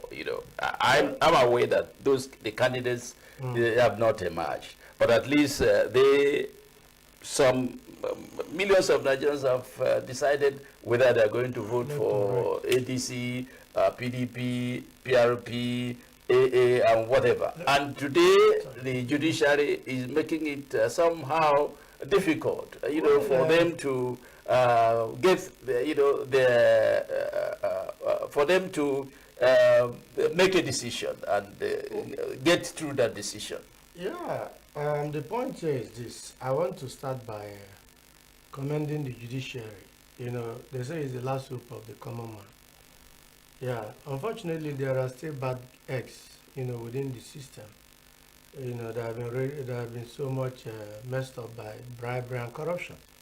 In fact, that is the cesspit of bribery and corruption in Nigeria. So, unfortunately, nothing is in the open. Nothing is hidden. Just people go ahead and buy judgment and go use all manner of family and friends to get what they want. But I want to commend the Supreme Court for taking that action. In the first place, ADC has been given an opportunity to survive, because in actual sense, all the suits that came from their former vice chairman, the one they call Nafiu Bala, the one that resigned and now say he didn't resign, the one that say he was not part of Nafiu, the one that say so the point here is this: you cannot rule out recklessness amongst the party, within the parties. A lot of recklessness, a lot of insubordination, a lot of disregard for the laws. And when they say the court has no power to intervene in internal affairs of the party, it is relative.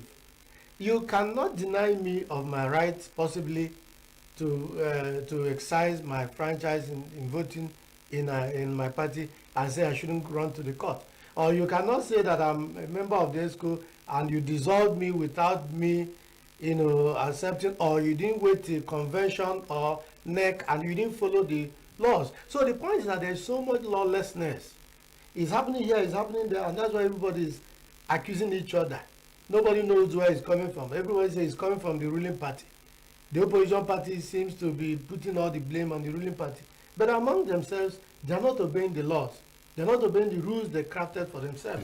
So, well, thank God, the opportunity for ADC to return back to the High Court over the suit that has been pending. And again, why should the judges be confusing some of us who are not lawyers with some Latin words or Greek word, I don't know. They say antebellum, status quo, antebellum be maintained. These are simple matters. You don't need to give your judgment in Latin. You can as well write it. Let the status of leadership of the party, as it was before Nafiu Bala came to the court, be maintained. And that is that there was an executive led by Senator David Mark. So why did INEC on its own went ahead to interpret the law their own way? So at least Supreme Court has called attention to that, and it's a good development. Let them go back and sort that out. Martin, I think there is something that you need to pay attention to. Yes. There's a convention or meeting that was held in Ibadan. The Oyo State Governor, Makinde, said, we are going back to Operation Red Tear.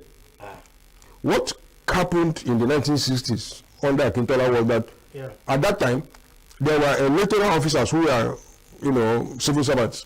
They were supposed to be available and give you nomination form. But they made it impossible for people who are not in Akintola's party to get those nominations. This is just what is happening today. Exactly. You can see that INEC chairman was identified as having sympathy for a party. Then he organized his own inquiry and said that it has been proved that he is not the person. Is that how things are done? But like I said, by their fruits you shall know them. Just to make a touch a little on PDP. The point here is this: we are almost a state that looks as if we are not governed by the law. For instance, in the case of Makinde-led PDP, that is Turaki. Yeah. Why would there be a court order, no matter how bad it was, that you should not organize a convention? Why would Nigerians not obey the law? Why would not Nigerians? I think there's something. There is something you need to see. No, one of the things they that should have gone back. No. I think, Martin. I think we are in a republic. A court should not tell people not to perform their function.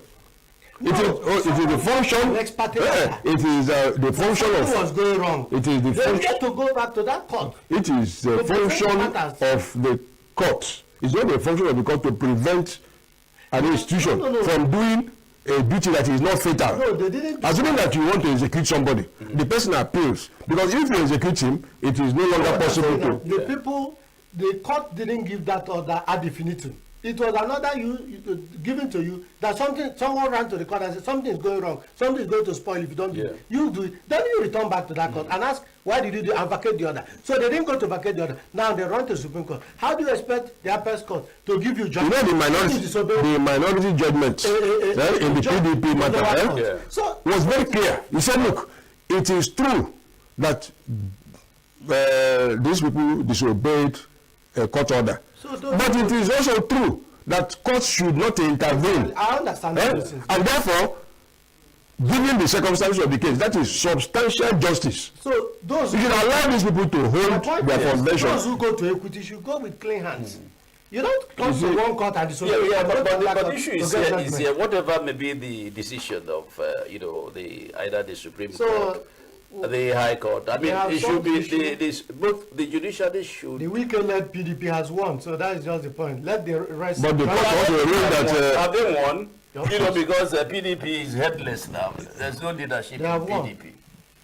They have won. There's no leadership in PDP. No, there is. There is. Anyanwu has been suspended. No. The court didn't say so. No. The court. Are you talking about the Supreme Court or? The Supreme Court upheld the suspension of Anyanwu. I don't think. The Supreme Court upheld the suspension of national chairman of the party. And that is why the chairman of the board of trustees, Senator Let's see what will happen. has taken over the PDP.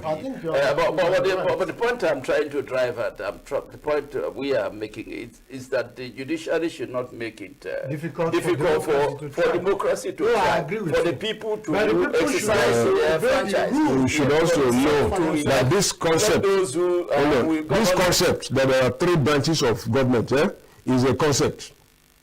It's not made by God, because God is almighty.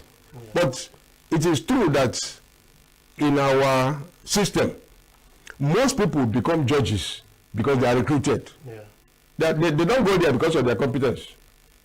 I understand. Yes, you are speaking. Really, what bothers me is the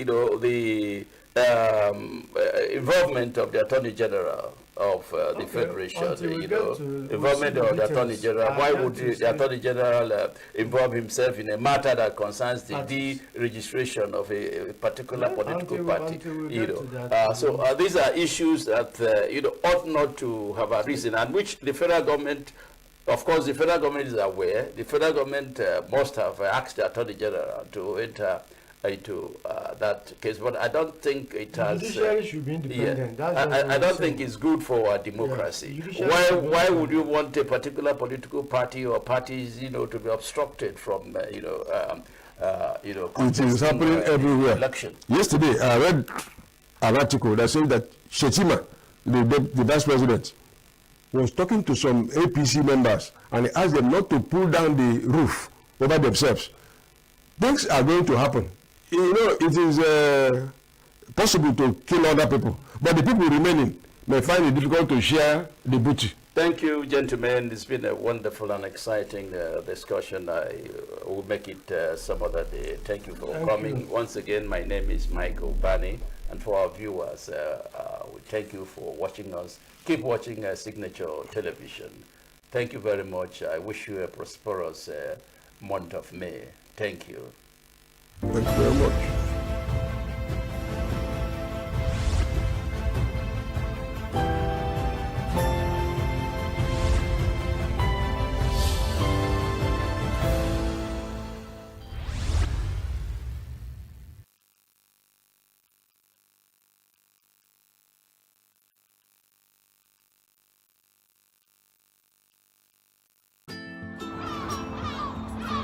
Bright and early as the day breaks, as the newspaper headlines trail the stories that shape the day. We at Signature TV trail the headlines that trail the day. We interrogate the headlines. We analyze the stories that make the headlines. WAEC is overrated, and they even overrated themselves and went into CBT.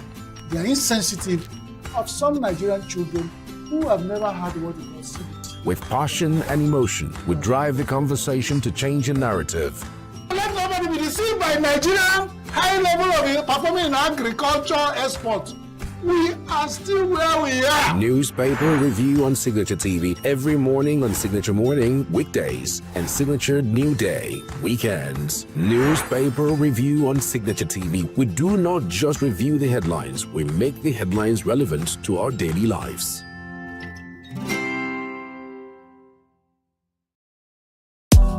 Tired of the snow? Tired of the bad TV signals? Nigeria has gone digital. Introducing Free TV, the national platform for every Nigerian. Get 100 plus channels immediately. Sports, news, and entertainment in your native language with clear picture quality. Whether you're in the city or the village, our satellite signal reaches every corner of 36 states from day one. No monthly subscription, just a compatible decoder and you are set. It's a national asset built for you. Take the show on the road, download the Free TV app and stream your favorite channels anywhere. Starting this May, scan to download the app or call 0700 388 7277. Free TV, digital TV for free. Brought to you by NBC.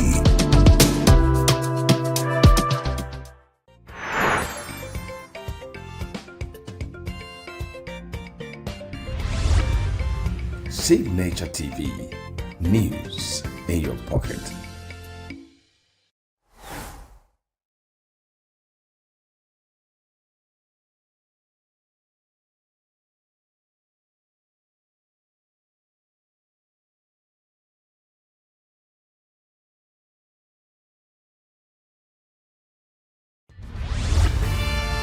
We are local.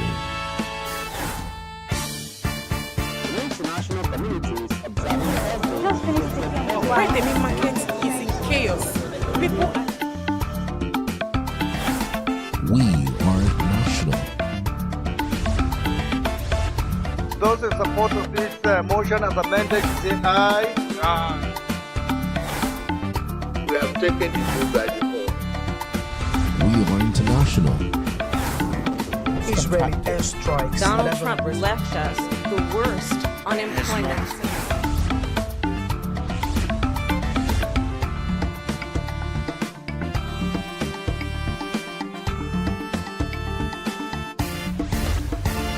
Signature TV, news in your pocket. Every second, every minute, every day, news is breaking. Events occur and there are new developments. At At Signature TV, we follow these stories objectively, bringing all sides without bias, explaining the complex issues, breaking down the numbers, and investigating the issues behind the news. Anywhere and everywhere, near or far, wherever the news is, we will be there. Signature TV. News in your pocket.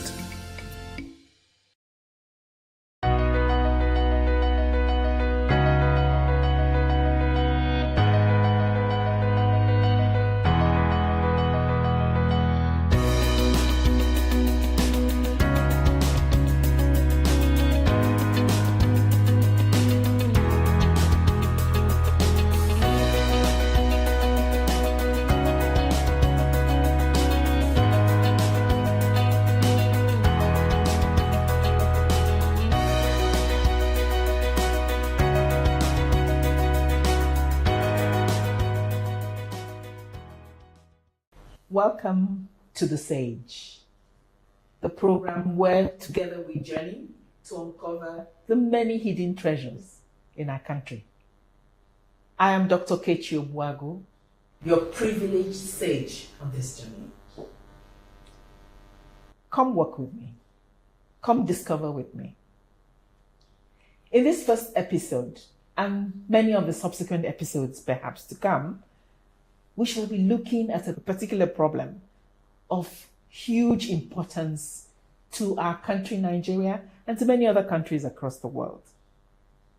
The issue of unemployment, the issue of economic disempowerment. Let me just say that I don't know whether those of you out there are aware of the fact that approximately 80%, that is my rough estimate, of the people in this our country is made up of young people 40 years and below. And our statistics actually say that of this huge population of young people, 40 to 45% of them have no jobs or are underemployed. That's a huge number. That's millions of them. But we also do know that employment has been made so much worse by the pandemic that is currently on all over the world. And therefore, there's an even more urgent need to do something about it. It's not something that government alone can address. We need a multi-sectoral approach where every hand must come on deck, whether it's government or private sector or the NGO sector. In my auspices as the president of Conversations for Change, we are so keenly aware of this. And that is why a prominent part of that program, we're an international nonprofit, is actually helping young people who are keen on being entrepreneurs to become successful entrepreneurs. And so bear with us, because in the next few episodes, you will see many of those amazing young people who have made a success of their business. But again, let me say to many of you, as we said in our pilot episode, that while, yes, we will, to begin with, showcase these homegrown ones, we are open to hearing from many, many of you out there who feel either you are or that you know other wonderful entrepreneurs, young entrepreneurs who can be showcased, whom we can learn from. And so in this episode, I'm so excited. I'm so excited because we have a wonderful discovery for you. A young lady, extremely talented, dynamic, hardworking, creative, innovative. I could go on and on. A young lady that truly, truly has inspired me for the past few months. Stay with me. We shall unveil the package.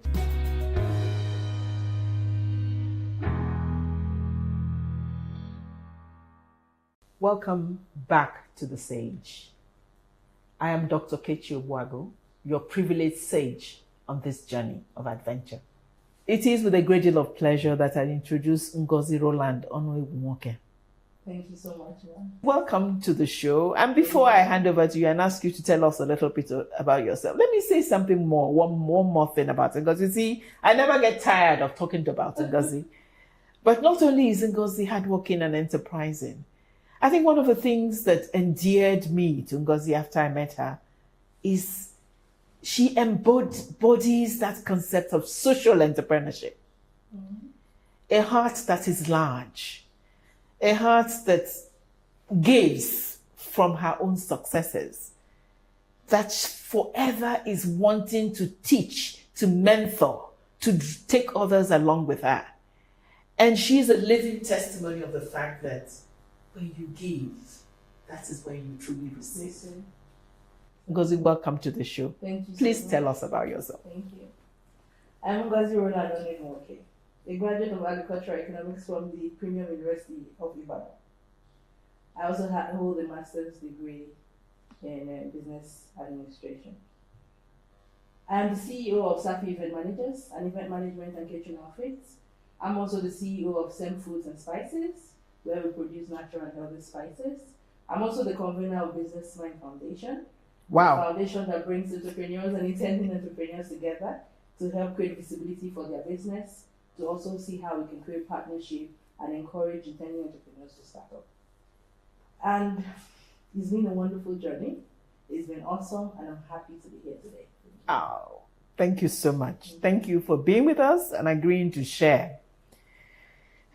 Ngozi, tell us a little about your business. What inspired you? How did you venture into this? Just like a lot of young people, I would say unemployment pushed me into converting my passion, which is cooking, of course, into a business. That was how the event management and catering outfits came into play. But like the catering industry that we know, it's saturated. So I decided to create a niche for myself, which is the MSG-free catering. That is cooking without our conventional seasoning cubes. And of course, I can't cook for the whole world. So I started thinking of how can I make these available to people who I can't reach out to. And that's when I decided to create the natural spices. Of course, I may not be able to cook for you, but I can send my spice to you irrespective of your location. And so I launched Sem Spices. And 2 weeks after, I had a terrible, terrible accident that almost took my life. In fact, I had about 28 stitches in my head. So it was a downtime for me. It almost led me into depression. I was discouraged. And the money I used in starting the business, funny enough, was money that was deposited for a wedding I was supposed to cater for. You know, I had this dream, I had this vision, this plan that, oh, you know, like a lot of Nigerians will say, I will just blow when I start, you know. But it didn't happen. I didn't see it happen. And then the wedding was still coming, irrespective of my accident. Of course, I was still going to cater for the wedding. So it was a downtime for me. And along the line, a friend told me about Conversation for Change. Oh, there's an application for a fellowship program, and of course, they could give you grants and all that. I said, Nigeria, they've come again. Which one is fellowship program and grants? You know, so I reluctantly applied. And I was surprised. Like 2 days later, I got a call. We are invited for an interview. I said, are these people real? Interview? How? Because I remember I didn't even upload some of my documents. I was like, okay, let me just go and see for myself what's happening. And I was told that out of over 200 applicants, 60 were shortlisted. And I was among the 60. I was like, okay. You know, I met the panel. I shared my experience, my passion. It's my passion. So when I'm talking about it, you know, it's a passion, you know. So I talked to them and they said, okay, we'll get back to you. And out of the 60, 15 were shortlisted. And I was still part of them. I was like, okay, I can see, you know. And then we started the fellowship program. They took us through a lot of training. And it made me understand business from a different perspective. So I would say Conversation for Change inspired me to take the next step. They taught me not just to build a business to finance my immediate needs, but to build a legacy for my unborn generation. They taught me how to build structure in my business. So it's a major inspiration. And from there, you talked about social entrepreneurship. Honestly, I didn't even think about that or know about that until I came to Conversation for Change. So they taught us what social entrepreneurship was, about giving back. And that was what birthed Business Mind Foundation. because I felt, oh, I've learned something from this platform. I can teach it to others who don't have the privilege. Yeah. Of How gaining wonderful. this knowledge. How truly wonderful. And today, glory to God, we're over 1,200 members, and we are growing. So C4C is a major inspiration in our business. Great. This is, I'm overwhelmed myself. I wasn't quite expecting to hear that. Okay. But it is what you are. And for us in C4C, it just brings out all those qualities which we are convinced is what we need for this country, for the world as a whole.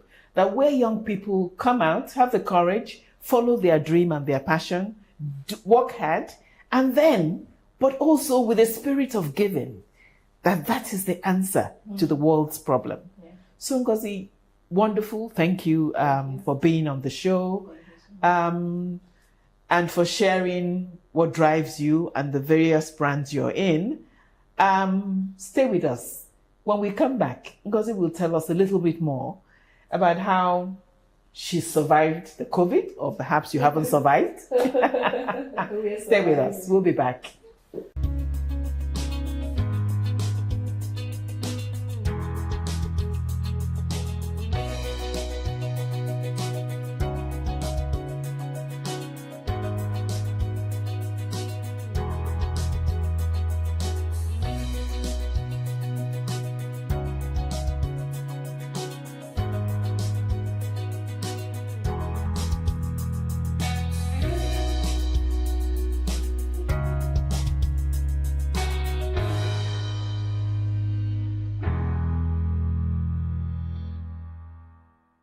Thank you, viewers, for continuing to remain with us. As for me, I can never stop enjoying talking to you. So we had a wonderful story, but let me ask you for a little bit more in terms of details. How did your 3 branches grow? What is the structure? And so on. What were the challenges? What did you find as the milestones? And how indeed, so in addition to a little more understanding of your various arms of business and how you have grown, over time, I know you have, but also how have you survived the COVID? Thank you very much. It's not been an easy journey. Before I joined the C4C fellowship program, I had just 4 spices. And to the glory of God, today we have over 20. We have new products as well. Wow. We have our teas, we have our granulas, then we have our date powder. Okay. So it's been an amazing journey, not easy, but like I said, what C4C did for me was to take me back to the roots. It was like starting afresh. I had to get everything right, from my accounting to my staff management to my customer service. I had to build a structure. I started afresh, trying to write down the visions, trying to create my business plan. I started doing my business canvas, and it helped me put everything I needed in place. So yes, I didn't have everything I needed available, but I had it at the back of my mind that this is what I need to make this business succeed. A lot of people go into business without really knowing what it takes. So at the end of the day, when they get into, when they are faced with challenges, you see it's a problem. So apart from putting this whole idea on paper, having the knowledge of what I needed, I tried to anticipate possible challenges so that when they occur, I just easily go over them instead of them taking me back. So building this structure helped me to know, okay, this is what I make from my sales. In fact, first of all, I had to start afresh to be sure that I'm even making profits. Because the first thing they taught us in C4C was, is your business a profitable one? So I had to go back to say, okay.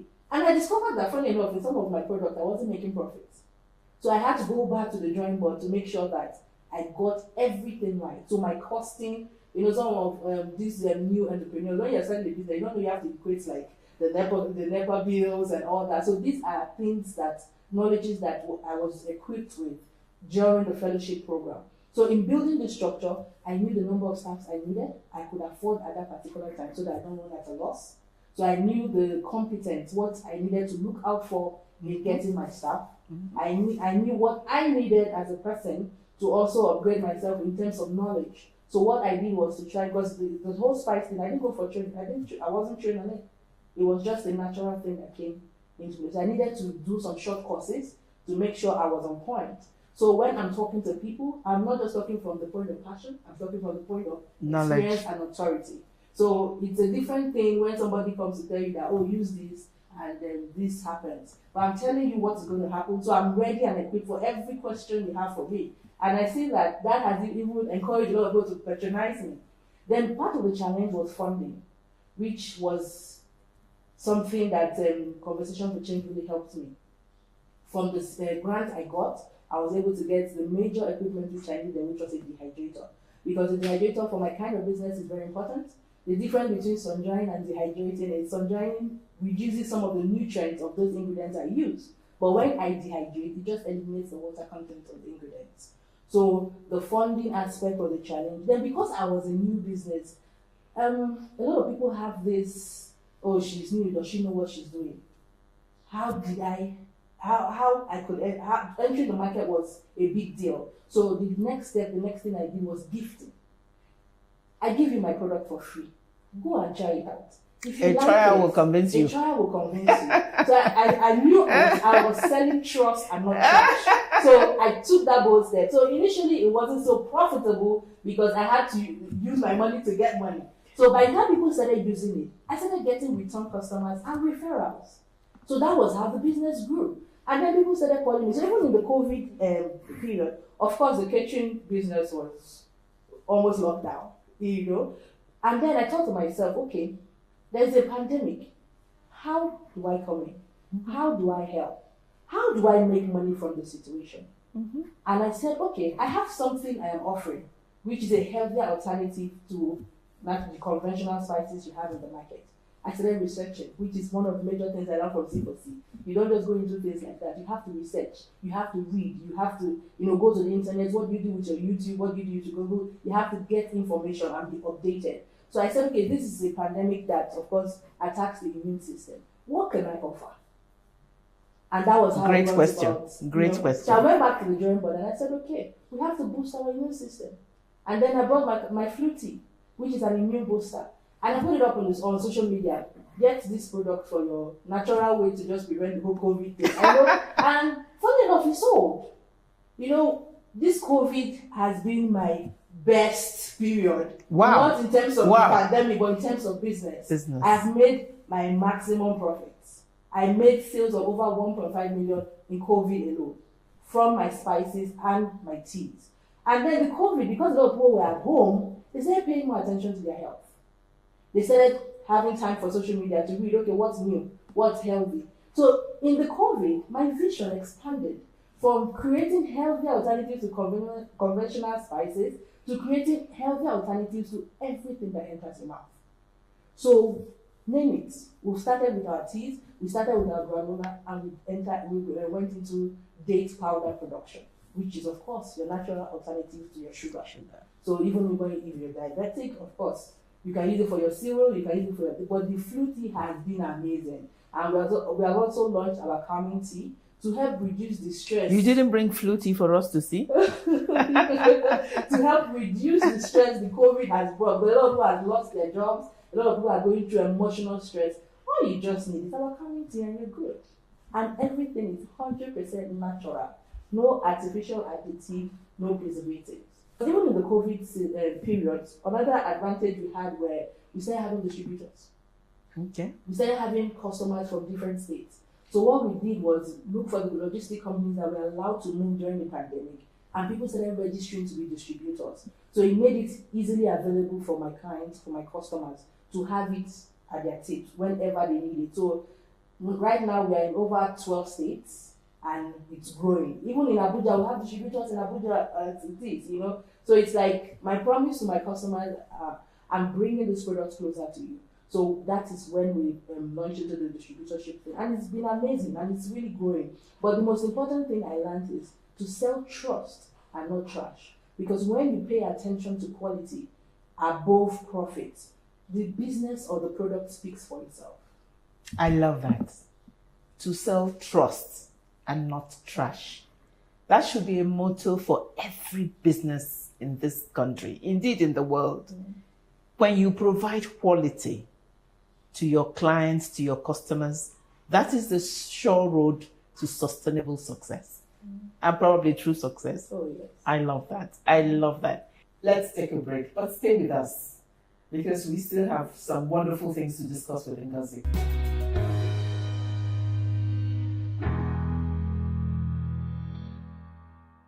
Welcome back. We've come almost to the end, but still a very, very interesting and stimulating part.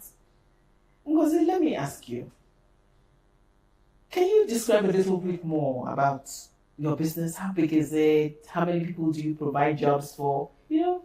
Let's whet the appetite of people out there. Currently, I have 2 permanent staffs and 3 contract staff. Then we have about 12 distributors. So I would say I'm also creating jobs for them because they are selling my products and making extra cash. And the beautiful thing is that most of those distributors have businesses that were really affected by the COVID. So the spice business for them is an alternative income for them. And since it's growing, in fact, I have some of them order for as much as 150 packs of these spices, like twice in a week or monthly and all that as the order comes. So it's been a really productive part for alternative for them, productive what I call it enterprise. They're always productivity, well. yeah. Yes. And apart from that, I do what I call unbranded wholesale. So you might be using some spice that tastes like mine. It's also mine, but it's not my brand. So I produce for In those bulk? who, yes, in bulk. Okay, So they okay. rebrand and repackage in their name. My kitchen would like to hear that. Okay, so I also encourage people that want to go into the spice production business, but you don't want to use my brand name, so I can produce for you and then you work with your brand. So it's like also expand. For me, it's increasing production and sale, of course. Okay. But, so don't be surprised when you try out some spice and you're like, oh, it tastes like some spices. It's actually some spices. Yeah. Are there investment opportunities? Oh yes, we have actually started. I have a product here. This is a spiced crayfish. I know a lot of people are like, which one is spiced crayfish again? Like I said, we're creating healthy alternatives to your conventional spices, but we're also being creative. Spiced crayfish basically is a combination of lots of protein. You can cook with it. And like this one, you can see it's chi crayfish. This actually is a product for an investor. So when we invest in our business, what we do is we create a unique spice for you.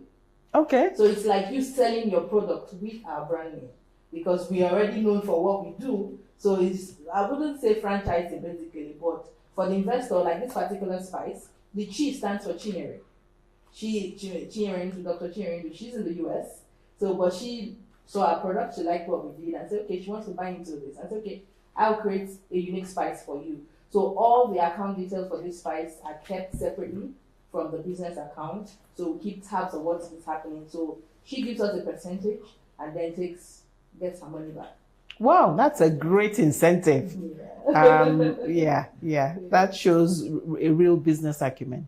Thank you so much. Yeah. And to all the potential investors out there, where you don't want to work, but you want to make money, think about Ngozi's business. Ngozi, thank you so much. Thank you so It's been great having you on the show. But can you, a last word to our viewers, what would you say to other young people out there? Entrepreneurship is not an easy journey, but for me as a person, giving up doesn't exist. It does not exist in my dictionary. Whatever the challenge is, you can overcome it. But first, build a structure. Your brain is not for storage, it's for thinking. So when you think, it's important to write down, because what you don't write down, you're quick to forget. So if you have that business idea, write it down. Write the vision down. Write everything it will take to succeed. And then, as you go along at the journey, you can tick. Write everything you need. Do your business plan. It doesn't have to be a complicated document, but it's a guide for you because every step you take, you can go back and see, what am I doing? Am I derailing from the plan? And with so much passion, you can achieve anything. Why I always ask people, what you do, are you passionate about it? Because when every other thing fails, passion becomes that drive that keeps you going. So keep at it. Giving up is not an excuse at all. Absolutely. Giving up is not an option. I don't think we could possibly end on a better note than that. Giving up should never be an option. Ngozi is wonderful, Ngozi is special, but there are many, many Ngozis out there. And so I echo her words. And if we truly create enough mass of young people who genuinely take on entrepreneurship and make a success of it, we will reduce the unemployment rates significantly in our country. Thank you all so much. We shall continue to bring to you wonderful young people like Ngozi. There are many more lined up for our show. There are many more out there. Please do write in if you would like to be part of the show and feature. We've had a great time. I hope you have had too. Once again, I'm Dr. Kechi Obuagu, your privileged guide on this journey. I thank you. Till the next time.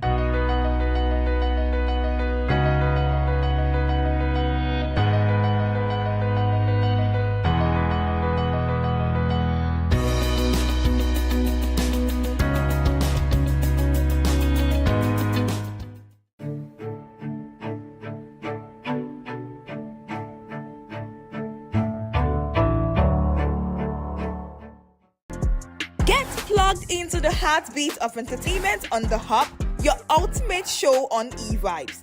From trending stories and social media drama to top charting music, must-watch movies and exciting moments from the world of arts, we've got it all. Join us for unmissable conversations with your favorite entertainment personalities, plus fun segments every week. So I should try harder. So Okay, I don't know that one.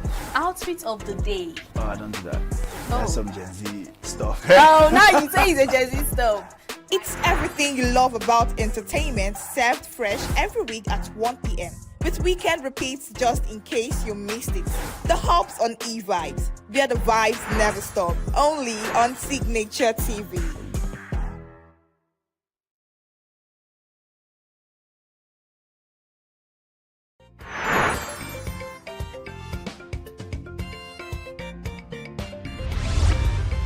Signature TV, news in your pocket.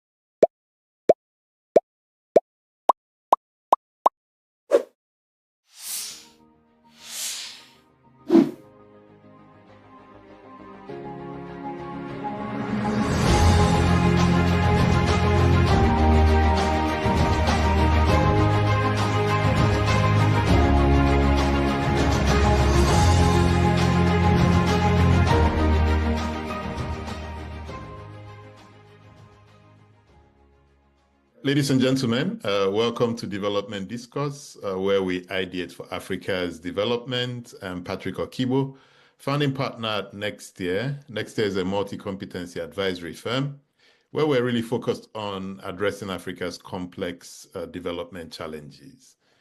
The rule-based world, as we know it, is changing since President Trump's second coming. It appears that there are no sacred cows. Everything is up for creative destruction, if we can call that what he's doing creative. But basically, it's move fast and break a lot of things. Africa is impacted, first from its over-reliance on foreign aid, and maybe even more importantly, the lack of confidence that has evolved, just that we have the ability to think ourselves out of the mess that we're in. So how do we understand what's going on and how it will impact the continent? How will the continent's leaders respond to the changing world order? How can the continent address the development challenges it's facing, socioeconomic poverty, energy poverty? And my guest today will help us unpack many of these issues. Todd Moss is the executive director of the Energy for Growth Hub. It's the preeminent energy think tank based out of DC, but doing a lot of work in Africa. And he's also a visiting fellow at the Center for Global Development and a non-resident fellow at the Center for Energy Studies at Rice University's Baker Institute. Previously, Todd was U.S. Deputy Assistant Secretary of State for Africa Affairs.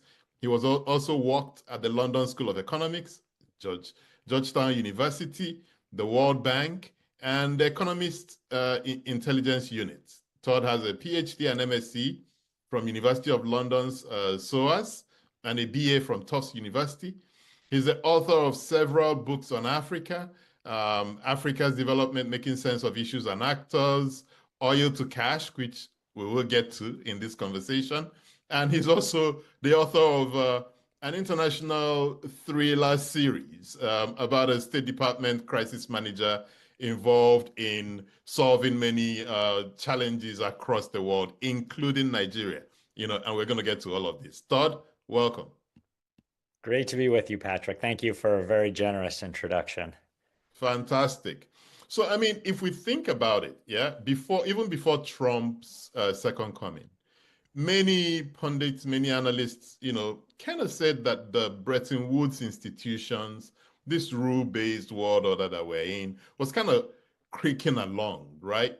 And needed some form of reform.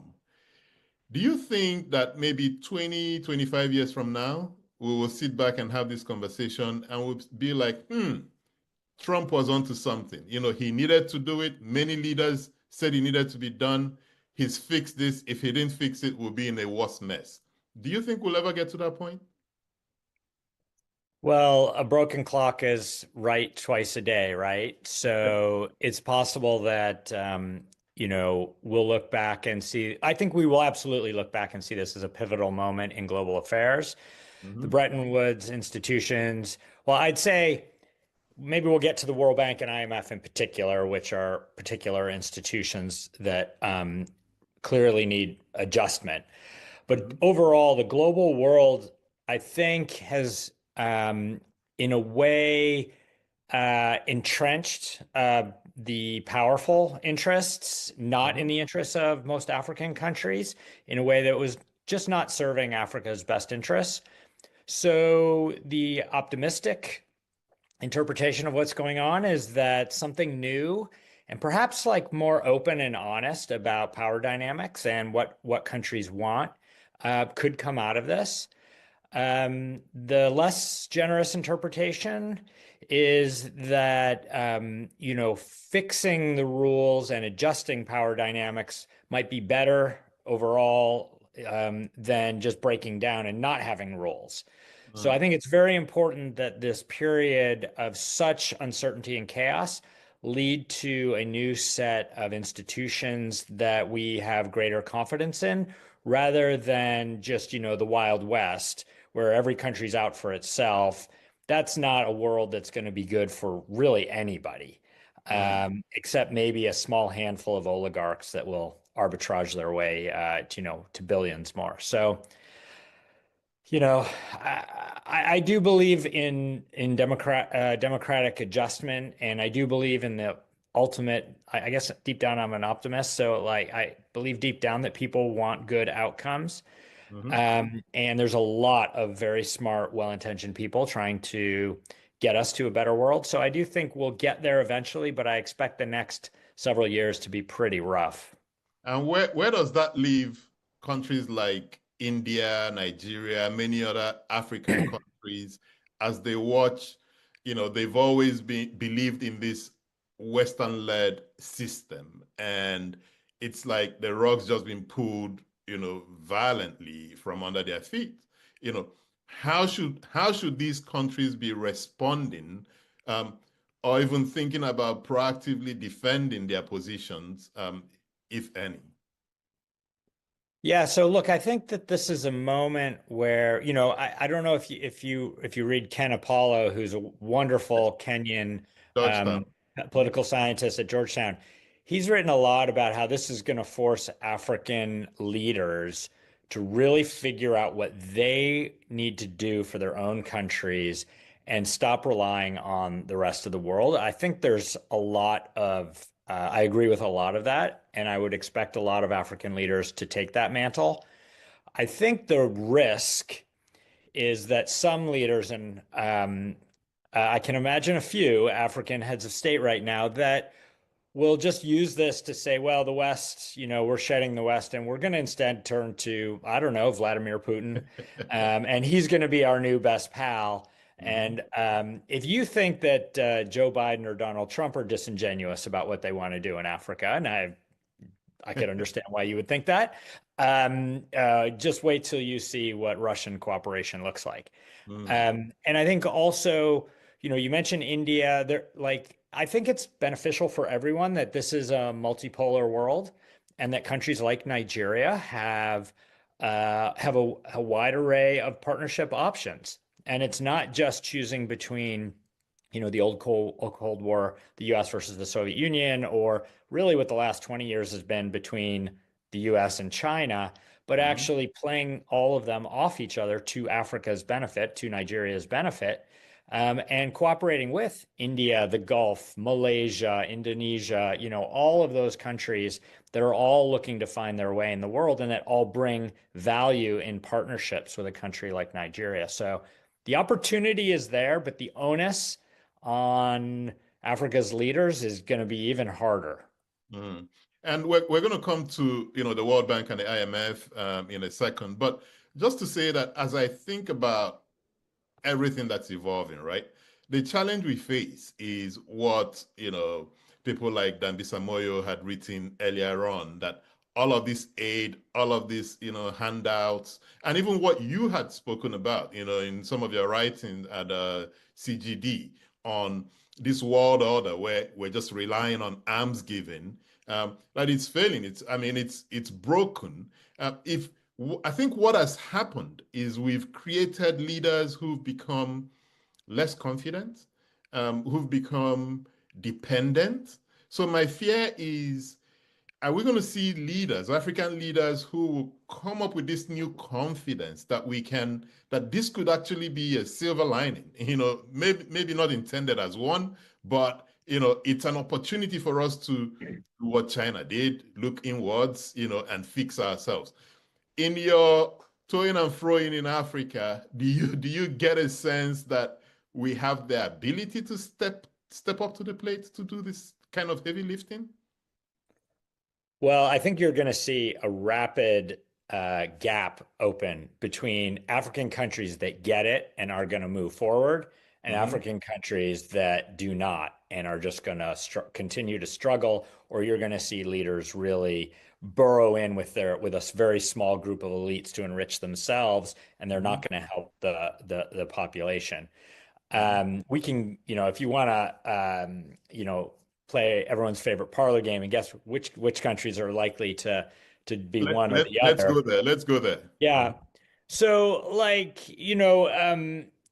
picking who you think has got vision is always a tricky thing because, events happen but why not?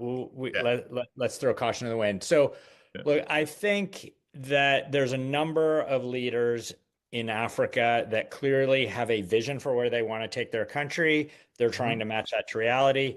I would put, and I'm not going to say I'm endorsing any of them in particular. Exactly. Okay? Paul Kagame, for all of the problems in Rwanda, he knows what he wants to do. William Ruto in Kenya, for many, many problems, he's not very popular in Kenya right now, but he has a vision for what he wants to see his country achieve. I certainly think the leaders in Ghana, Senegal, Liberia, even, they've got a vision for where they want to take their country. HH in Zambia, for sure. I think those, it's not that they're perfect or they're going to succeed, but they have an idea of what they want to do, and they're starting to put those actions into reality. Those that are going to stick behind are those that have kind of been around for a long time and don't know how to do anything differently. No one probably worse right now than Mnangagwa in Zimbabwe. Like, he's not got a vision other than enriching a tiny, increasingly small circle around him. Some of the other, Paul Biya, I don't see that really, becoming a dynamic place. So those are just a few of them. But let me stop there. But Patrick, I'd love to hear like what you think. Like, who am I missing? You know, I kept counting, and I think I counted to like 7, 8 countries, and you did not mention Nigeria. You know, and I'm heartbroken, but I think I understand. I think I understand. And why is it that you don't see Nigeria leading this resurgence or renaissance? Yeah, so I'd say I don't know. You know, one of the things, I mean, I've been working on Nigeria 30 years now, and one thing I have come to understand is the more I learn about Nigeria, the more I realize how little I understand. It is like, it is a puzzle, it's the onion. You keep unwrapping it and you figure, oh my God, what so I just don't have a lot of confidence in understanding what's happening in Nigeria right now or where it's headed. The one thing I would say that I'm obviously optimistic about Nigeria is, I mean, is there a country on the planet that is showing where the diaspora is showing more incredible talent? I don't think so, right? So look at the success of Nigerians around the world. And that just gives you a hint at the potential for the country. But the fact that Nigerians succeed so well overseas and they struggle so much at home is a sign that, there's some fundamental things that need to be fixed in Nigeria. But it's also, I mean, an exciting window into the potential of just an incredible country with incredible talent, right? And I think one good example that you can see is a sector where people are relatively freed from local problems are the creatives, the creative sector. So look at what Nigerians are doing in film and music and art, and that like just gives you, just a little window into Technology. Yeah. And I think I'll hinge my hope on that as well. I mean, we saw that happen with India. India, seemed to be going nowhere. And then the diaspora re-engaged and brought skills, brought resources, brought connectivity to the rest of the world, and then India just took off. I think that Nigeria is grooming its talent, both at home and in their diaspora. I think we're transitioning. I think what we're seeing is probably the last generation of, people who are old school or schooled in the old ways. But again, remember, I'm an incurable optimist. So I think that there's a new generation of Nigerians that are coming through who may not have many of the political or socioeconomic baggages that the current generation has, and that given an opportunity, they could set a path for the country. Yeah. Yeah, no, I think that's right. I think that's right. And it's going to be incumbent on the next generation to really get some of the fundamentals right that will allow that diaspora to be able to thrive at home, and not make it that young Nigerians that their aspiration is to leave to succeed. So there's too many countries in Africa where that's your best path to success, and that's never a positive sign. Countries can fiddle with statistics and mess around with the currency. They can do all of that. One thing they cannot do is stop people from voting with their feet. And so I certainly always look at the diaspora and where people are moving. Not to pick on Zimbabwe again, but every couple of years we hear that Zimbabwe has turned the corner and it's really everything's going to be fine now. And I say that's fine. Let's see. Are Zimbabweans in South Africa moving back into Zimbabwe? Until they are moving back in large numbers, I'm not going to believe that there's a turnaround. Exactly. Let's briefly touch on the World Bank, the IMF, some of the changes that need to happen. It's also interesting, and we may speak about this on the Africa Development Bank, that's about to elect its next president. Especially in light of the US, saying that it's going to pull away. What does that all mean? How do these institutions need to transform to give Africa the force it needs to step forward? Yeah, so look, the bank is an incredible institution, right? It's a credit cooperative that basically allows all of its member states to borrow at AAA rated interest rates. So, the very credit-worthy countries effectively lend their credit rating to countries that can't borrow at those rates. That's like an amazing thing. That is manufacturing money from thin air for developing countries. And the fact that the World Bank has a soft window so that they can subsidize those interest rates even further for the poorest countries means that, there's nowhere else that a country like Liberia or, in the past, Nigeria could go get a 40-year loan at effectively zero interest rates, right? I mean, that's amazing.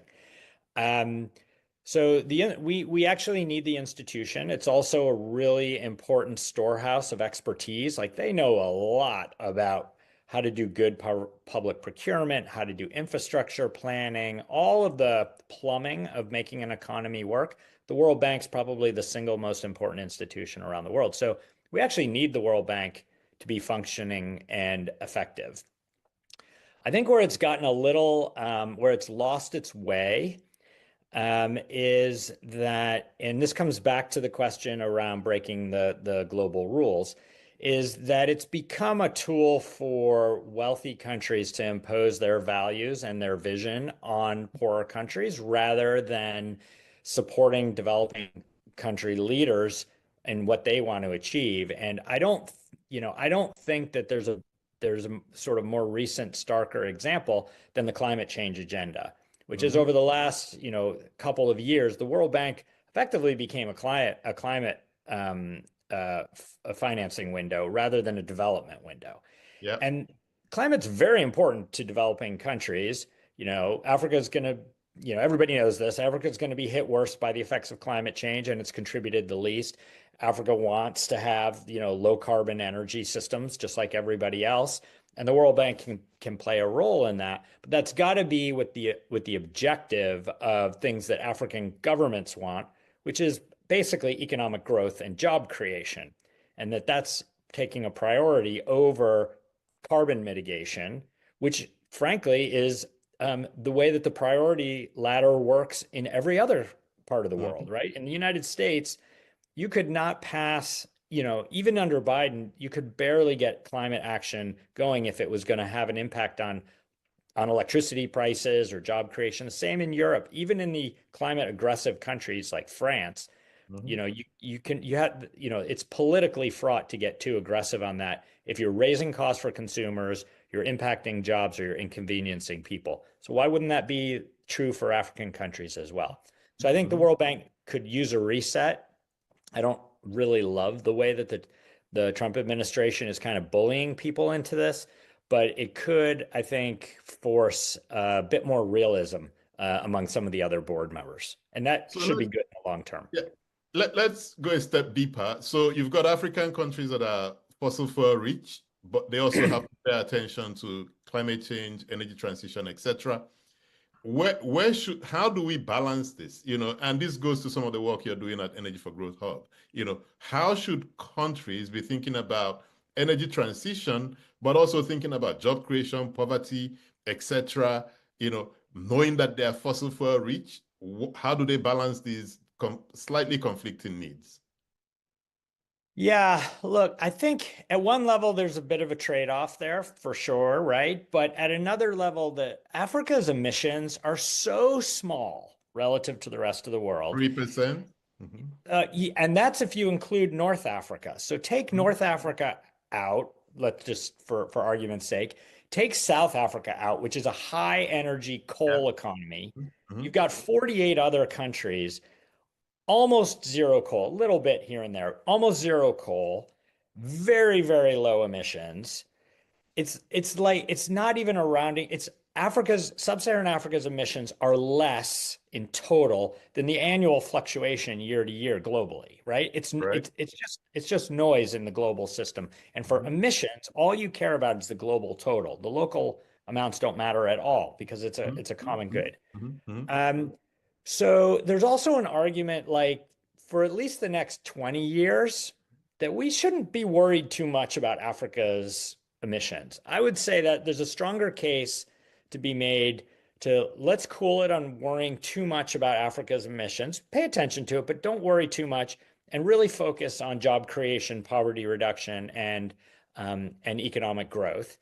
And yes, you can lean on the scale and try and steer countries to use the latest, cleanest technologies. We absolutely should do that. That's what soft loans are for.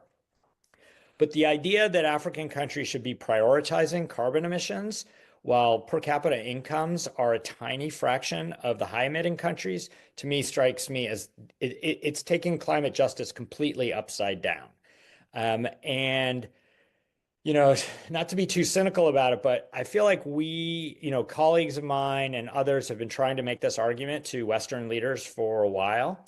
And really, we've fallen on deaf ears. And that this power dynamic is only going to change when African leaders stand up for themselves and say, you know what, this is good. We want to be part of the clean energy transition. We want the latest technologies. We're going to do all these amazing things. But we're not going to do it at the cost of our own people, their livelihoods, their jobs.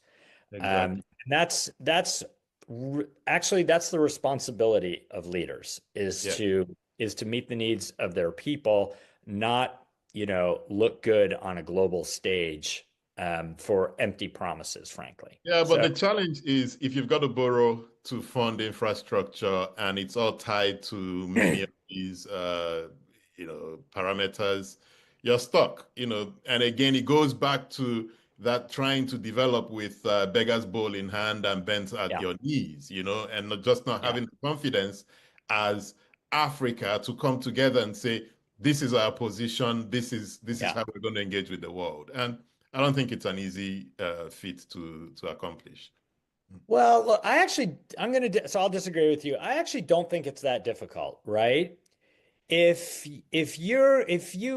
Nigeria wanted a natural gas power plant and they wanted the World Bank to fund it, and the World Bank objected on reasonable grounds, like this is uneconomic, it's not going to work, the debt burden is too high, that's fine. But if they're objecting because they don't think that Nigeria should have more gas-fired power plants, and instead Nigeria should export all of its gas to richer nations, if they think that the World Bank shouldn't support a gas-fired power plant, which by the way would enable more solar power because they match really well together, if they did that, I think that the Nigerian finance minister and probably President Tinubu need to raise that right at the top and make a stink about it, because they would find a lot of sympathy from other shareholders. Sure, Germany's not borrowing from the World Bank, but a lot of emerging market countries are. And a lot of political leaders fully understand that climate is not everything. It's super important, and we all have to tackle it in our own way, but it's not the only objective, and it's certainly not the only objective of the World Bank. So I think you can press them, and you can also, work with other nations to make sure that your voices are heard. This is going to happen this summer, actually, in part because of the Trump administration putting pressure on the World Bank. The US policy now is officially all of the above energy, which means, we're not going to make choices ahead of time about which technologies are in and which are out. Although I actually wish that they would be open to, wind and solar as well. They seem to say all of the above except the ones that the other guys liked, which is it's not smart either. But if they're pushing for an all of the above energy strategy at the World Bank, there's going to be a board discussion to look at this. And a lot of the attention has been on nuclear. The World Bank bans any discussion or much less investment in nuclear power. That is going to come to an end, I hope, this summer. But that's also going to raise questions around gas. So what the bank has said about gas is they will not finance upstream oil and gas exploration. They won't finance pipelines. They will consider, under exceptional circumstances, some downstream factories or power plants. But it has to meet a whole set of criteria. And those hoops that you have to jump through can become largely a ban, by just ban through bureaucracy. So that is going to be revisited by the board, I think, this summer or at least this fall. And that will be an opportunity for countries like Nigeria to talk about where they see fossil fuels fitting into their own energy transition plans. And it certainly won't be everything, and it certainly won't be zero. But that's the whole point of countries setting their own trajectories, both for climate plans and for economic plans. And the World Bank should be getting behind them. I'll just say it would be a huge missed opportunity if the Nigerian government does not weigh in here, and they leave it to India or Brazil or somebody else to speak for the emerging markets. Nigeria, as a big oil and gas producer, should really be speaking up for itself and for fellow countries, working with, Senegal, Cote d'Ivoire, Ghana, Mozambique, Tanzania. Namibia is now going to be an oil producing country. So like a little bit of cooperation can go a long way. Yeah. So back in 2018, you wrote this book, Africa Development, Making Sense of It All. In the intervening years, what is that insight you have about Africa's development that is not really clear to many people who think about Africa? And here I'm thinking, what is it that in your view, because I know you think a lot about this stuff, what's that thing that we don't understand, or that outsiders trying to work in Africa do not understand about Africa, that if they did, could change their perspective on how to deal with the continent? And I know it's so many countries in the continent, but yeah. So this is something I think Africans understand very well, but I don't think outsiders do. And I'm borrowing here from one of my mentors and heroes, which was Nick Van de Waal, who unfortunately just recently passed away, a Cornell professor. This insight is that when African countries make economic decisions that seem really dumb, it's not dumb. It has a political logic behind it. And just telling people, well, obviously you should do this other thing, doesn't help them get out of the reason they're doing the other thing. Exactly. And in many ways, again, I'm borrowing this from another friend. We often tell countries, oh, you have this problem missing, so solve that problem, right? So you don't have capacity, so build capacity. And you're not understanding, well, what's the reason? What are the supply and demand issues why capacity is not being built? Why are people not asking for it? Why are people not developing it? And so I feel like a lot of development has come around to this idea. It's like telling an insomniac that you've analyzed their problem, and the issue is they need to get more sleep. Yeah. That's your advice. And Yeah. it's true, but it's completely unhelpful. Right? So I think that too much development is telling insomniacs to get more sleep rather than getting to the root causes of what are the reasons behind why countries are not making smarter or more economically smart policy choices. Why are they not developing, for example, more business-friendly environments? Why are they not really trying to attract more capital? Why are they not cultivating an independent business class, right? So that's how countries get rich. Not usually through, governments provide infrastructure and security and a stable, macro environment. They need to provide all of that. But countries become rich because entrepreneurs build businesses and grow. And why is that? Why is the entrepreneurial class in Africa so often seen as a threat rather than as a benefit? And so that's where you have to think a bit more about the politics behind it. And that's where, economists want to think about numbers and data and rates of return. But actually, if you want to understand Africa, you've got to understand the incentives that decision makers actually face. In other words, you have to understand politics. Exactly. And so let's talk about, this big elephant in the room, aid freeze. Trump has pretty much ended that, and many of the other Western countries seem to be following in that regard. Europe has cut back aid, the UK, etc. And I think it was Jackie Chilas at the Institute of Security Studies in South Africa. He said that just by that single action, about 5.7 million Africans are going to become, abjectly poor and fall through that crack. Then our friend Zainab Usman had this brilliant essay in Foreign Affairs, saying, well, it has happened. It is what it is. We need to rethink international development, and how it's done. We need to move from this arms giving to support industrialization. As you think about the aid freeze and you think about all these different things that are happening right now, how do you think African governments should be positioning or responding to this new reality? And what are the levers, that they need to be trying to pull to industrialize or to restart development in Africa?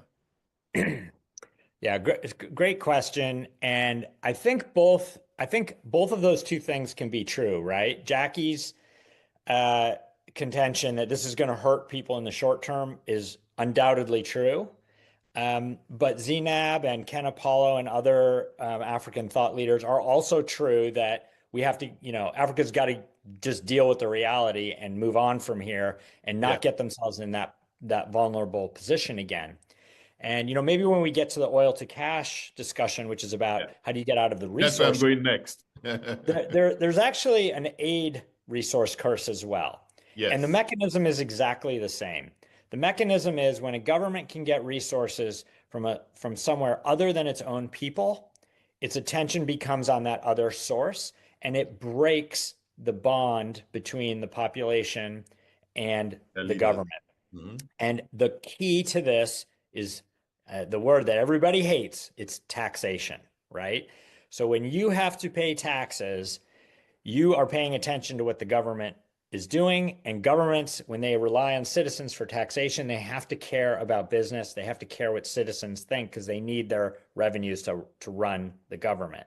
Mm-hmm. Oil breaks that, and the aid system also in some ways can break that. I think like the worst example of this is, and this is what I mean by both Jackie and Zainab both being right. Probably the most successful aid initiative over the last 20 years is the American PEPFAR, the AIDS program that President Bush launched about 20 years ago. Hugely successful in saving people's lives. And, if you go back 20 years, the continent, HIV AIDS was devastating to the continent. People in Botswana, they were training 2 or 3 people for every job because they were expecting to lose, half of their educated population within a generation. Mm-hmm. That all came to a screeching halt. We actually don't even really hear about HIV AIDS anymore. It's manageable and people are on treatment. So it's been hugely successful. At the same time, it's almost unimaginable that the South African government allowed itself, they have plenty of resources, allowed itself to become reliant on the political whims of another country. Mm-hmm. And if you don't think that the US is fickle about what they care about, ask the Vietnamese or the Afghans, right? I mean, it's politics that drives this. And so I think the lesson there is don't be like South Africa. And don't get yourself in a situation where you're totally dependent on something that you have no control over whatsoever. So the shift is that countries, that governments need to start looking at their own tax base. Absolutely use the international assistance that's available. Get long-term infrastructure finance from the development banks. Get money from private investors where you can. But for your base operations, you have to rely on your own tax base. And that means a lot of things. But in particular, it means what we've already talked about. You have to grow the business sector. People need, businesses pay taxes, and you need to raise incomes because you will never be able to fund an effective government on a country of poor people. There's just not enough resources. You have to grow that pie. And I'd say, not to pick on Nigeria, you want to talk about Nigeria, you have an extremely low tax base relative to GDP. And part of that is that people do not trust the government. The system does not work. And there are ways, especially with technology, with biometric ID, mobile money, digital platforms, there are ways to do taxation that's accountable, that's open, and that can start to build some confidence with the population. And then you start to build your tax base in a fairer way. Okay, so this is going to be a slightly long question, so I Okay. can set it up. So the oil to cash argument is we make all this money from oil, pay directly to the people, and then the government makes its income from the taxes the people pay. That taxation becomes more of an accountability tool, yeah, that puts government in check, etc. Here's the flip to that argument from a Nigerian, who's just looking at this theory. So number one, in a country where you don't have good enumeration, we don't even know how many people we are, right? So we throw out numbers, 220 million people, nobody knows, right? The base that we're building on, faulty. Number two, we don't have any form of identification. So isn't that going to be another opportunity for government to say, oh, we made this amount, we shared that, but they keep a lot for themselves? Yeah. So that's number one. Number two, government, what then happens with things like inflation? Yeah. If you put so much money in the hands of people and so on and so forth, the inflation angle, and many other challenges that could come from this idea. So my question is, how do you respond to these pushbacks? Number two, where has this really worked? I know in the book, you talked about Alaska, different system, different people, etc. Where has it worked in the developing world? Yeah. Okay. So that's great question. So the idea of oil to cash is that you're giving, because oil or oil and gas are a national resource, technically citizens are part owners of that national resource legally. Actually, in every country, I think, on the planet, except for the United States, subsoil resources are owned by the nation. So the idea of oil to cash is it has different parts, but the core of it is that you turn people into owners of that resource, and owners should benefit from some of those revenues. That could be that, that can take many, many different forms, right? In Nigeria, it could be that all the revenues of go back to NNPC, and NNPC pays, and every citizen owns one share of NNPC, and NNPC pays a dividend of its profits, just like a normal company, to its citizens. That's one example. Another example, what Alaska does is it puts its oil revenues into a sovereign wealth fund, and then that sovereign wealth fund has a formula. It's literally a formula of how much it pays out to every state resident. So you actually have to live in Alaska for that year to receive it. And so actually a really simple formula. I'll slightly simplify, but they basically take all the profits averaged over the last 5 years. They split the profits in half go to the state and half go to citizens in a dividend. And that half is then divided by the state residents. It's typically around $1,000 per year, sometimes a little bit more, sometimes a little bit less. So you could do it that way. There's lots of different mechanisms to do it. I will come back to your how do you know who the people are in one second. But the key point of this is that you are giving people a direct stake in the oil revenues instead of it going to government and hoping that the government spends it well and it effectively trickles down eventually to communities. We know that sometimes works, but not usually. And so you want people to see you want them to see an economic benefit, but you also want to instigate this accountability mechanism where if you go talk to Alaskans, they will know why it was $1,000 last year and it's only $800 this year. They will know exactly why. And Nigerians should know why why their dividend, I don't know what it would be. We could do the math, but let's say it's $100 a year. Yeah. Why is it 100 this year when it was 125 last year? That would really focus people's attention. So that's sort of the concept of it. The taxation, it gets to your ID question. So part of the reason Nigerians have a terrible or a very thin tax base is exactly what you say. You don't know who's a Nigerian or where they are or anything like that. To make this work in a fair and effective way, both the dividend and the taxation system, which do go hand in hand, I do think Nigeria would have to do something like what India has done, which is to create a unique ID system that would use biometric identification. Everyone would get an ID. Those IDs would be linked to a digital bank account, and everything needs to be, completely audited and auditable by third parties. And where India has done, they haven't done exactly oil to cash, but what they've done, once they built the Aadhaar ID system, they were able to do all kinds of other things, including, interestingly for Nigeria, get rid of fossil fuel subsidies. So in India, they were subsidizing cooking gas canisters.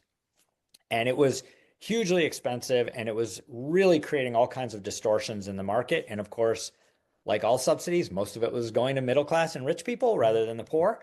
So what they decided to do was to get rid of the subsidy, let the gas canister be priced at a market rate, and then they calculated how much, if a typical Indian family would use, I can't remember how many it was, let's say one gas canister a month. What would that cost? And we're going to give people the market price in cash for one gas canister a month. So we're getting the distortions out of the system, but we're replacing it with cash so people can decide how they want to do that. And it was way more efficient. Now it's kind of, there's lots of other things you could imagine doing with this. And it gets, of course, political, very political, very quickly. So that's sort of like a side example. Bolivia is a country where their national gas revenues are tied into the national pension system. So their pension system is based on gas revenue. So what's interesting there is, what is a pension system? It's just a national dividend only for old people. So that's just a demographic segment of the same thing. South Africa, actually, they don't tie it to natural resource, but they have a child benefit. So they pay the mothers a certain amount every month. That is a dividend. It's just for a different segment of the demographic ladder. And then just the last thing I'll mention in the developing world is some of the new oil countries that have discovered oil recently are experimenting with this. And the most interesting one is Suriname in South America. Suriname, the new prime minister has announced, he called it royalties for everyone. Now, we don't quite know exactly how it's going to work, but it's effectively the oil to cash model, which is we will take some proportion of our revenues and divide it up and give a small share to everyone. The amount doesn't really matter all that much. It needs to be enough to instigate people to pay attention, and ideally enough to help make at least poor people's lives a little bit better, and not so great that you're going to actually create a disincentive for people to enter the labor market. So that's where you might get into like maybe some of the Gulf states, not that they have direct subsidies, but the incentives for work are pretty low there. But Nigeria has such a large population and actually relatively small oil sector, given the large population. I don't think there's much of a risk of the dividend becoming too large. Interesting. Well, that's the idea. I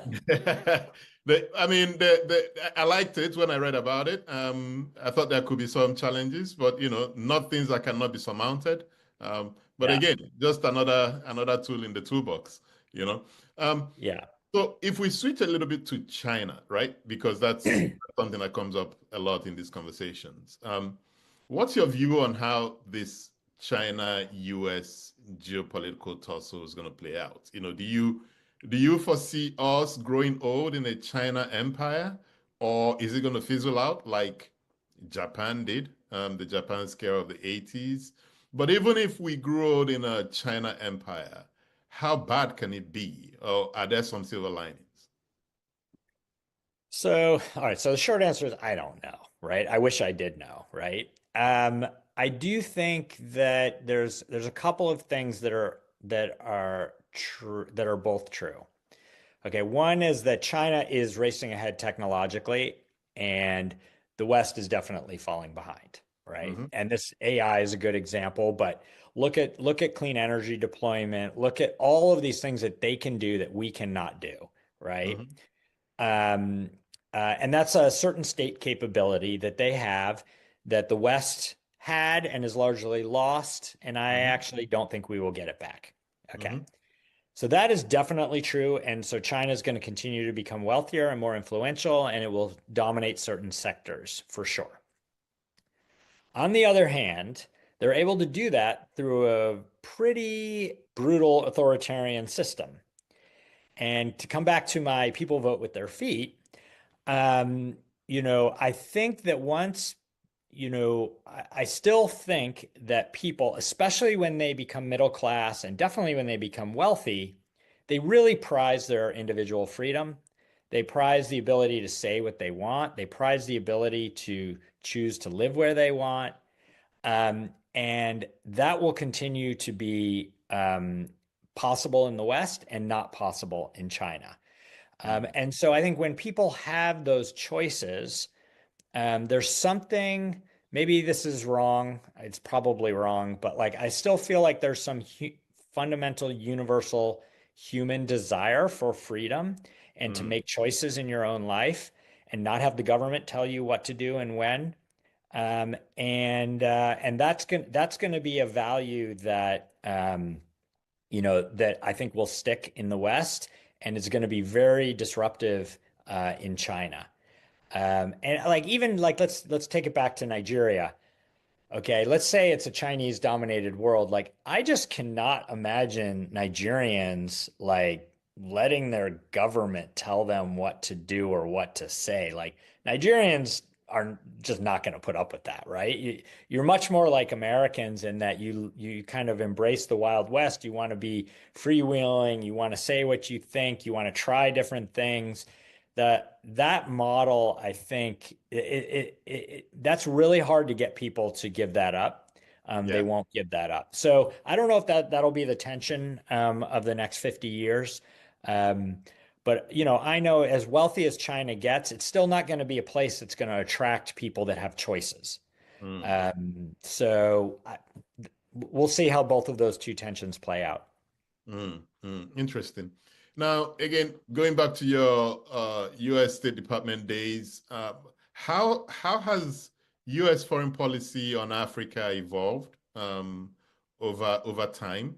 What led to where we are today, where it appears that Africa really doesn't feature that much, in conversations in Washington, D.C. What happened, and how does Africa navigate itself out of this cul-de-sac? Yeah, so look, for a long time, Africa was viewed entirely through the Cold War lens, right? It was an arena of geostrategic competition between the US and Soviet Union. Everything was through that lens. It gave a very simple frame. You could understand it, and African leaders could exploit it, and they did, right? Absolutely, they did. Then we sort of had this period where it was like it was all up in the air. This was from the fall of the Berlin Wall until really the rise of China. It was kind of a grab bag, like, what are we doing? And I remember when Bill Clinton came into office, their goal was to get total US foreign assistance to all of Africa to hit $1 billion. That was their big goal, right? And they struggled to get there. I can't remember if they did or not, but like it was like nothing. And then and so you saw this proliferation of interest where people are like, oh, what we care about is human rights, or what we care about is only democracy, or we care about global health. Like it was sort of a grab bag of all kinds of objectives. And that doesn't when you've got a lot of priorities, you have no priorities. And so that really meant that Africa fell way down on the priority list because it wasn't clear what really mattered. Yeah. Then we saw I would say, so I worked for the Bush administration. In the Bush administration, I would say you saw an elevation of Africa and in some very clear lanes. And those lanes were public health, particularly HIV, AIDS, and malaria, presidential initiatives on both. Very clear. And that was driven in large part by the president deciding this was something good in line with American values that could be done and we should do it. And he got a lot of support for that. I'm actually kind of disappointed and a little surprised at how fast that collapsed now. We'll see if the constituency for global health comes back a little bit. I hope that it does. Okay, but health, counterterrorism, this is post 9/11 world, and then democratization was actually a really big issue. I know people sometimes roll their eyes, but I can tell you, working for Secretary Condoleezza Rice and President Bush, that democracy promotion and human freedom, it was not just buzzwords. It was actually a core objective that we were trying to pursue. And in particular, a bunch of countries that had gone through in Africa, the democratic transition in the early 90s, they were kind of having some wobbly moments in the early 2000s. So we were trying to support them. So you saw that. And then during the Obama years, you sort of saw like a proliferation, less focus. It was like a lot more things were of it. It was again this era of we've got a lot more priorities, and too many priorities are no priorities at all. So it kind of got a little bit messy. Now with Trump 2, we're actually seeing such a complete reversal where it's basically about critical minerals and maybe nothing else. Yeah. Right? It's like so narrow. So I think if I was advising an African head of state or a foreign minister, I would say to try to be very hard-headed about finding something that your country has value, and not worry too much about all the other theatrical stuff, and focus on worrying about trying to build a productive relationship in that particular area.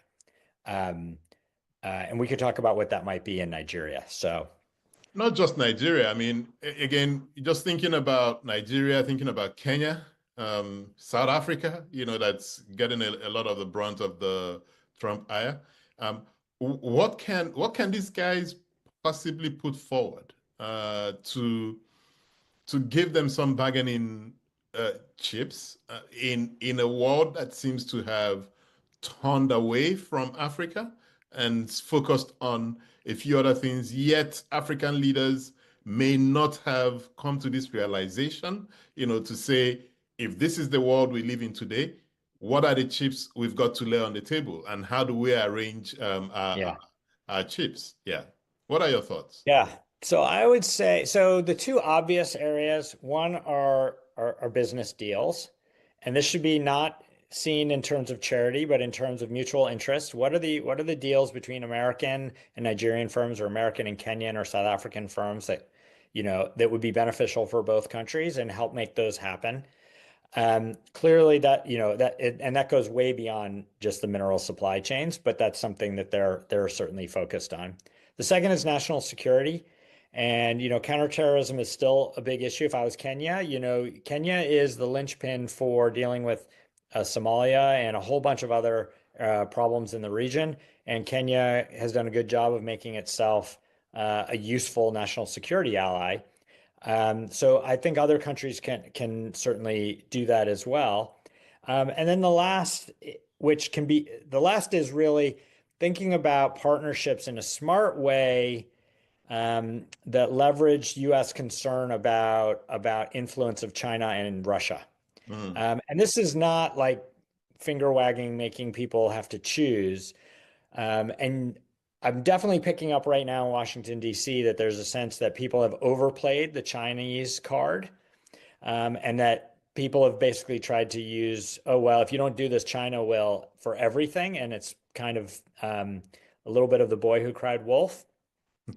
So I don't know, but there's still very real concern about that, and using that in a smart, targeted manner, I think can be productive, both to play off each of the superpowers against each other, but also to use it as a motivator for building, productive relationships built on mutual interests, rather than, I think that the era of we're all just going to be nice to each other because cooperation is a good thing. That's kind of not going to work, at least for the next immediate period. Exactly, exactly. And just to say to the participants, we're going to take your questions or comments, but please put them in the Q&A tab. It's difficult for us to read all the comments going on in the chat room, but if you put them in the Q&A tab, we can pick them up. So let's talk a bit about energy, which is something that's dear to our hearts. As the work you do in Energy for Growth Hub, you're very brilliant Substack, Eat More Electrons, which I always think eat more chicken, whenever I see it. What is it that you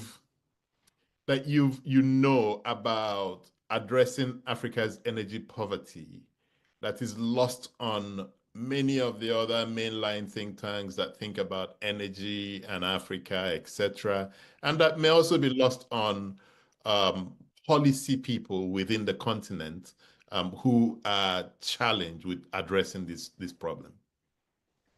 Yeah, I think the core, which is what Eat More Electrons is hinting at, is that Africa is going to need a lot more energy. And we're not talking about a 50% increase. We're talking about, Nigeria needing 5 times, 10 times as much energy, more, depending on your time period, over the next several decades to meet its own perfectly reasonable goals for employment, industry, and higher incomes for everybody. And I think so. I think the flip side of this is people think, well, if we can get lights in everybody's homes, that's pretty good. And having electric lights in your home is better than not having electric lights, but that's not enough energy to live a better life. And in particular, industry and commerce use most energy, right? So, 3/4 of electricity is not used in people's homes. It's used out in agriculture, in businesses, and in industry.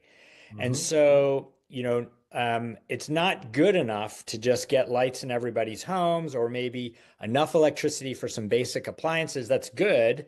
But really, businesses, the wider economy, need not just electricity and energy, but it has to be reliable and it has to be cheap, right? It has to be very low cost.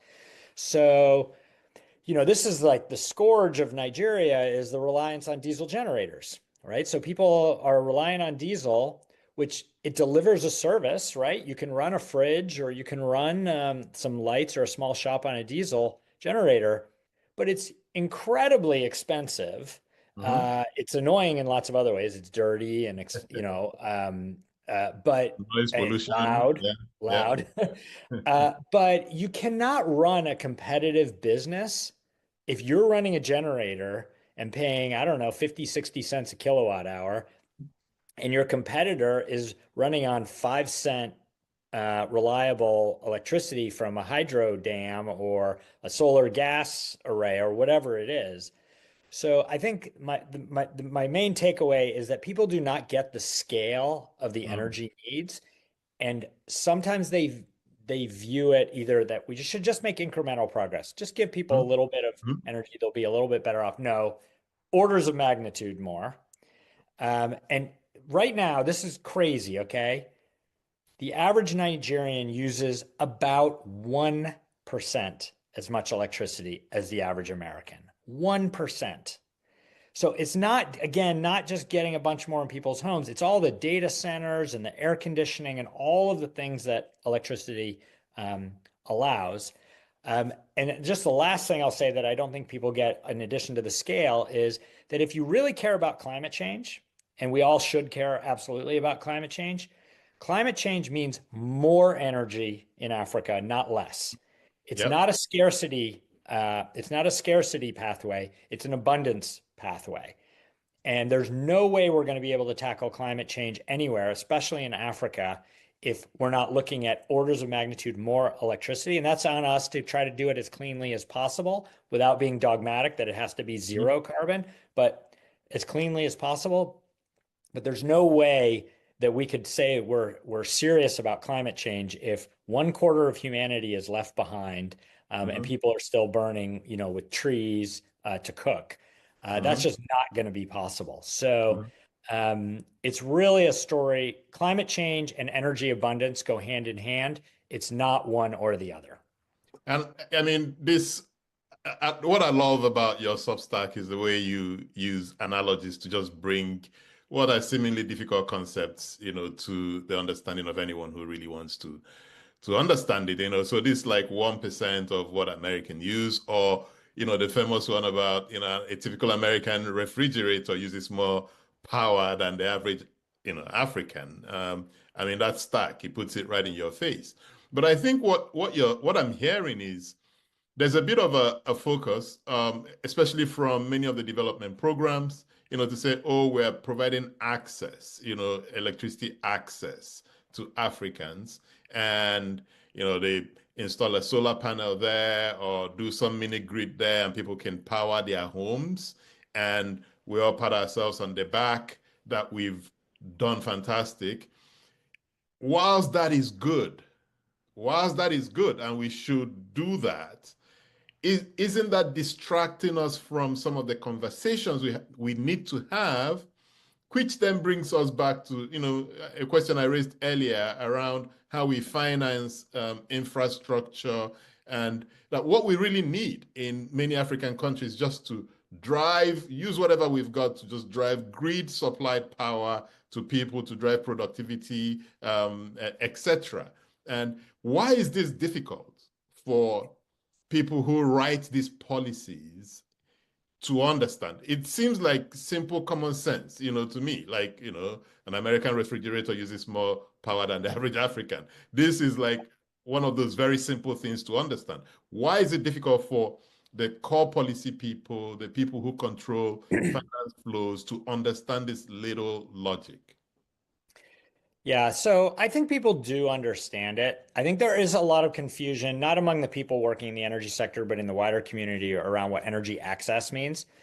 So the way I think of it is energy access is getting people their first connection, right? And whether that is depending where they live, if you're in a city, it's probably in the grid. If you're, in maybe a tiny little town, maybe it's your first electricity is from a mini grid. And if you're living really remotely, maybe it's from a standalone solar home system.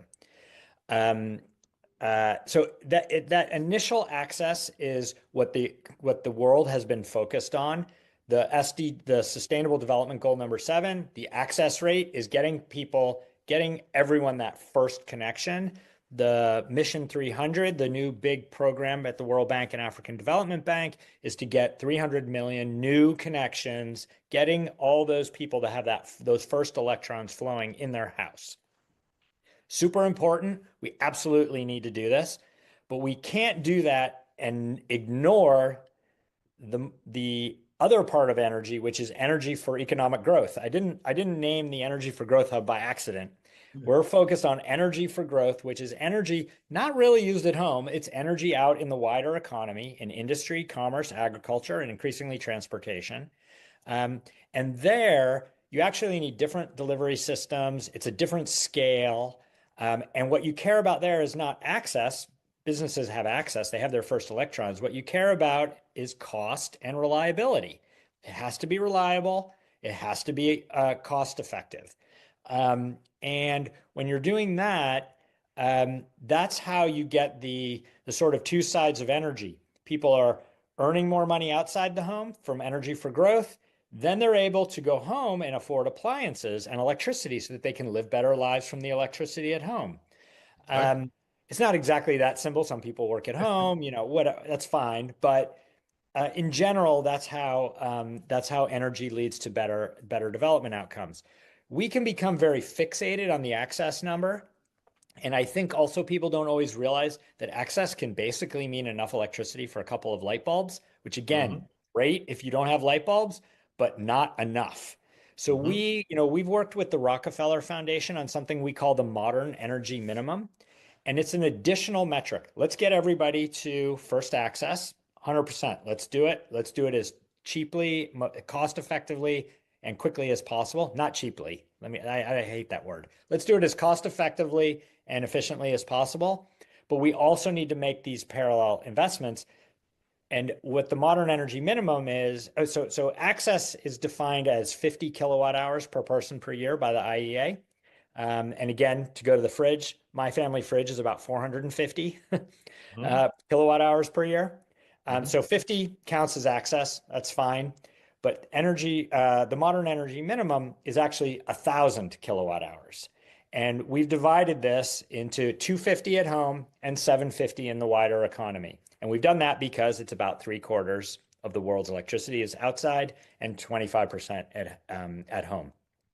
So we're trying to propose this second tier, get everyone to access, and then let's get everyone, excuse me, to the modern energy minimum of 1,000 kilowatt hours. That would be pretty good. The big criticism we get is, wow, 1,000, that sounds like a lot. Well, the average in the United States is 12,000. Exactly. So just getting everybody to 1,000 is, sorry, that's not even the end goal. We got to get, I hope in my lifetime that, we'll see people at 5,000 or more in Africa. And not just the super rich, but the middle class. And that would be a society where people have basically take electricity for granted. They can afford it. It's available when they need it. And they're not, when you're starting a business, you're not worried about where is it going to come from. You just know it will be there and you can afford it. That's the world we want to try to build. Talk to me. How do we get to 5,000? What are some of the things? Okay, so two parts to the question. What are some of the reasons why we're not able to get to 5,000 today? And we know some of the popular ones, but there's some deep insights you have, on why we're not able to get to 5,000 and what can countries do. So assume that the president invites you, he really wants to do this stuff, lay out for me what I need to do, including on the contracting side, on, everything, just take some time and spell it out for me. Yeah, so there's a lot of things. I'll just give you a couple, okay? So an important one, I think the technologies for off-grid are kind of incredible and people are doing amazing things, but you still can never escape the economy of scale of large-scale power. Exactly. And for an economy that's going to produce, 3,000 to 5,000 per capita, you're going to still need big power plants. These can be hydroelectric dams, big solar farms, big wind farms, gas plants, nuclear, maybe small modular reactors soon. So you're still going to need electricity at scale. To get the generation side done, you need anchor off-takers. So go back to Ghana, country I've worked on a lot. I was just there a couple of weeks ago. I was there with my friend Patrick. Ghana's single largest source of electricity is the Akosombo Dam. It was built in the early 1960s, and the way it got financed was an aluminum smelter agreed to take a lot of the power. And by having that anchor customer, they were able to finance the whole dam. And that one deal produced, Ghana's biggest power source, and now we're 75 years later, and it's still Ghana's biggest power source. So countries like Nigeria and others, they have aspirations to build lots of power plants. Each one of those needs some kind of anchor off-taker. That can be a public utility, but utilities in Africa, they're all operating at a loss, so none of them are creditworthy. So you either have to fix the finances of the utility, which would be a good thing to do, but also quite hard, or you need to find private off-takers who can take not all of it, but enough of the power from the generation facility that you can get financing to get the project built. And then you overbuild so that other people can benefit from that. Mhm. And you make a whole series of those investments, you start to build up a whole fleet of power stations. So that's one thing where the government could play a role in helping to match generators to potential off-takers. That would also fit with industrialization policy where they want those industries, and there's no better anchor than industrial facilities, right? The other is transmission. Again, a big problem in Nigeria, obviously, is the state of the grid. Transmission business is actually a terrible private sector business. So you'll see some private models that work here and there. Generally, this is public sector investment. And so I do think if I was, advising an African head of state, it would be you're going to have to mobilize some public resources and invest in a smart grid. Do it. Don't overbuild too quick. That will bankrupt you. But build out some really high value transmission lines and do it in a way that will allow you to add on additional generation sources as they come online. And then the last issue, which you're sort of hinting at, is on the contracting. And this is an issue that I work a lot on. And it sounds really boring, and it's mostly lawyers that work on this. I'm not a lawyer. But the contracts in the power sector are still kept secret. And it strikes me as absolutely ridiculous that we're doing that. So in most countries, including Nigeria, oil and gas contracts, they're public. Mining contracts, they're public. If the government takes out a loan, their sovereign debt contracts, public. But electricity, nope, that's still kept private. And the downside of that is secret contracts, almost by design, mean you're not getting the best price, right? So if I told you, Patrick, that I went to the store and bought my family fridge and I got a great deal, but I didn't tell you the price and the store wouldn't tell you what price I paid, you would assume that you were getting a bad deal when you go to negotiate, and you would be right. And the same is happening with electricity. When you have non-competitive pricing, you're just overpaying. And when you have secret contracts, I don't know, either for corrupt reasons or just because the decision makers don't have all the information they need, you don't get good contracts either. So we're really advocating for contract disclosure. Some of the provisions that apply to public budgets, to oil and gas, mining, sovereign debt contracts, those should just be applied to the electricity sector as well. And that's a way that countries can make sure they're getting the best available price from the market, and that citizens know that their government is signing electricity deals on their behalf in a way that they can hold them accountable. So you can have a look. We've got a website called ppawatch.org. Have a look. And it's got all the materials there. And it's really, I think it's going to be one of these issues that in 10 years or 20 years, we're going to be like, God, it's crazy that we did it the old way, and this new way is so much better. Yeah. So if you were advising some African candidates for a PhD, in the energy space, and they're just thinking areas to focus their research, what would you advise? What should they be spending time thinking about that could help Africa address many of the energy challenges it has? Oh man, there's so many cool topics in the energy space. Like you have first of all, great sector to move into, because Africa's energy issue will not be solved in our lifetimes, and it's only going to grow. So I think it's an absolute growth area. Look, if you're into engineering, we're going to need a lot more engineers for sure. If you're into finance and business, we're going to need new business models, people who put together those package deals.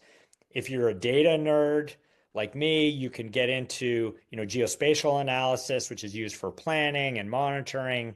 There's really a whole array of things that you can do. Any of those are good. I think just people should choose their what kinds of the career advice I always give people is, you're going to spend the majority of your waking hours working on something. You better really like it, and you better care about it, or you're basically wasting your life. Like, why would you do that? So find some skills that you're really interested in, find a passion of something you want to help achieve. So when you're older and talking to your family, you can say, hey, I did this. And you can feel proud about that, and you will have enjoyed your life as well.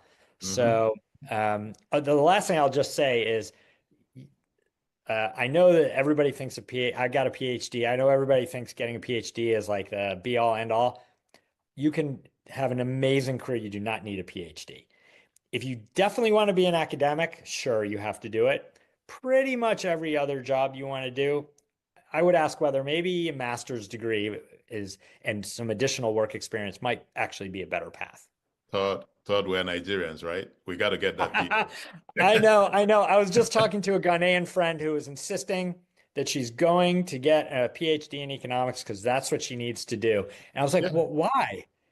And it was the same thing. Look, we have to do this. We just have to get it. Yeah. It is what it is.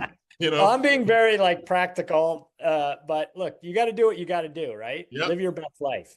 I hear you. We've got a question from Shika Awuno. She says, funding for Africa infrastructure projects is astronomically expensive, hence the debt burden.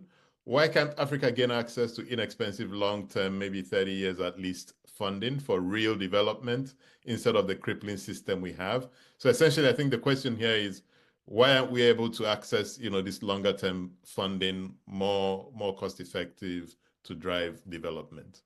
Yeah. So part of it, I hate to say this, is the government's fault. So if you think about it, okay, if you're an investor and you want to invest in a solar farm, okay, you have options what to do with your money. You could invest in treasury bills I'm just going to pick on the United States, treasury bills in the United States, and you could get 5% or a little less now, but let's just say 5%. And you'd have the US government backing it up. Okay.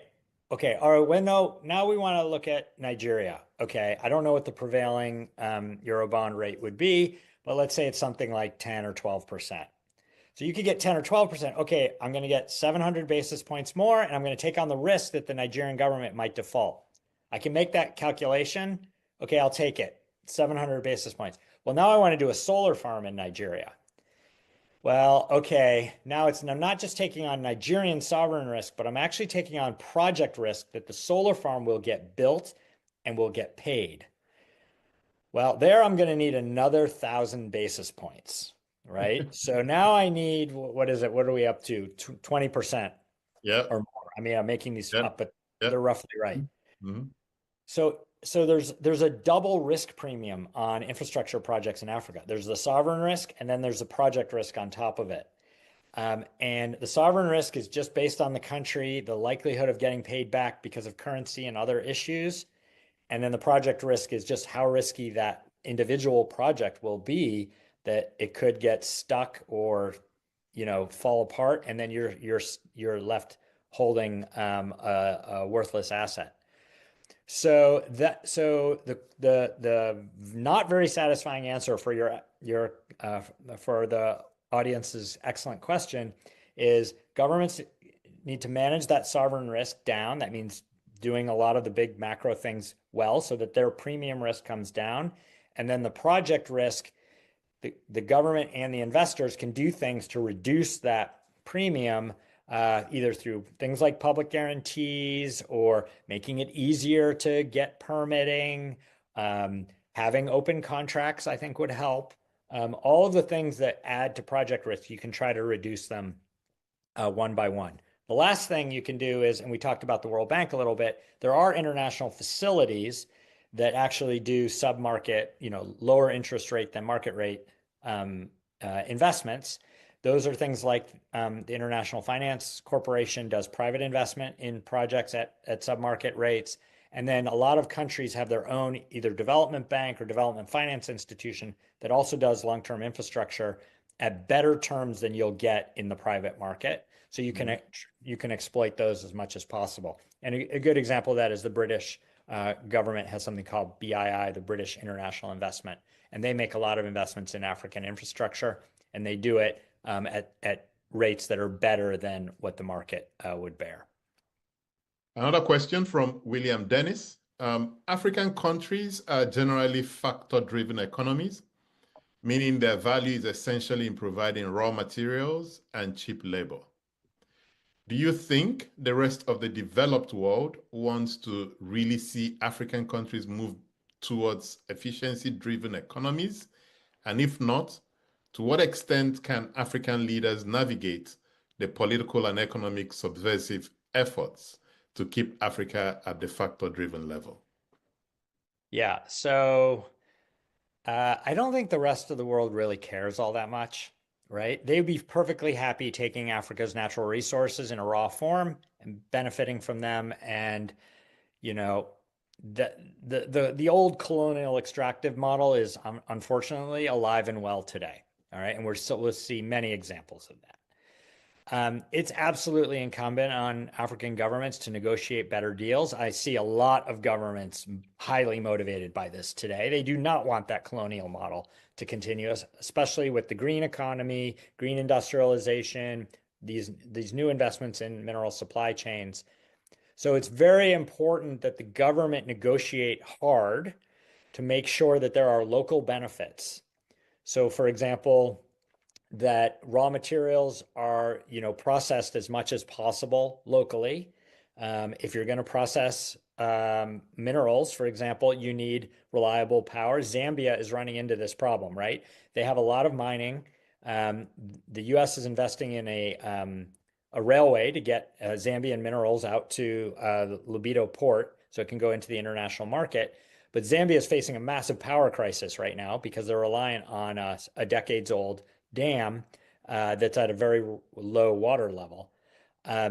So what Zambia should be doing is not just agreeing to export its minerals, but getting investment in local industry, local power, and local value addition in that mining value chain right now. It's not that easy to do. You have to negotiate hard, but you have to have a vision of what you're trying to achieve in your country, and not just sell raw materials out the exit door and just take a little, that revenue and hope that you can turn that revenue into economic development. It doesn't work that way. You really got to, just like the Akasambo Dam example, you've got to build the infrastructure for that core project, but overbuild in a way that it has additional benefits for the rest of the local economy. So there's a question here from Saleh Balami about Burkina Faso. Yeah. Okay. And I knew it was going to come up because I think Traore has a fantastic PR machine. That it's almost like a movie script. He's presented like this Voltron. Who's going to save Burkina Faso and save Africa. But I can't get beyond the fact that he came to power in a military coup. It's an illiberal government. And if prior history tells us anything about how this is going to end, we know how it's going to play out. Over time, the shine will fade. He'll become a real dictator. He'll drive a lot of populist policies that might not be good for the economic development, and he will become more dictatorial, etc., etc. What am I missing? What am I missing in this my slightly pessimistic, not even slightly, really pessimistic view of Traore and how he's being presented as the savior of Africa? Yeah, Patrick, I don't think you're missing anything. So, like, Africa's had no shortage of charming leaders, right? That are good at PR. Robert Mugabe was good at PR one day. Fantastic. Right? He was the great African hope. Museveni at one point in Uganda, he was, seen as the guy. Right now, his regime is pretty, doing some pretty frightening things right now. So I think, look, I guess Traore can surprise us, but I would say the way he came to power, not just in the coup, Nigeria had had examples of both of former coup leaders, both kind of figuring it out and righting themselves, and some that absolutely did not. You could argue about Jerry Rawlings in Ghana and others that were coup makers that kind of helped set their country on a more sustainable path. So I don't discount coup makers outright for being only negative. I would say his ties to the Russian and Russian affiliated groups is a massive alarm bell. And the concern in the whole Sahel region, I think, is pretty obviously, it's a concern of Nigeria. It should be a concern for everybody. So I'm actually very pessimistic. Burkina has incredible potential. It's really a country that was able to do a lot of things. And the fact that they've devolved back into sort of 60s style cycle of coups is really quite scary, actually. Yeah. So, I would not take the political theater too seriously and see what he does on the ground. But if we all love if charming politicians were effective leaders, the world would be a very different place. And we've got a few minutes to go, but I have to get to the Judd Riker, books. Okay. Fantastic fiction writer, diplomat, academic, trying to solve crises around the world, including in Nigeria. You see, Todd, every time I read him, I see your face. Yeah. I'm serious. So I try to focus on the book. I try to, okay, this is not Todd, this is Judd. But I see you. To what extent is that your story? Yeah, so there's a guy named Judd Devermont who was President Biden's chief advisor, and I'd worked with him in government. He's an old dear friend. He thinks Judd Riker is him, in part because I used his name, Judd. And he's not entirely wrong. So look, I'd say all the characters in the books are composites of real people. Including the Nigerian characters? So yeah, some of the Nigerian characters. So if you read the Nigerian book, so it's called The Shadow List. Shadow List. And it opens with an American banker kidnapped in London, who seems to have fallen for a 419 scam. And it takes Judd Riker, he's got to figure out what's happened. It takes him to Nigeria. And one of his allies, there's a judge that's loosely based on the founding chair of the EFCC, Nuhu Ribadu, who's now, of course, the National Security Advisor. There's lots of differences between the two characters, but yeah, I had Ribadu in mind in writing that character. There's a a basketball player, and I've got Dikembe Mutombo in mind. It's like people like that. So it's not exactly, but that's the fun of fiction, is that you can take your favorite parts of real life and put them together into a fun story. And I would just say, Patrick, it was super fun writing those books. I really enjoyed it. And they're not serious, right? They're the kinds of, they're to read on the beach or on an airplane, like it's just for fun. But I was actually trying to do stories about American diplomats dealing in Africa, and some of the things that I did face, like, backbiting other diplomats and lying dictators and all of that fun stuff that you have to deal with that's actually serious in the real world, but put it in a fiction format that would be accessible to regular people who don't really want to read about the bureaucracy of foreign policy and how it's not working. So, but I really enjoyed and respect, and like that you respected the people and the places, especially introducing some of these African nations or peoples to an audience that may not be really exposed to them. And I thought you paid a lot of great attention. Good. I'm glad to hear that. I really try to avoid cliches, but I would admit in the Shadow List, the Russian characters are all cliches. But that's okay. I'm okay with that, as long as the Nigerian characters are not. And is there another book in the series, or are you done? So I did a book. The Riker International Diplomatic series, I did the 4 and I needed a break. I decided to do a domestic US thriller, which I put out last summer. It's called Purple State, and it's about state of Pennsylvania. And I've had to take a break again. Trying to write about US politics in fiction form, it's very hard to stay ahead of reality. Like I wrote some crazy stuff in early drafts and it wasn't half as crazy as reality. So I had to revise, and I felt like that was a little exhausting. It was a fun book to write. I enjoyed it. And I hope people enjoy reading it, but I don't know that I'm going to write another American thriller right now. Excellent, excellent. Thank you so much, Todd, for this conversation. It's always a pleasure to speak with you. Thank you, Patrick. I love your podcast, and thank you for going. I know you like to go deep. We always talk about things so superficially.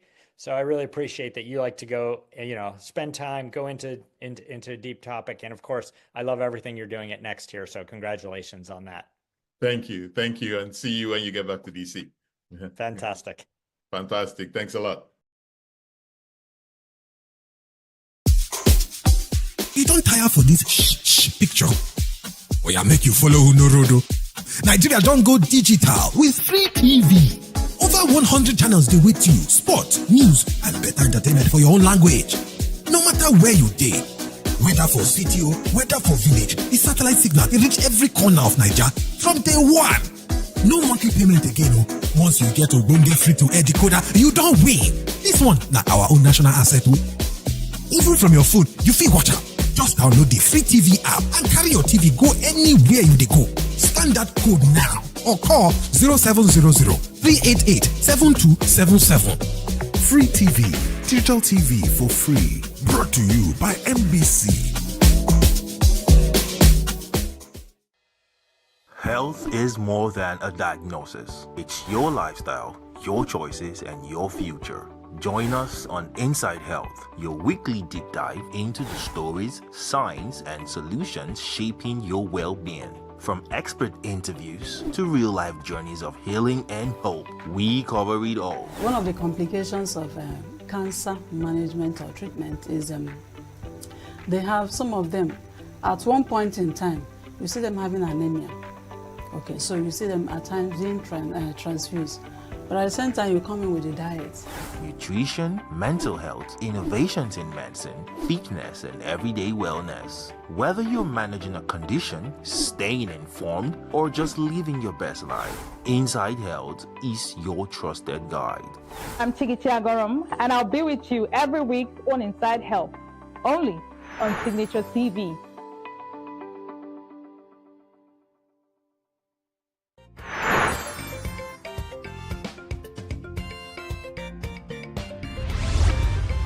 Signature TV, news in your pocket.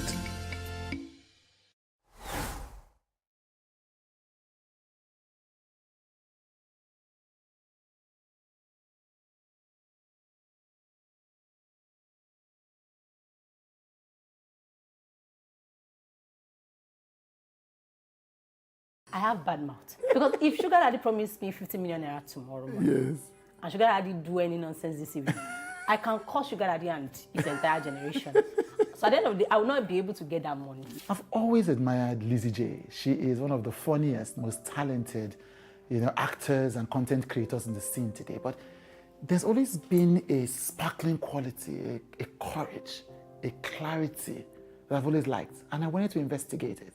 And so we do today. We start from the child who wanted to be independent because she didn't want to ask her dad for money. When I started my menstrual period, I hated the fact that I needed to go and meet my dad and say, give me money for pad. I hated it. The one who her name was suddenly missing from the portal of OAU. So after my OND, did my IT, and I decided, you know what? I'll just go back to JAM class and write another JAM. Then registration started.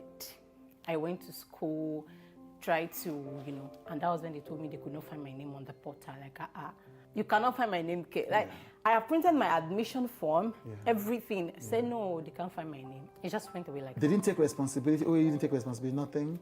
And that was really, really heartbreaking for me. Like, I cried. I cried for days. And they didn't apologize to her. And then she began her content creation career because she was at home bored. So basically, my content creation started from me making jest of myself. And she wasn't even looking at other content creators. Content creation wasn't something I knew people were doing. You know, it's a different thing when you were watching people and you're like, oh, I want to be like this person. So this No. came organically. This came like, I had a phone, I had Right. problem. I like that. How can I match that together? And that how this happened. The young woman that, when you throw her for her weight on social media, she gives it to you hot. And I feel like maybe if More we people start were doing doing that. aura to aura to these trolls, they will understand that what they are. Because imagine after I posted that, she came under the comment section to say, I didn't mean it that way. Yes. How do you mean it? Yes. The young woman that somebody threatened to leak her nudes, and she told him, if you do not leak that nudes today, you're a bastard. She posted one on an Instagram page and they tagged me. Yeah. And then I went to see it. And then now call back and say, have you seen? I said, I've seen it. Is that all you have? Do you have more? Post it again. Me, I'll give you money for blackmail. And because I've long understood that when it comes to blackmailing, it never stops. The young woman that came out and spoke boldly about alleged sexual abuse. And we're not going to share that in public. I want you to go and watch it and see how she's navigated, resolved, and owned her own story. There are some things that you do not want to drag along with you. In your journey. In your journey. A young woman that says she's happy she didn't get married. A few years ago, she tells me exclusively when it almost happened. And I feel like I've grown into that woman that understands what I want in a man better, what I want in a marriage better. Yes. Maybe years back, if I had settled, it would have been me settling. Because maybe... Wait, that's lines. That's lines. I love it. Maybe then, if I had settled, I'm settling. Because even then, she didn't know what she wanted. A young woman that says nobody will silence her voice. Nobody can bully me. Or silence her spirit, even as she's building the career and the life of her dreams. Lizzie J with Chude today.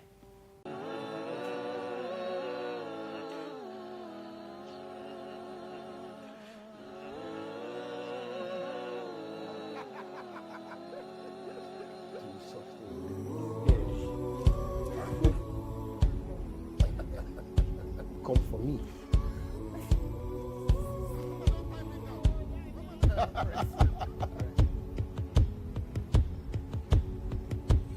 Thank you so much for joining me. It's a pleasure. You look so lovely. Thank you. You know, I know you won't think that I'm just saying this, but I'm a huge fan of yours. Huge. Since I didn't even know about your content and all the things you were doing, but it was, I think, Progressive Tailors Club. Yes. That's when I became a fan. So I remember I was staying out of the country at the time, and I came back and I'm like, I said, everybody, do you know this girl? And they're like, you're the only person that doesn't know her. Everybody already knows her. Wow. So that was amazing. And then I went to watch Red Circle. Red Circle. In the cinema this year. And immediately I went to the friend. Immediately you came on the screen, we still laughing. But you know, anyway, I'll ask you, but I think the thing about your work is that you're such a good actor.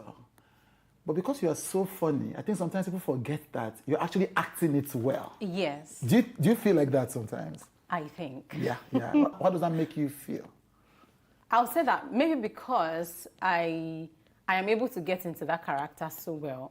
Yeah, people just really forget that it's acting. Right. And they just assume that this person is this character. Yes, this person is this character. Right. So I would say maybe it's a good job on my part. Yeah, it is certainly a good job on your part. So yeah. I want to ask you a question. It sounds very serious. I read an interview that you gave, I think to Punch or somebody, and you said you want to make another name apart from the Omo Ibadan that people know you for. Yeah. Yeah. What does that mean? Okay, so, there's this stereotype that comes with when you are a content creator, when you are a skit maker, people forget that you can actually be something else apart from being funny. Yeah. Especially when it comes to taking up movie roles too. Do you understand? So people forget that this person I can act. That you can. I can be emotional. I can, I can Other do kinds every of other. roles. Yeah. So I don't just want people to just, look at me and feel like the only box you can put me in is to just, come and make people laugh. Yeah. Do you understand? Yeah. So I don't want to be boxed. I don't want to be that. I want people to know that, okay, I can be funny if I, got the role. Yeah. And I can be much more than, being funny. Yeah. Do you understand? And I think that's That's basically Are you frustrated about being typecast? No, No. I'm not. Why I'm not?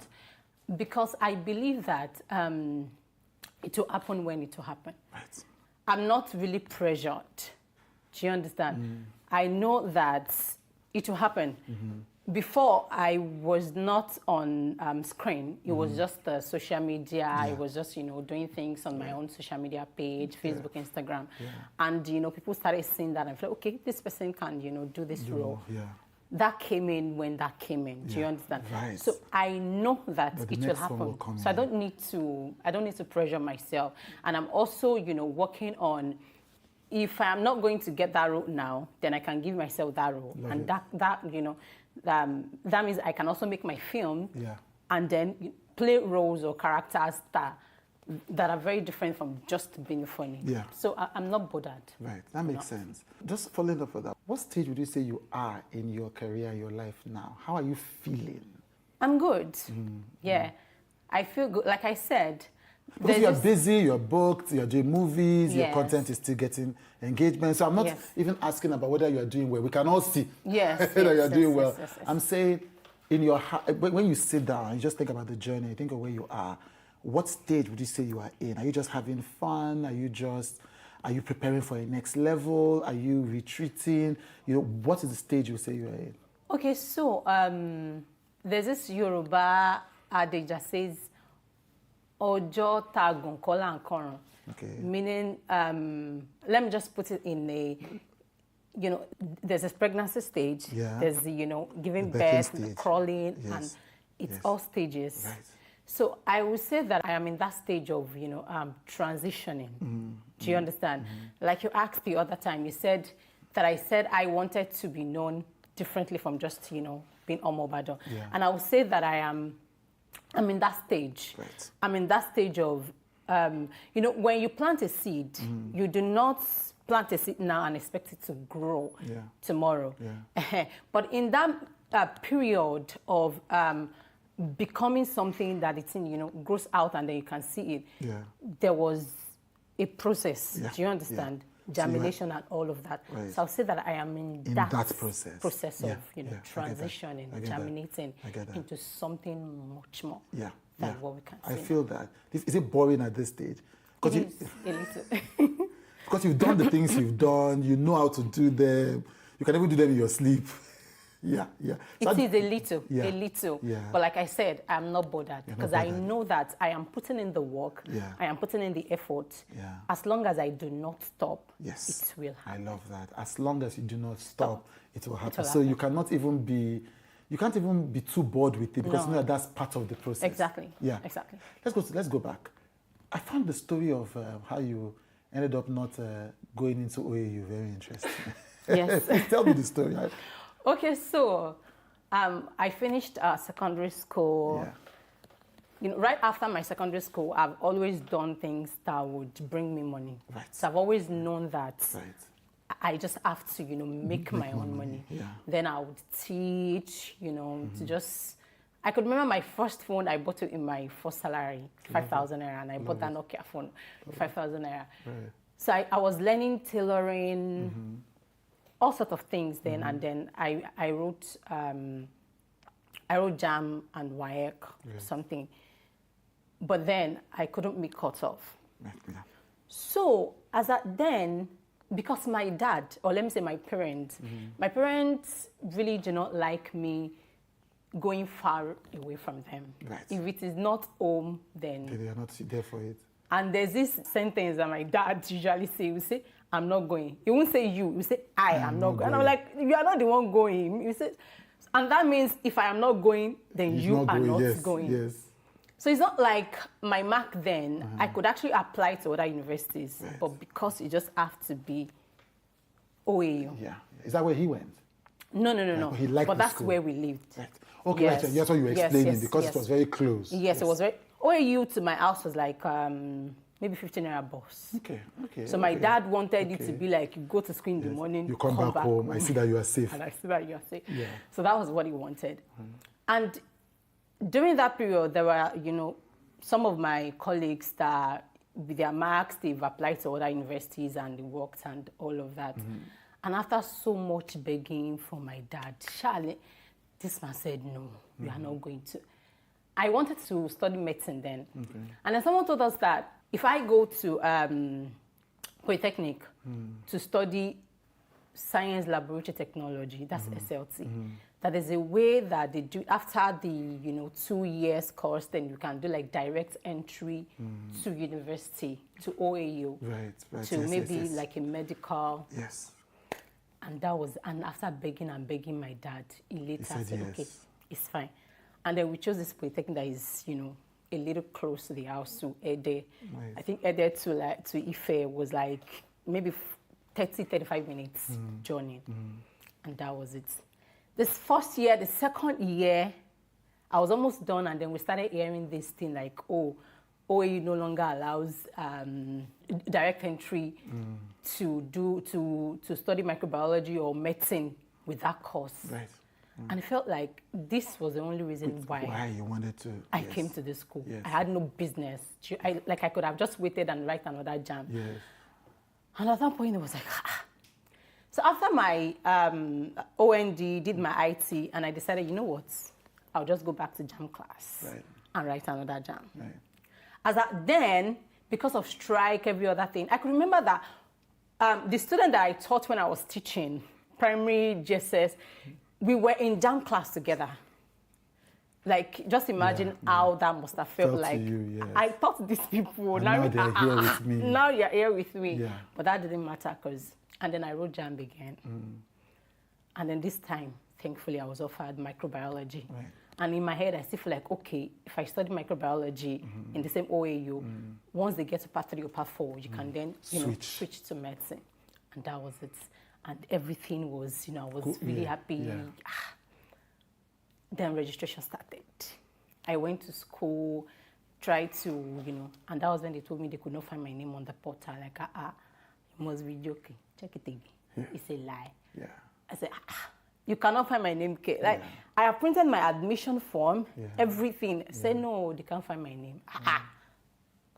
And that was like, I got home that day and my mom and dad said, no, could possible. And then, was it the VC? I can't remember. The registrar. The registrar, exactly, was my mom's uncle. Right. So, my mom went to him, my mom and my dad, like, what's happening? Then this is like, he has ever seen something like this before. How you printed admission form, and now you cannot. And then we did a lot of things. I wrote, letters, different things, and that was just it. So it just went away like They didn't take responsibility. Oh, you didn't take responsibility. Nothing. Nothing. Wow. Said maybe, like nothing. Nothing. That must have been heartbreaking. Really, like so heartbreaking. The fact that I had to went back to go back to jam class, as at that time, most of my colleagues that we finished secondary school together, they were, maybe almost, finished with the university. And even the people that we finished ND together, they were already in for their HND. Yes. So it felt like I wasted most of the time. Do you understand? I get that. And that was really, really heartbreaking for me. Like I cried. I cried for days. And then at a point, I feel like, you know what? I cannot kill myself. And that was the point where I took my phone and started making videos. Right. So basically, my content creation started from me making jest of myself. It was me trying to, just trivialize it, like, right. It doesn't matter. Trivialize the school situation. The school situation, exactly. Right. So it was me trying to use that, that thing that was making me sad and then turn it into, laughter. And that was how it started. And I started making this content, and then I realized people are liking it. Yeah. But then in my mind, this thing that you're using to laugh is paining me, but it's okay, it's fine. Yeah. And then it went on like that. Yeah. And then I discovered, okay. And that was where the name Omo Ibadan came from. Right. I was not the one that actually gave the name Omo Ibadan, but because of the accent that I was, that I started content with, people were like, Omo Ibadan. Like, okay, is it Omo Ibadan? You people want, it's fine, it's okay. And that was it. Wow. Well, thank God for how it ended. Now, if you were going to go back to that moment and God said, okay, see how your life has turned out now, and the way your life would have turned out with the medicine. Yeah. Okay, now we're going to put up, your name is going to show. Which one would you have chosen? To be honest, I still want to study medicine. It might not Right. just be in Nigeria. Right. So you will still have wanted to do that because that medicine is something you want to do. That I wanted to do. Why? What That is the thing about medicine? I just really love, I don't know, I've always loved medicine Right. growing up. Right. Maybe because I was always this person that I was, I was more prone to sickness much more than my siblings. Right. And sometimes I felt like I spent most of my time then at the hospital than even at home. Right. So I just really loved it. I love the fact that I'll be at the hospital, the doctors, they are so friendly, nurses and all of that. Right. And that made me really, got interested in medicine. And because I love reading about medicine, anything, once I hear about one topic, I'm already on the internet trying to read about it. So I do not just want to be reading and just reading. You want to be practicing. I want to what you're practice it. Yeah. Yeah.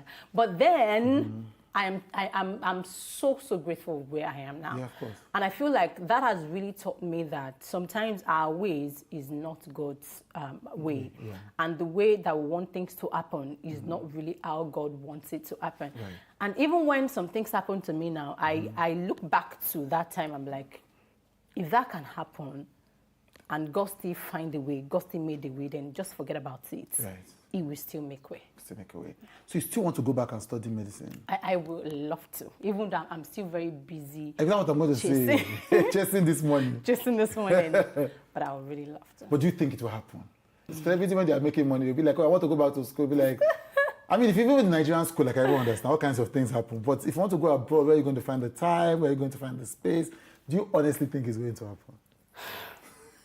To be honest, it is like this, because few years ago, I actually tried to, the me that said I would love to study medicine, I tried to put in for a film school abroad, because in my head, I just tried to, weigh it. Right. Like, okay. Okay, physical, right. Medicine. Medicine. Yeah. And I cannot just go in and say, I want to study medicine. Yes, there's a whole process. There's a whole process. Yeah. And in my head, I feel like you are already in a process. Right. I like that. Which would make more sense to continue that process, go in for a film school, or go back from the scratch. Because if I want to study medicine now, I am starting from the scratch. Yes. That means I have a whole lot of reading to do, write jam all over again, or just continue with this process that, God has, placed you. Because I really want to believe that God wanted this for me. Because at that point, content creation wasn't something I knew people were doing.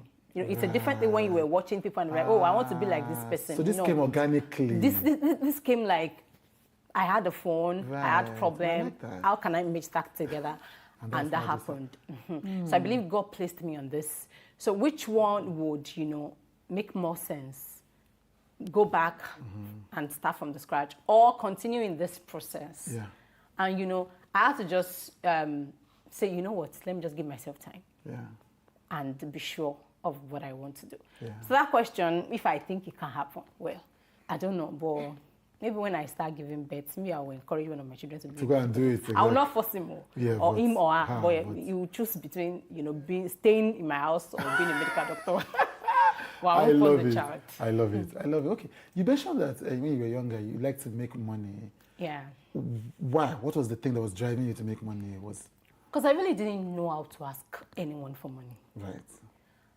So I'm that person that you cannot intimidate me.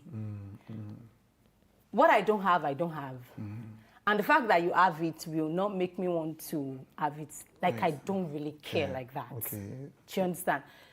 And I'm not that person who wants what other people want. So even if you have it and you want to give me, it might not be what I want. So it's better for me to have my money and be able to get what I want. Right. And also because we are not so rich, that's one. I do not like always, okay, let me say, when I started my menstrual period, I hated the fact that I needed to go and meet my dad and say, give me money for pad. I hated it. Really? Yes. Why? I don't know. I just feel like, as at then, I felt like it wasn't something I needed to announce to everyone when I'm on. But then, if I come to you and I say, I need money for pad, then you already know. And I don't want you to know. Right. So that means I have to be able to make my own money to get the things that I need, that you don't always have to be in my business. You don't always have to know that I'm on. So I would say that was one thing I really didn't know how to ask people for. Interesting. Money. Yeah. I don't like, really letting some things about me go out to anybody out there. Let it just, be. Right. And that was it. Amazing. So you cannot have sugar daddy then? I cannot because I have bad mouth. Because if sugar daddy promised me 50 million naira tomorrow morning, and sugar daddy do any nonsense this evening, I can call sugar daddy and his entire generation. So at the end of the day, I will not be able to get that money. So let me just be by myself and make my own money. And I hate insults. I hate insults.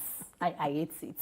You can list that insult with hundreds of billions. Yeah. If insult is there, sorry, I'm not doing it. Marriage, you talked about. They're always asking, there are marriage watchers, they're always talking about asking you about marriage in interviews, blah, blah, blah. You put a post, I'm sure it was a joke, obviously, like I'm a gold digger. That's it, you were joking now. Were you joking? Because now I said that you were joking, you now post like, wait to. No, I'm trying to remember. I'm trying to remember. Yeah, and of course, I know you were just joking. It was a joke. I think it was in the stories or so. Marriage, you want to get married, and why? I've always admired marriage. I'm just really grateful that I didn't get married like years ago. I'm still getting to know myself. I cannot say I now know myself totally. Right. But I'm getting to know myself and I'm getting to understand myself, know what I want better. And I will say that, yes, I really, really love marriage. Right. Well, that time, you said the time you didn't get married, did it almost happen? Yes. Right. Yes. So you are glad that didn't happen then? Right. Why? Because you were growing. Yes. Right. And I feel like I've grown into that woman that understands what I want in a man better, what I want in a marriage better. Yes. Maybe years back, if I had settled, it would have been me settling. Because maybe... Wait, that's lines. That's lines. I love it. Maybe then, if I had settled, settling. Let's P prime, lines. Okay, go ahead. Yeah, I get that. And that settling would not have meant that because the man is not doing well or the man is not good. It should have been that I really have not figured out what I wanted. I get that. I really have not been able to say, okay, this is... So, yeah, I really love marriage. Right. I want to get married. Right. I love children. Right. I just honestly love the idea of marriage. Right. Are you on the road there now? Oh, Lord. Oh, Lord. Thank you for joining me. Thank you.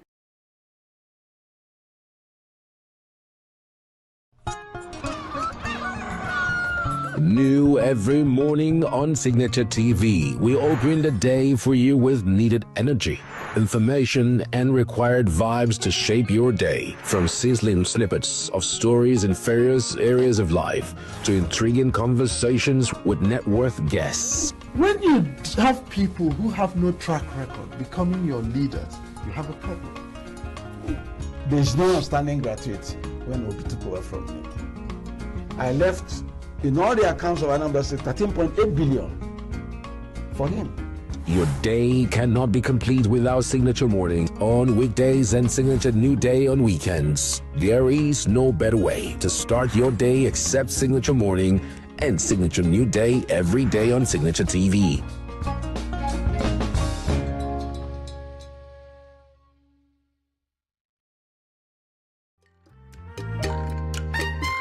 The way we see the world shapes the way we change it. Gender isn't just a checkbox, it's a lens. One that helps us understand the world more deeply and act more fairly. Gender Perspectives, a program for those ready to see more, do more, and be more. Designed to challenge assumptions, ignite conversations, and build inclusive solutions across every sector of society. We are not, fighting the men. we are not saying we are equal in terms of rights. We're only asking they should recognize our existence. Join us on Gender Perspectives, showing every Saturday by 4 p.m. Repeat every Wednesdays by 5 p.m. and Thursdays by 3 p.m. Change begins with perspective. Let's widen yours.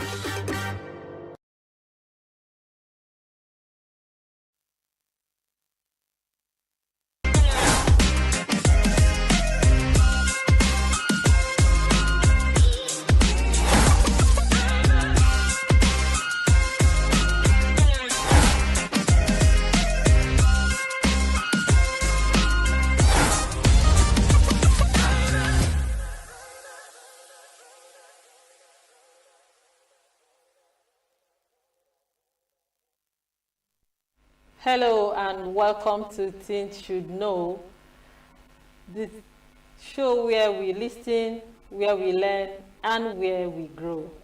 The TSK show is where teenagers are empowered with the right knowledge to thrive and parents are equipped with the right tools to guide them, because when teenagers know better, they will definitely do better. My name is Ifoma the Prof. Mwato, and I'm your host on the TSK show for today. And today's conversation is one that hits close to home because teenagers are going to school, they are writing exams, and they are doing all sorts within the four walls of the classroom. And at the end of the exams, they are getting results, but the real question is that enough for the future of the teenager of today? So because beyond the classroom, life demands more. It demands confidence, decision-making, emotional intelligence, and real-life skills that are not always taught in school. So today we are asking an honest question. Are teenagers truly being prepared for the future, or are they just being trained to pass? Today we are discussing school and real-life skills. Are teenagers being prepared for the future? We'll go on a short break, and when we return, I have two guests with me on today's show, and they are teenagers, and they will be sharing their thoughts and ideas. Don't go anywhere. We'll be right back soon. Every second, every minute, every day, news is breaking, events occur, and there are new developments. At Signature TV, we follow these stories objectively, bringing all sides without bias, explaining the complex issues, breaking down the numbers, and investigating the issues behind the news. Anywhere and everywhere, near or far, wherever the news is, we will be there. Signature TV. News in your pocket.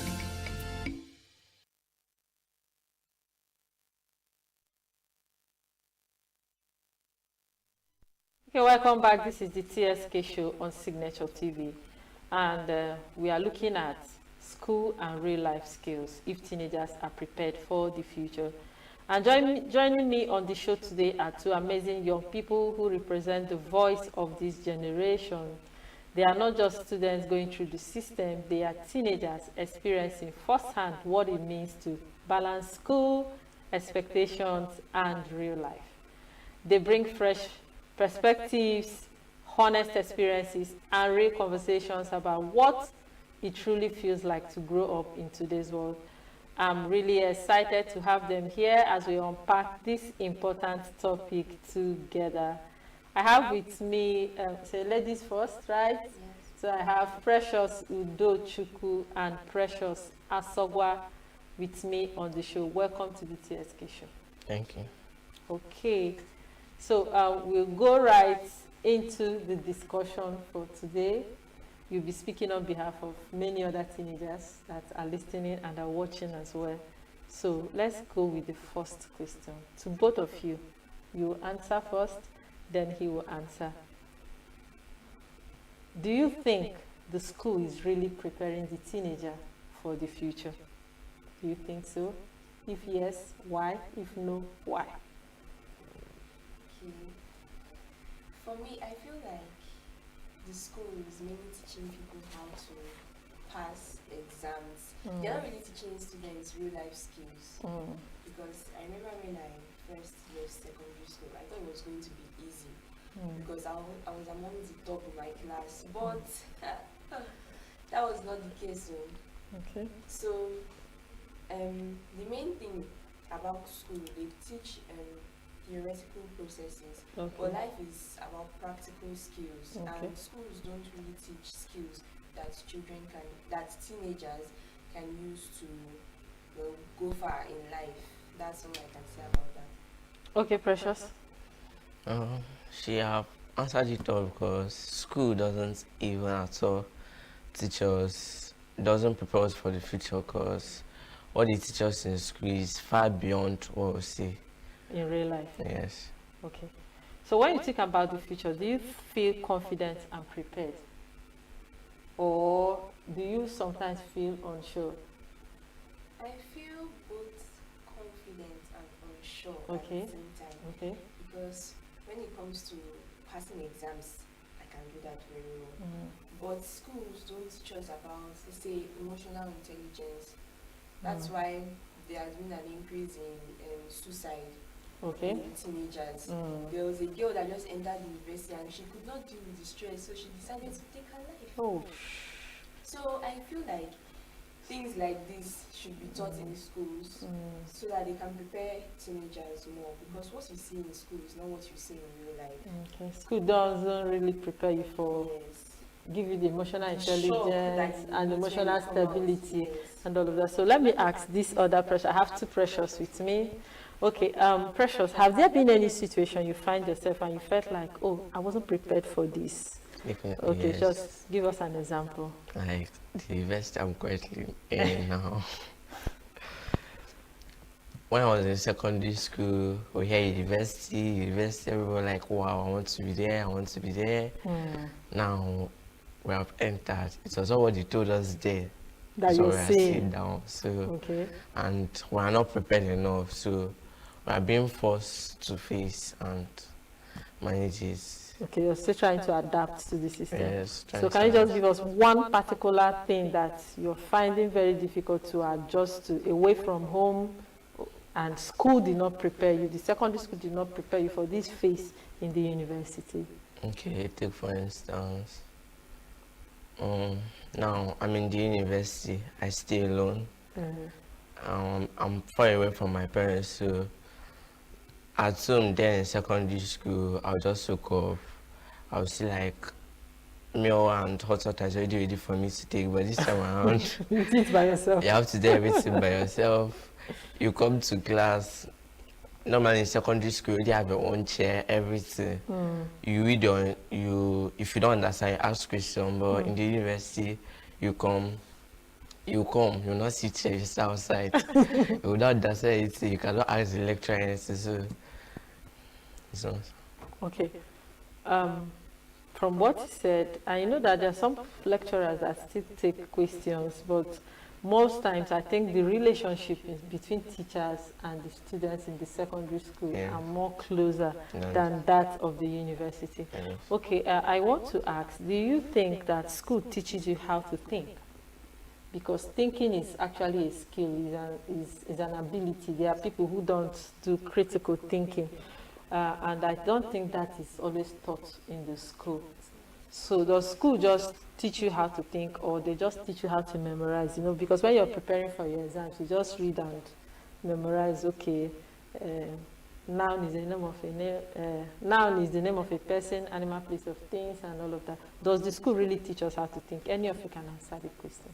For me, school teaches people how to memorize. I'm not to think. Yes, because let me use exam period for example. A teacher might award more mark to a student that is able to quote them word for word exactly what they taught them. But when you come out in the real world, you notice that people that are able to think on their own, to be innovative, are the ones that are actually rewarded. Because right now, you cannot come out and copy another person's idea and portray it as yours and then still be recognized as someone that is innovative. So I feel like the school teaches us how to memorize, but rather what the real world demands from us is ability to think on our own. Creativity. Okay. Precious, outside the school, the four walls of the school, where are you learning the things that you think will actually help you in real life? What else is teaching you real life lessons? Could say from my friends, Okay. elderly friends, Okay. then my co-students, okay, and from aunties and uncles. Okay, and not what the school taught you. I think sometimes experiences teach people. Yes. Like there are some things school did not teach you. That they didn't tell you that you need to wake up in the morning and run around, get water to go for lectures. Yes. So I think experience is teaching you that now. Yes. So outside the school, you're still learning. Okay. So sometimes, do you feel pressure to perform well academically, and even when it doesn't fully prepare you for real life challenges? Yes. Okay. Because the society we live in, especially in Africa, if you don't do well academically, you are considered dumb. No matter, there are some people that are very good in hand skills, but Okay. when it comes to academics, they're not that sound. But here, if you don't know book, you are just stupid. Straight up stupid. And people feel like without knowing book, like without being academically sound, that's the only category, or that's the only thing that they will use to gauge your knowledge. Strength and knowledge. Yes, Yeah? because it's not just academics that can determine where someone will be in life. Because the person in your class that might be getting first position might still wake up tomorrow and be the person servicing your car. So I feel like school, the whole society pressures us, even though, well, that's not, school is not just the main thing in life, actually. People can still use hand skills and then still make it in life without being academically sound, without even going to university. And let me just put it like that. Okay. I like this conversation because what we are looking at is a teenager shouldn't be judged only by their academic performance. Yes. They should be judged by their social skills, their emotional intelligence, their confidence, like every other aspect of their life. So one thing this conversation makes clear is that education is important, but real life requires more than just passing exams. So teenagers are looking for direction, they are looking for confidence, life skills, and preparation beyond the classroom. So we'll go on a short break now, and after the break, we are going to look at other things that teenagers need to know to thrive in life. Please stay with us, we'll be right back shortly. Get plugged into the heartbeat of entertainment on The Hub, your ultimate show on e-vibes. From trending stories and social media drama to top charting music, must-watch movies and exciting moments from the world of arts, we've got it all. Join us for unmissable conversations with your favorite entertainment personalities, plus fun segments every week. I should try harder, so... Okay, I don't know that one. Outfit of the day. Oh, I don't do that. That's some Gen Z stuff. Oh, now you say it's a Gen Z stuff. It's everything you love about entertainment, served fresh every week at 1 p.m. with weekend repeats just in case you missed it. The Hub's on e-vibes, where the vibes never stop. Only on Signature TV.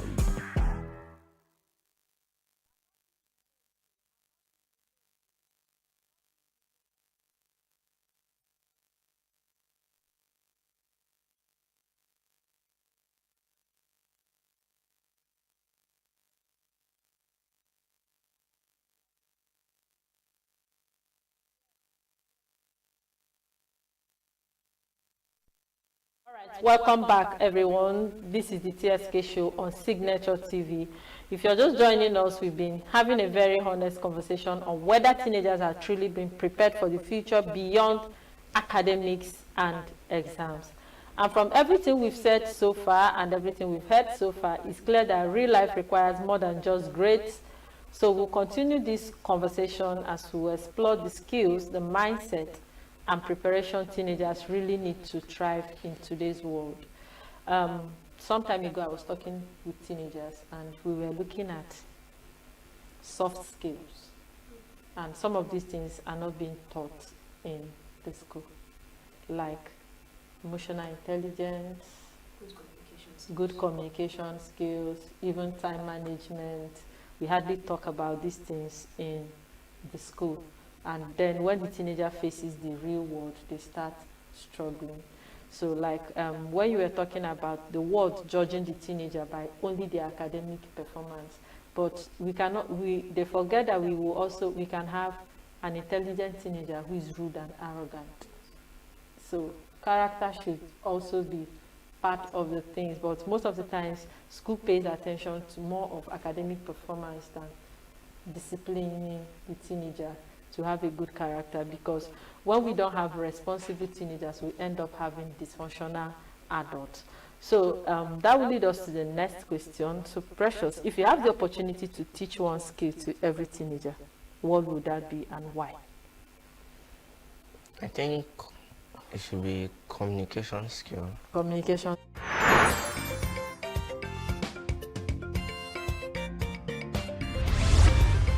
Signature TV, news in your pocket.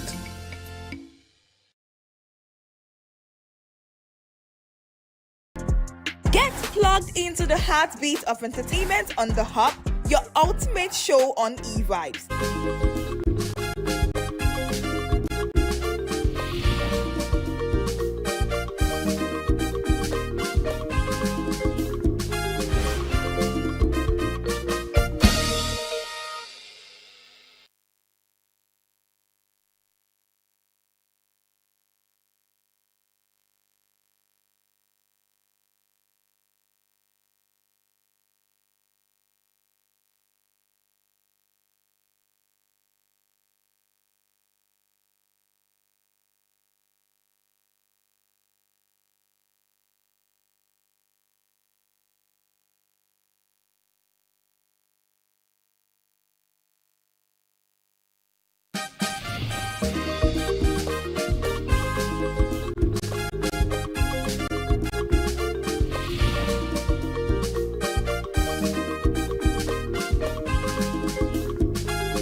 Welcome to Global News on Signature TV. I am Christopher Lele. In the headlines, Obi Shaw of NDC ticket as party zones presidency to the south. Atiku and Amaechi pick 90 million naira presidential forms in ADC. Federal government threatens World Bank over delaying release of loans. Laura Ferdinand vows to fight rising crime in Costa Rica as she assumes the mantle as president. Details in a moment. Every second, every minute, every day, news is breaking. Events occur and there are new developments. At Signature TV, we follow these stories objectively, bringing all sides without bias, explaining the complex issues, breaking down the numbers, and investigating the issues behind the news. Anywhere and everywhere, near or far, wherever the news is, we will be there. Signature TV. News in your pocket.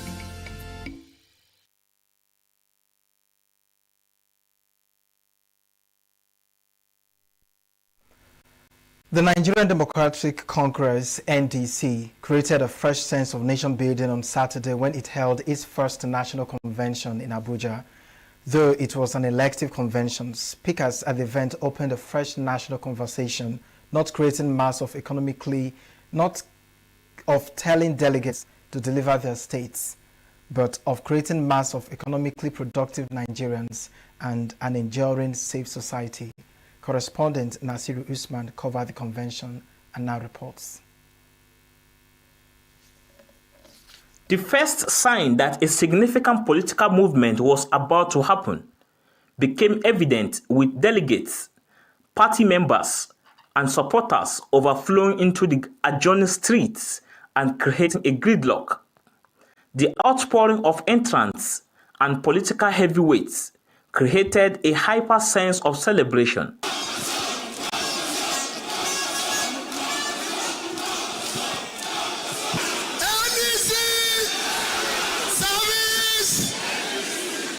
The election of national officers of the party, which was observed by the Independent National Electoral Commission, INEC, was by consensus. Move that this August Assembly, this national convention, hereby ratify their election by consensus as enshrined in our party guidelines.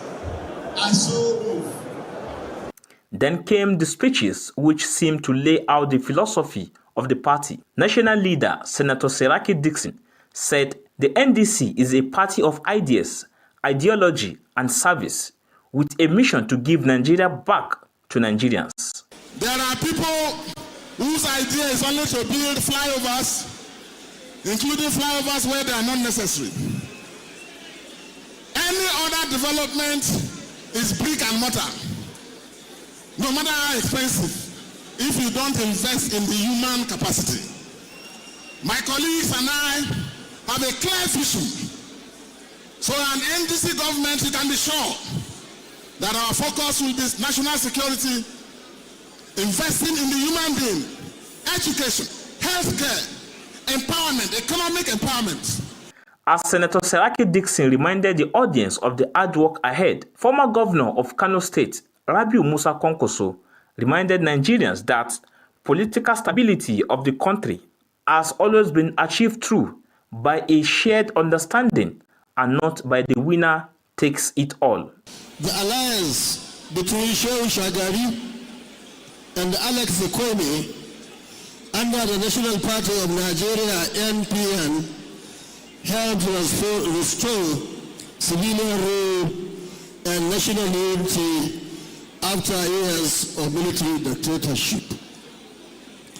It is therefore with a great sense of unity and solidarity that as a loyal party member, I support the decision to join the presidential ticket of the NDC to the south.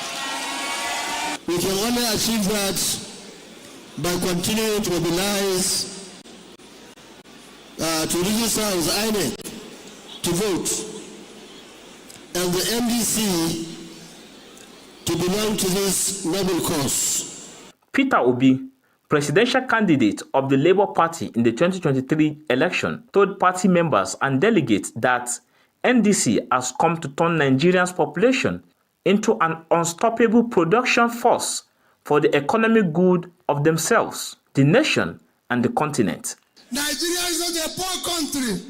Nigeria is rooted into poverty, and we will change it. We are coming to reverse this situation and make Nigeria a prosperous country. We want to move Nigeria from poverty, from consumption to production. And that we must do. And we must start doing it by, number one, going with what Rabiu Kwankwaso said. We need unity in Nigeria. We want to unite Nigeria. We want Nigeria to love each other. That is why people think we are changing party. Where we are now, let me assure you, we change because we want to have a place, we have opportunity to build a new Nigeria that is possible. The National Convention of the NDC on Saturday also turned into a roll call of aspirants for various political offices from Kaduna to Enugu, Adamawa to Lagos, an indication that the promise of the party to usher in a new Nigeria is resonating across political leanings. In Abuja, I am Nasiru Usman for Signature TV. Former Vice President Atiku Abubakar and ex-Minister of Transportation Rotimi Amechi have obtained the African Democratic Congress expression of interest and nomination forms ahead of the 2027 general elections. Another presidential aspirant, Mohammed Hayatuddin, has also picked the form, pledging to prioritize security, job creation, and the rising cost of living affecting millions of Nigerians. The National Publicity Secretary of the ADC, Bolaji Abdullahi, confirmed the development to newsmen in Abuja on Saturday, said the three aspirants obtained the forms at 90 million naira each. Hayatuddin, who received the form from the party's National Organizing Secretary, Chinedu Idigo, said the 2027 election must focus on restoring economic stability and improving the national security. In a statement, Hayatuddin noted that Nigerians were grappling with hardship and insecurity and are tired of watching businesses struggle, jobs disappear, and the cost of basic necessities rise beyond what ordinary people can afford. The ADC has fixed the sale of expression of interest and nomination forms for May 6 to May 13. The Independent National Electoral Commission has scheduled that party primaries and resolution of related disputes will take place between April 23 and May 30, 2026. According to the Commission, campaigns for presidential and National Assembly elections will begin on August 19, 2026, while governorship and state assembly campaigns are scheduled to start on September 9, 2026. The Senate has passed amendments to the Electoral Act aimed at accelerating the resolution of pre-election disputes. The proposed amendments seek to ensure that pre-election cases are filed only in courts with proper jurisdiction, preventing litigants and from seeking favorable judgments from multiple courts across the country. Under the proposed Section 29A of the Electoral Act, all pre-election disputes relating to National Assembly, State House of Assembly, governorship and deputy governorship elections will originate at the Federal High Court, with appeals to be heard by the Court of Appeal. The amendment also provides that disputes involving presidential and vice presidential elections will commence at the Court of Appeal and terminate at the Supreme Court. In line with Section 285 of the 1999 Constitution, as amended, Chairman of the Senate Committee on Electoral Matters, Simon Lalong, said the proposed amendment was designed to eliminate conflicting judgments, reduce abuse of judicial processes, and shorten delays in the determination of electoral disputes. According to him, the amendment will help restore public confidence in the judiciary and strengthen the country's electoral system. The House of Representatives is set to investigate alleged debts owed the federal government by agencies, parastatals, and other bodies within and outside Nigeria. The probe followed a motion sponsored by Katsina-born lawmaker Salisu Magiri and 5 other lawmakers who raised concerns over Nigeria's rising debt profile. The lawmakers noted that as of September 30, 2025, Nigeria's total public debt stood at over 153 trillion naira, driven largely by increased domestic borrowing and currency depreciation. Aware that while the federal government has been diligent in servicing its debt, less attention has been placed on debt recovery as tool for show-off of the revenue profile of the federal government of Nigeria. Honorable Zanna, Honorable Shetima, Honorable Ibrahim, is owed huge sums of money within and outside the country, including judgment debts. Order. These sums are held by state and non-state actors, ministries, departments, and agencies of government. In another motion, the House carried out an investigation into the persistent increase in the prices of building materials across the country. Sponsor of the motion, Bayelsa lawmaker Obuku Ofoji, argued that despite local sourcing of major raw materials, Nigerians continue to face high construction costs.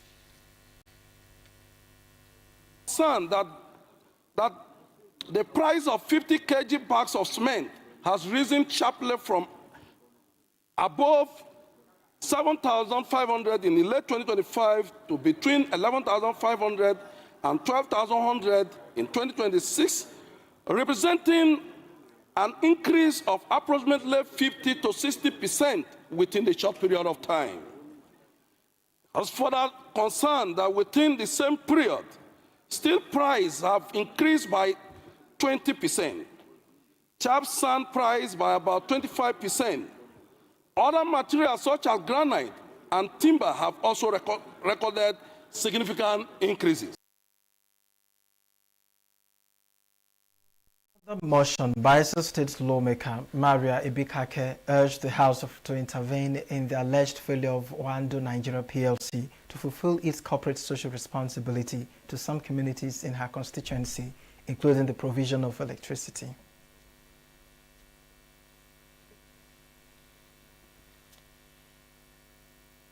Worried that given the sensitive and often fragile relationship between oil companies and host communities in the Niger Delta, such conduct could trigger adverse reaction with far-reaching and potentially destabilizing consequences if not urgently addressed by the House and relevant authorities. Convinced that the prolonged blackout in these communities has significantly disrupted social and economic life and has contributed to increasing distrust and tension between the host communities and the company.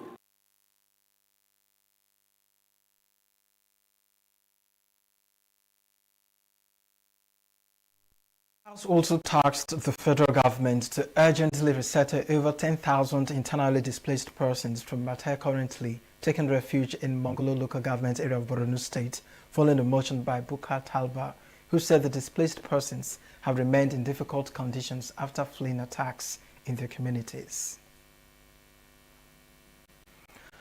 The federal government is threatened to cancel all World Bank loans for project execution. Loans approval and disbursement are delayed beyond 6 months. The Accountant General of the Federation, Dr. Shabshinden Ogunjimi, stated this in Abuja during a courtesy visit by a World Bank delegation led by manager of the World Bank team, Treed Lane. He stressed that since the facilities are not grants but loans, that the country is obliged to repay, prolonged delays in the approval process could undermine the government's interest in accessing such facilities. The AGF emphasized that as a responsible borrower, Nigeria deserved timely consideration and processing of its funding requests to ensure the prompt release of such funds to support the country's development priorities.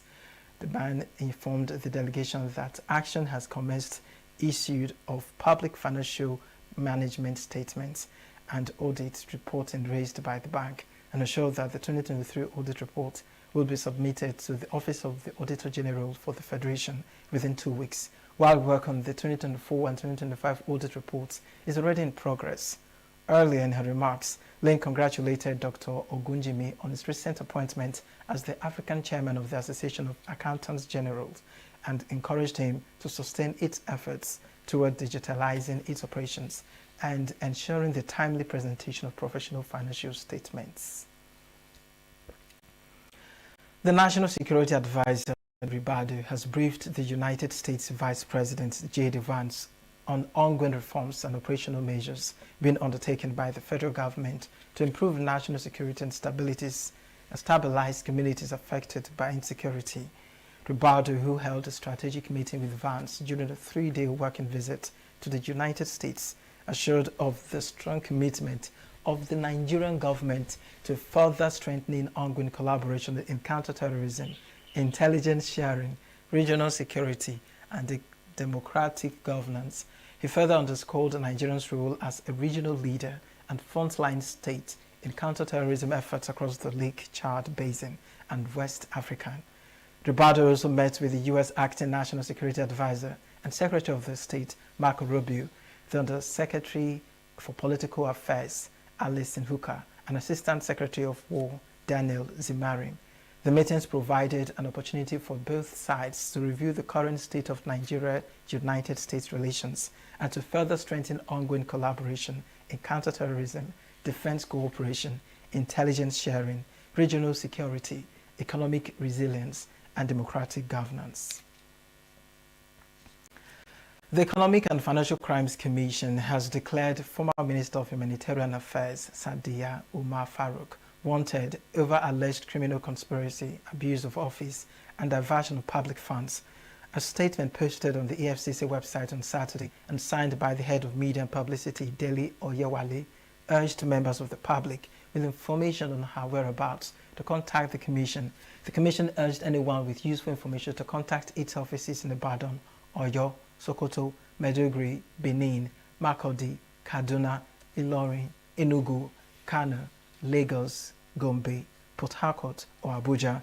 Farouk served as Minister of Humanitarian Affairs, Disaster Management and Social Development under late former President Muhammadu Buhari from 2019 to 2023. The Nigerian Labour Congress, NLC, has called for immediate measures to address the rising xenophobic attacks against African migrants in South Africa, urging the Congress of South African Trade Unions, COSATU, to launch a large-scale awareness campaign to protect migrant workers.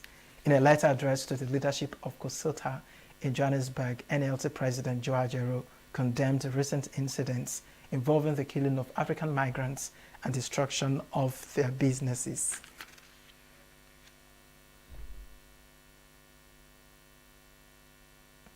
Ajaero described the attack as a consequence of worsening economic conditions and ineffective government policies, stressing that African workers should not be turned against one another.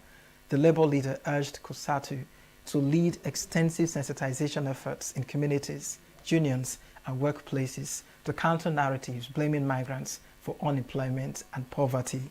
Ajaero also criticized what he described as the inadequate response of South African security agencies, accusing authorities of failing to provide sufficient protection for migrants and their businesses.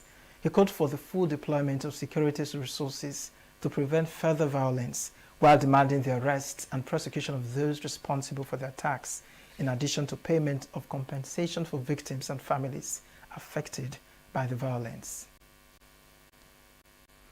4 people convicted in the United States in connection with the 2021 assassination of Haitian President Jovenel Moïse. U.S. Secretary of State Marco Rubio downplays planned withdrawal of 5,000 U.S. troops from Germany. Details of these and more on the international scene. Every second, every minute, every day, news is breaking, events occur, and there are new developments. At Signature TV, we follow these stories objectively, bringing all sides without bias, explaining the complex issues, breaking down the numbers, and investigating the issues behind the news. Anywhere and everywhere, near or far, wherever the news is, we will be there. Signature TV. News in your pocket.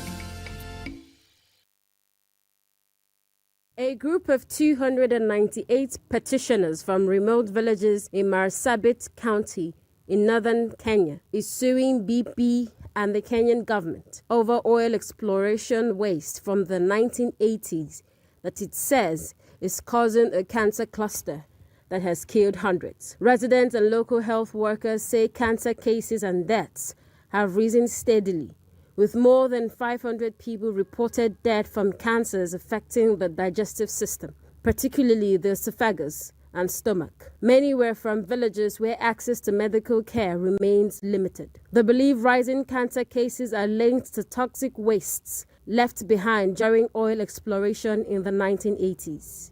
6 years ago, doctors diagnosed my son Shamuset, 74, with throat cancer and told him he might never normally speak again. Today, Shamuset communicates through a small pipe inserted in his throat, and his voice comes out strained and mechanical, a reminder of the effect the disease had on his life. 4 people have been convicted in the United States in connection with the 2021 assassination of Haitian President Jovenel Moïse.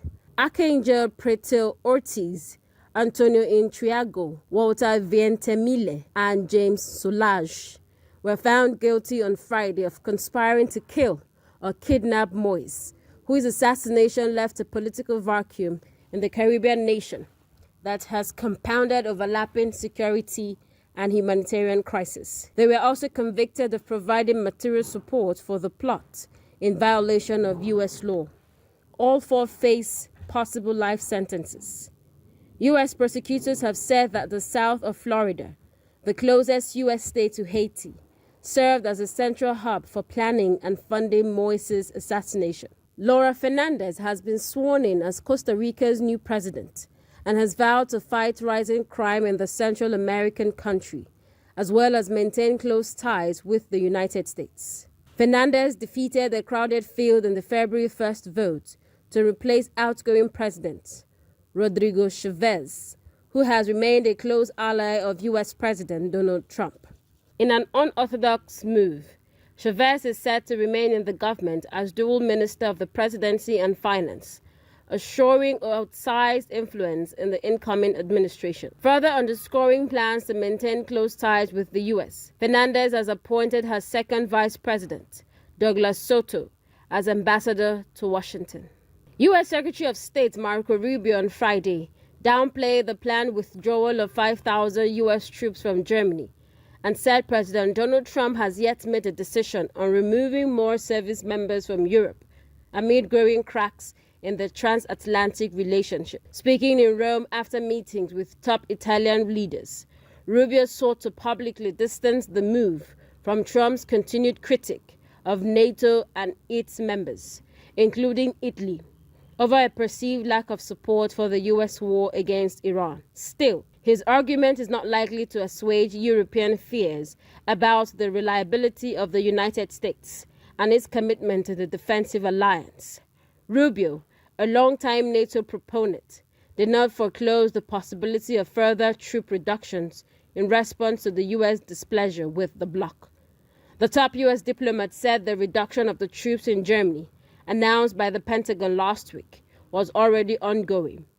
German Chancellor Friedrich Merz, the subject of Trump's over comment on the Iran war, has similarly sought to downplay the move. Consumer sentiment continued to decline this month, reaching a fresh record low as the war in Iran drags on, keeping energy prices elevated. The University of Michigan's latest consumer survey, released on Friday, showed sentiment fell early this month to a preliminary reading of 48.2, the lowest on records going back to 1952. Sentiment had previously reached its lowest point just last month, below anything seen during the Great Recession, the pandemic, and the inflation surge afterward. Gas prices heavily influence people's perception of the economy, and the national average price for a gallon of gasoline has been stuck above $4 for weeks. That's because global energy prices have remained elevated as well, with the ongoing closure of the Strait of Hormuz, a key global passageway through which 20% of the world's oil passes, along with various other commodities. And that's it on the international news.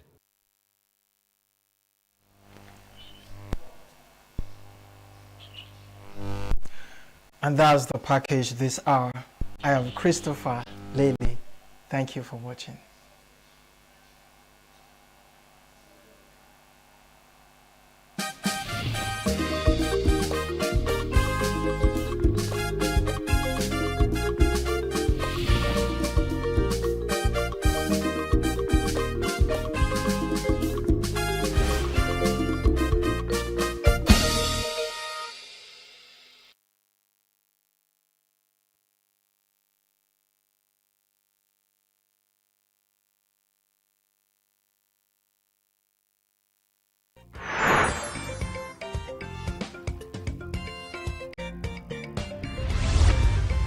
Signature TV, news in your pocket.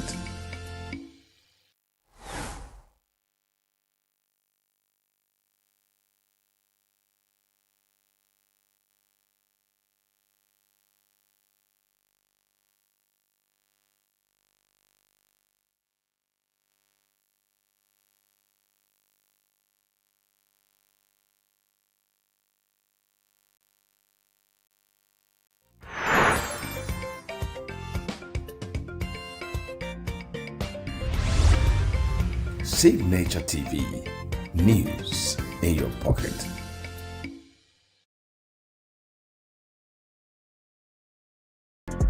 Get plugged into the heartbeat of entertainment on The Hub, your ultimate show on e-vibes.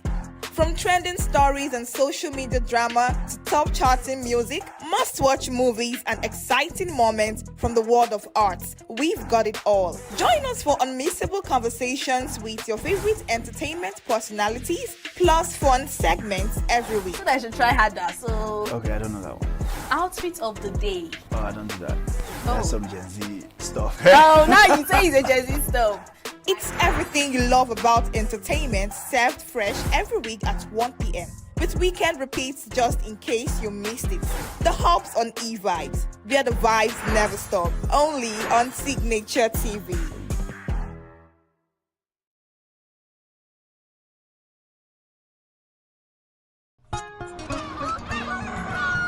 New every morning on Signature TV, we open the day for you with needed energy, information, and required vibes to shape your day. From sizzling snippets of stories in various areas of life to intriguing conversations with net worth guests. When you have people who have no track record becoming your leaders, you have a problem. There's no outstanding gratuity when Obi took over from me. I left, in all the accounts of Anambra State, 13.8 billion for him. Your day cannot be complete without Signature Morning on weekdays and Signature New Day on weekends. There is no better way to start your day except Signature Morning and Signature New Day every day on Signature TV.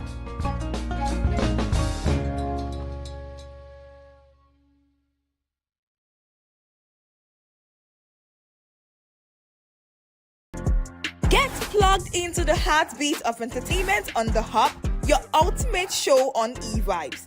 From trending stories and social media drama to top charting music, must-watch movies and exciting moments from the world of arts, we've got it all. Join us for unmissable conversations with your favorite entertainment personalities, plus fun segments every week. So I should try harder, so... Okay, I don't know that one. Outfit of the day. Oh, I don't do that. That's some Gen Z stuff. Oh, now you say it's a Gen Z stuff. It's everything you love about entertainment, served fresh every week at 1 p.m. with weekend repeats just in case you missed it. The Hubs on E-Vibes, where the vibes never stop, only on Signature TV. As long as we are breathing,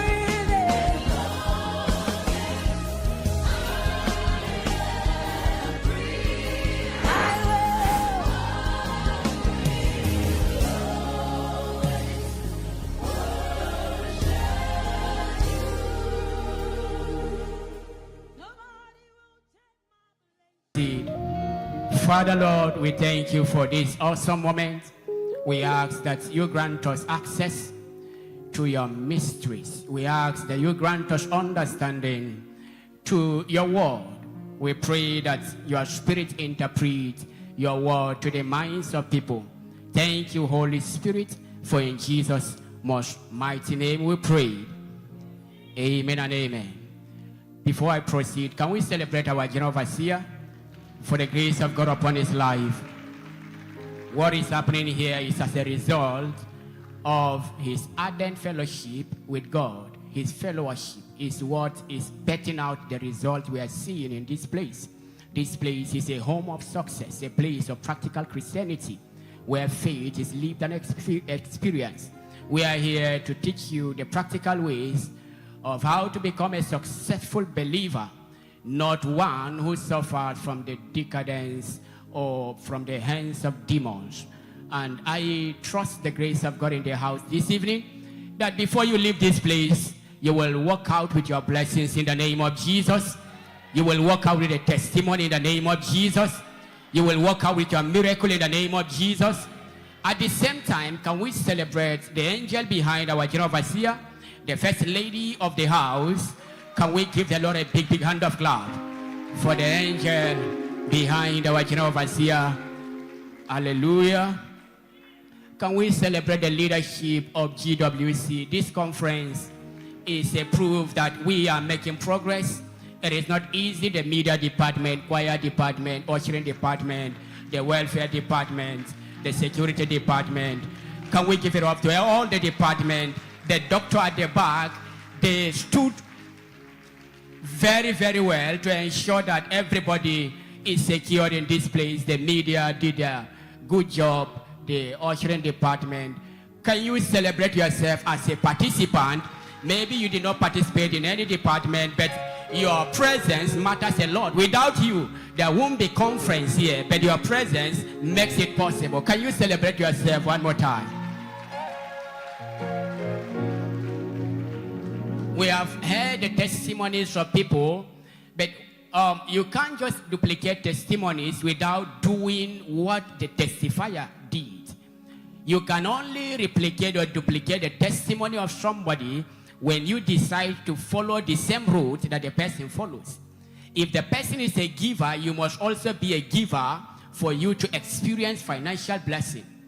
If you just expect financial blessings without being a giver, the blessings will not come. The money will not come. Why? Because you violate the principle and you expect the result. And it doesn't work like that. You must keep to the principle of the testifier for your blessing to manifest. You heard the testimony of our sister Henrietta. I remembered how she will show me kindness, care. Sometimes she will get something and put it either granite or fruit, and she will say, Pastor, take this one. And I tell you, that is the application of the word of God. You cannot be connected to the prophet and you remain poor. It is impossible for you to be connected to a grace and you remain struggling. No. That is why many people are struggling, because they believe that prosperity will just come without engaging the principle that brings the prosperity. It is a principle. You cannot violate the principle and expect God to bless you. Hallelujah. Pastor Solomon passed a decree of financial blessings. I passed a decree of a miracle alert.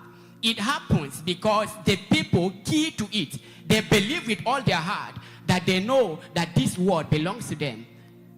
And they key to it, and God bring it to pass. In this conference, there are some of my friends that came all the way from different places, and they were partakers of the grant. Why? Because they believe that they cannot come to serve in this fellowship and see return back the same way. And that is how God favored them. I pray for you. For those of you who have not received the grant, I decree in 7 days from now, the grace is still at work. I decree and declare, may God grant you favor in the name of Jesus. Before 7 days, the Lord God will grant you favor in the name of Jesus Christ. This sister that stood up, she just chatted me. She said, sir, I want to thank God for the conference. I want to thank God for the general overseer, that the Lord God will continue to bless him and will continue to prosper the ministry. He said, take this recharge card and recharge your phone. I just started my recharge business. I'm trusting God to give me more money for me to buy my machine. That is the testimonies we want to hear. We want to see the people who are desperate to prosper. People who took it upon themselves and said, I cannot be poor. No matter the forces of darkness, I refuse to be poor. I cannot be poor. And as you make that decree, is to engage the principle. I tell you, no force, no demon that can stop you from you to be blessed. I speak over 5 persons. In 3 days' time, the Lord God will connect you to your destiny helpers in the name of Jesus. Your destiny helper will locate you in the name of Jesus. I say it shall locate you in the name of Jesus. Thank you, Father. Media, give me 30 minutes. Time me 30 minutes. We have taken so much time, and I believe the Lord God will help us for us to leave here on time.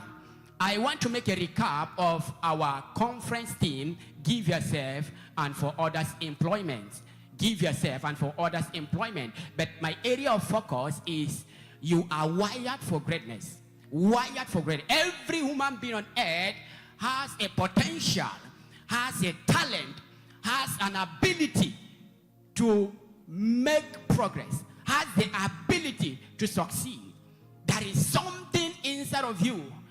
There is an ability in you that can cause people to always bless your life, to cause people to always come to your business center, to patronize you.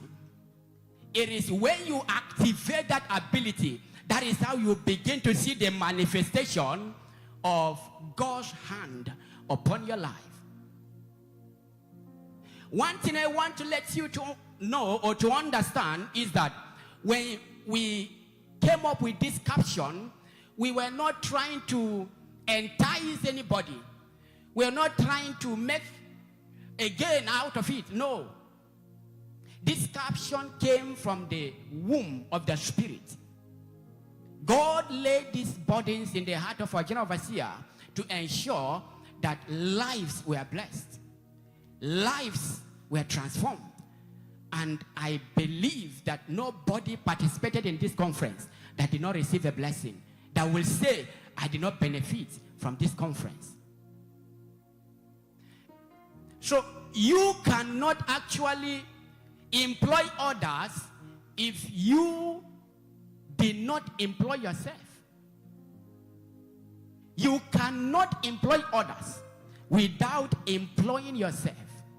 How do you employ yourself?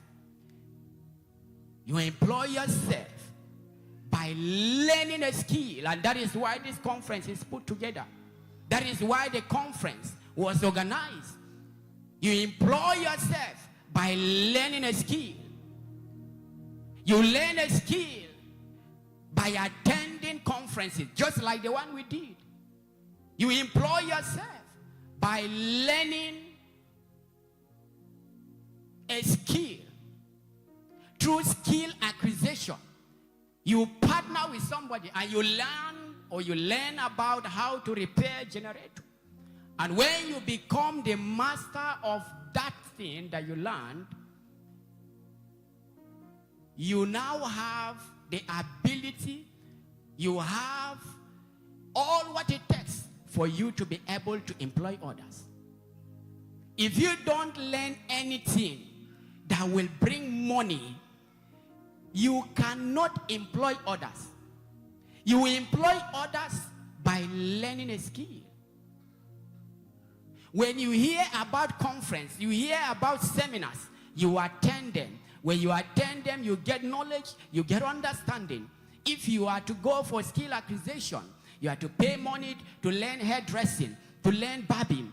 When you learn those things, you become the master of those things. You become self-employed. And when you become self-employed, you can then have the access or the ability to employ others. And I see billionaires rising in GWC. I see God raising great businessmen. Men that has an audience from other countries. Men that has partners from other countries. And I see the grace in the house. And you shall be the one in the name of Jesus Christ. Wired for greatness. Psalm 115, 115, and verse 16. The Bible said the heaven, even the heaven, are the Lord, but the earth had he given it to the children of men. I want to focus on wired for greatness. Greatness is not measured by size, it is measured by impact. How much impact you make determines the ability for you to be great. Great men don't run away from responsibilities. They embrace responsibility. If you want to be great, you must be ready to carry responsibility. You must be ready to attend to the need of people. You must be ready to impact lives. If you cannot impact lives, don't dream about coming great. Because greatness comes with tasks. It comes with everything necessary for you to be able to succeed. How do you now make impact? Like I said, you make impact by carrying responsibility. Our general overseer is a man that has so much responsibility. He has so many lives that he attends to. That is why God has raised him to be great. If you want to rise, you must be ready to make impact. You must be ready to change lives. The lives you change determines the success or the greatness that you will attain or you will achieve. You cannot achieve anything great if you are not someone who loves carrying responsibilities. Jesus says, is there anyone among you who desire to be great? He must be a servant. So greatness also comes with service. You must be ready to serve others. If you cannot serve others, God cannot entrust you with a grace for you to be great. To be great comes with service. To be great comes with responsibility. The difference between the poor and the rich, it is their mindset. The mindset of a great man is always thinking about others. But the mindset of the poor man is how he can receive from the great, of how he can receive from the rich one. But if you begin to change your mind from receiving from the great, and you begin to think of how you can become great to be able to give others, God will compel men, will gravitate men to always come to your need, because he will always provide. Because he knows that the provision will not end with you. You will touch lives, you will change lives with the money that he will give to you. So do you want to be great? Be a servant. You want to be great? Be a giver. You want to be great? Don't neglect the principle of giving. That is how great men rise. That is how great men rise. I pray for you. May the grace to be great rest upon you in this service in the name of Jesus.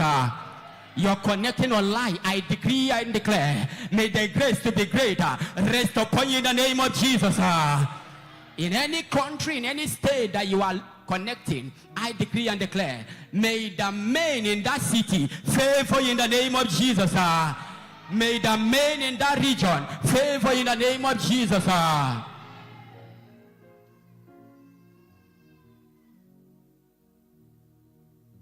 Greatness comes with giving value. That is the B part of you becoming great. Number one, you must be a responsibility carrier. Number two, that is the B part, you must be a value giver. You must be able to give value into the lives of people. If you can't give value, you cannot have money, because money answers to value. If there is anything that you have to do for you to get money, in fact, I did not see anything on this earth that you can get without paying money. And what brings money? It is the value. You either give value or you communicate value. What I'm doing now, I am communicating value. Person who produced this microphone, he gave out value. We cannot use this microphone without paying money. These speakers were purchased with money, and because we know the value of the speakers, that is why we pay for it. So to be great, you must be a valuable believer. Someone who go after value. And how do you get value? You get value by engaging yourself in listening to the messages that are preached from the altar of God. You get value by reading books. You get value by learning a skill. You get value by learning something that will always bring money into your hand. That is how value comes. Value and money, they are interchangeably. You cannot separate them. Anywhere you see value, there is money there. And anywhere you see money, there is value there. You cannot separate them. If you want to be great, just for those of you who have received empowerment, if you mistakenly place the money in a wrong thing that you intend to put the money into, the money will vanish. Why? Because you are not ready to reproduce. You are not ready to make value. In the book of Genesis 1:28, the Bible says, and God blessed mankind, and he said, multiply, replenish the earth, subdue it, have dominion. So every human being is created with greatness, with value inside of you. It's created with value. And the last point that I want to close with, as a believer that wants to be great, that wants to prosper, you must understand the principle of seed time and the harvest time. The seed time and the harvest time. Listen, there is nobody on earth who is commanding wealth without engaging this principle. Anybody you see that is great today, that is influential, that has money, that has wealth, is someone who have mastered the principle of seed time and the harvest time. Genesis 82 and verse 6. Can we look at it very quickly? Genesis 82 and verse 6.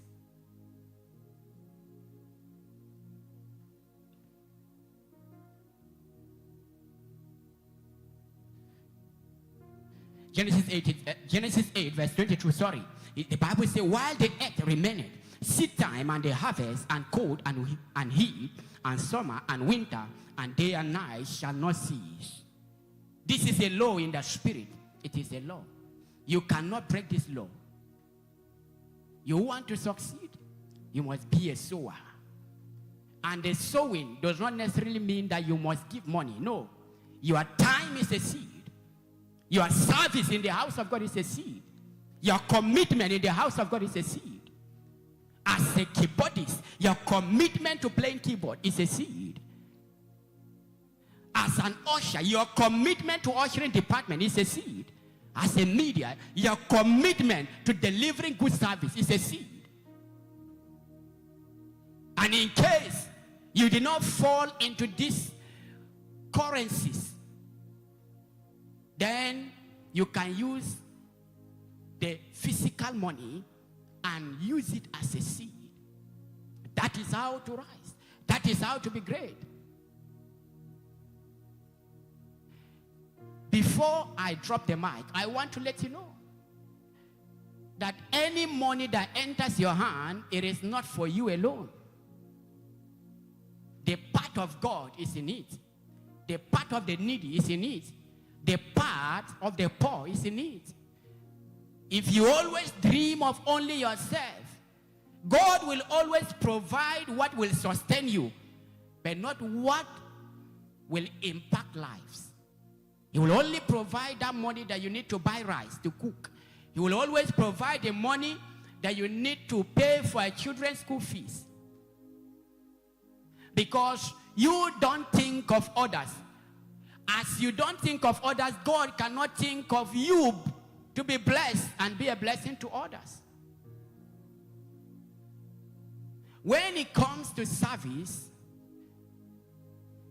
there is always a need for you to key to it. I pray for you in this season, you shall not miss your time and season in the name of Jesus Christ. The Lord was talking to me about the seed time and the harvest time. I was asking him, I said, what is season?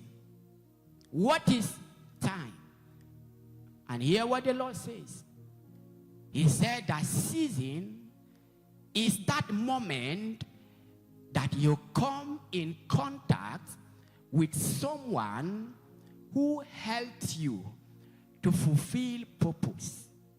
Season is that moment that you come in contact with someone who will help you or who help you to fulfill purpose. Every man on earth get successful by connecting to somebody. God connects you to someone that raises your hand. Maybe as a businessman, God connects you to a partner, to a customer that knows other people that needs your product, and he connects you. And as he connects you, that is how he takes you from one person to another, from one level to another. And that is how you keep enjoying the season. And that moment of when you discover the person who is to help you to advance to another level, that is your season. Don't joke with it. Don't let it pass you by. You must to activate your discernment spirit. At every given time you come in contact with somebody, anytime you come in contact with someone, God has a reason of connecting you with that person. There is something that he wants to bet out. There is something that he wants to make known. There is something that he wants to produce out of that person. And if you are careful to understand why God connects you to certain men, you will never lose your season. And I said, what is time? He said, time is that moment that you have discovered the person. You have now known the reason of why you were connected to that person. That is your time. That is your time. Hold that person very tight. Don't misuse the responsibility. Don't misuse the relationship, Don't abuse the relationship that you get connected to somebody, because that is your time. And if you are not careful, you will miss that time and you will miss that season. And he said the reason why many people are still struggling in their pursuit of life, in achieving greatness, is because they don't have understanding of seed time and the harvest time. You are not in GWC for you to just be a member. You are here for God to activate something great in you. You are here for God to trigger you off. You are here for God to better out that greatness, that possibility, that ability that is inside of you. You are here for God to bring it out, because the grace is already here. God has already worked with a man. Like he was telling us 30 years ago, he was not like this. But guess what happened? He was obedient to the word of God. Success is tied to the obedience to the word of God. Nobody becomes successful without obeying the word of God, because the word of God is the final to anything that you are doing. The word of God is supreme. He said, if you can be obedient and be diligent, you shall eat the good of the land. I pray for someone under the sound of my voice, before you leave here, the good of that city of ENUGU shall enter into your hands in the name of Jesus. I decree and declare, you shall not miss your time and season in the name of Jesus. You shall not miss your time and season in the name of Jesus. I close with this verse, Galatians 6 and verse 7. Galatians 6 and verse 7. The Bible says, be not deceived. Be not deceived. God is not mocked. For whatever a man sows, that he will also reap. The question there, what are you sowing? What are you sowing? Are you sowing goodness in the lives of people? Or you are always a quarrelsome type, one who likes to make trouble? What are you sowing? Are you sowing a seed of good or the seed of bad? Remember, in the book of Revelation 22 and verse 18, if I don't mistake, he says, time shall come. Jesus said, I'm coming quickly to reward every man according to his works. You will be rewarded to anything you're doing. What works are you doing? What kind of a seed are you sowing? When we call for offering, what seed do you used to give as an offering? What seed?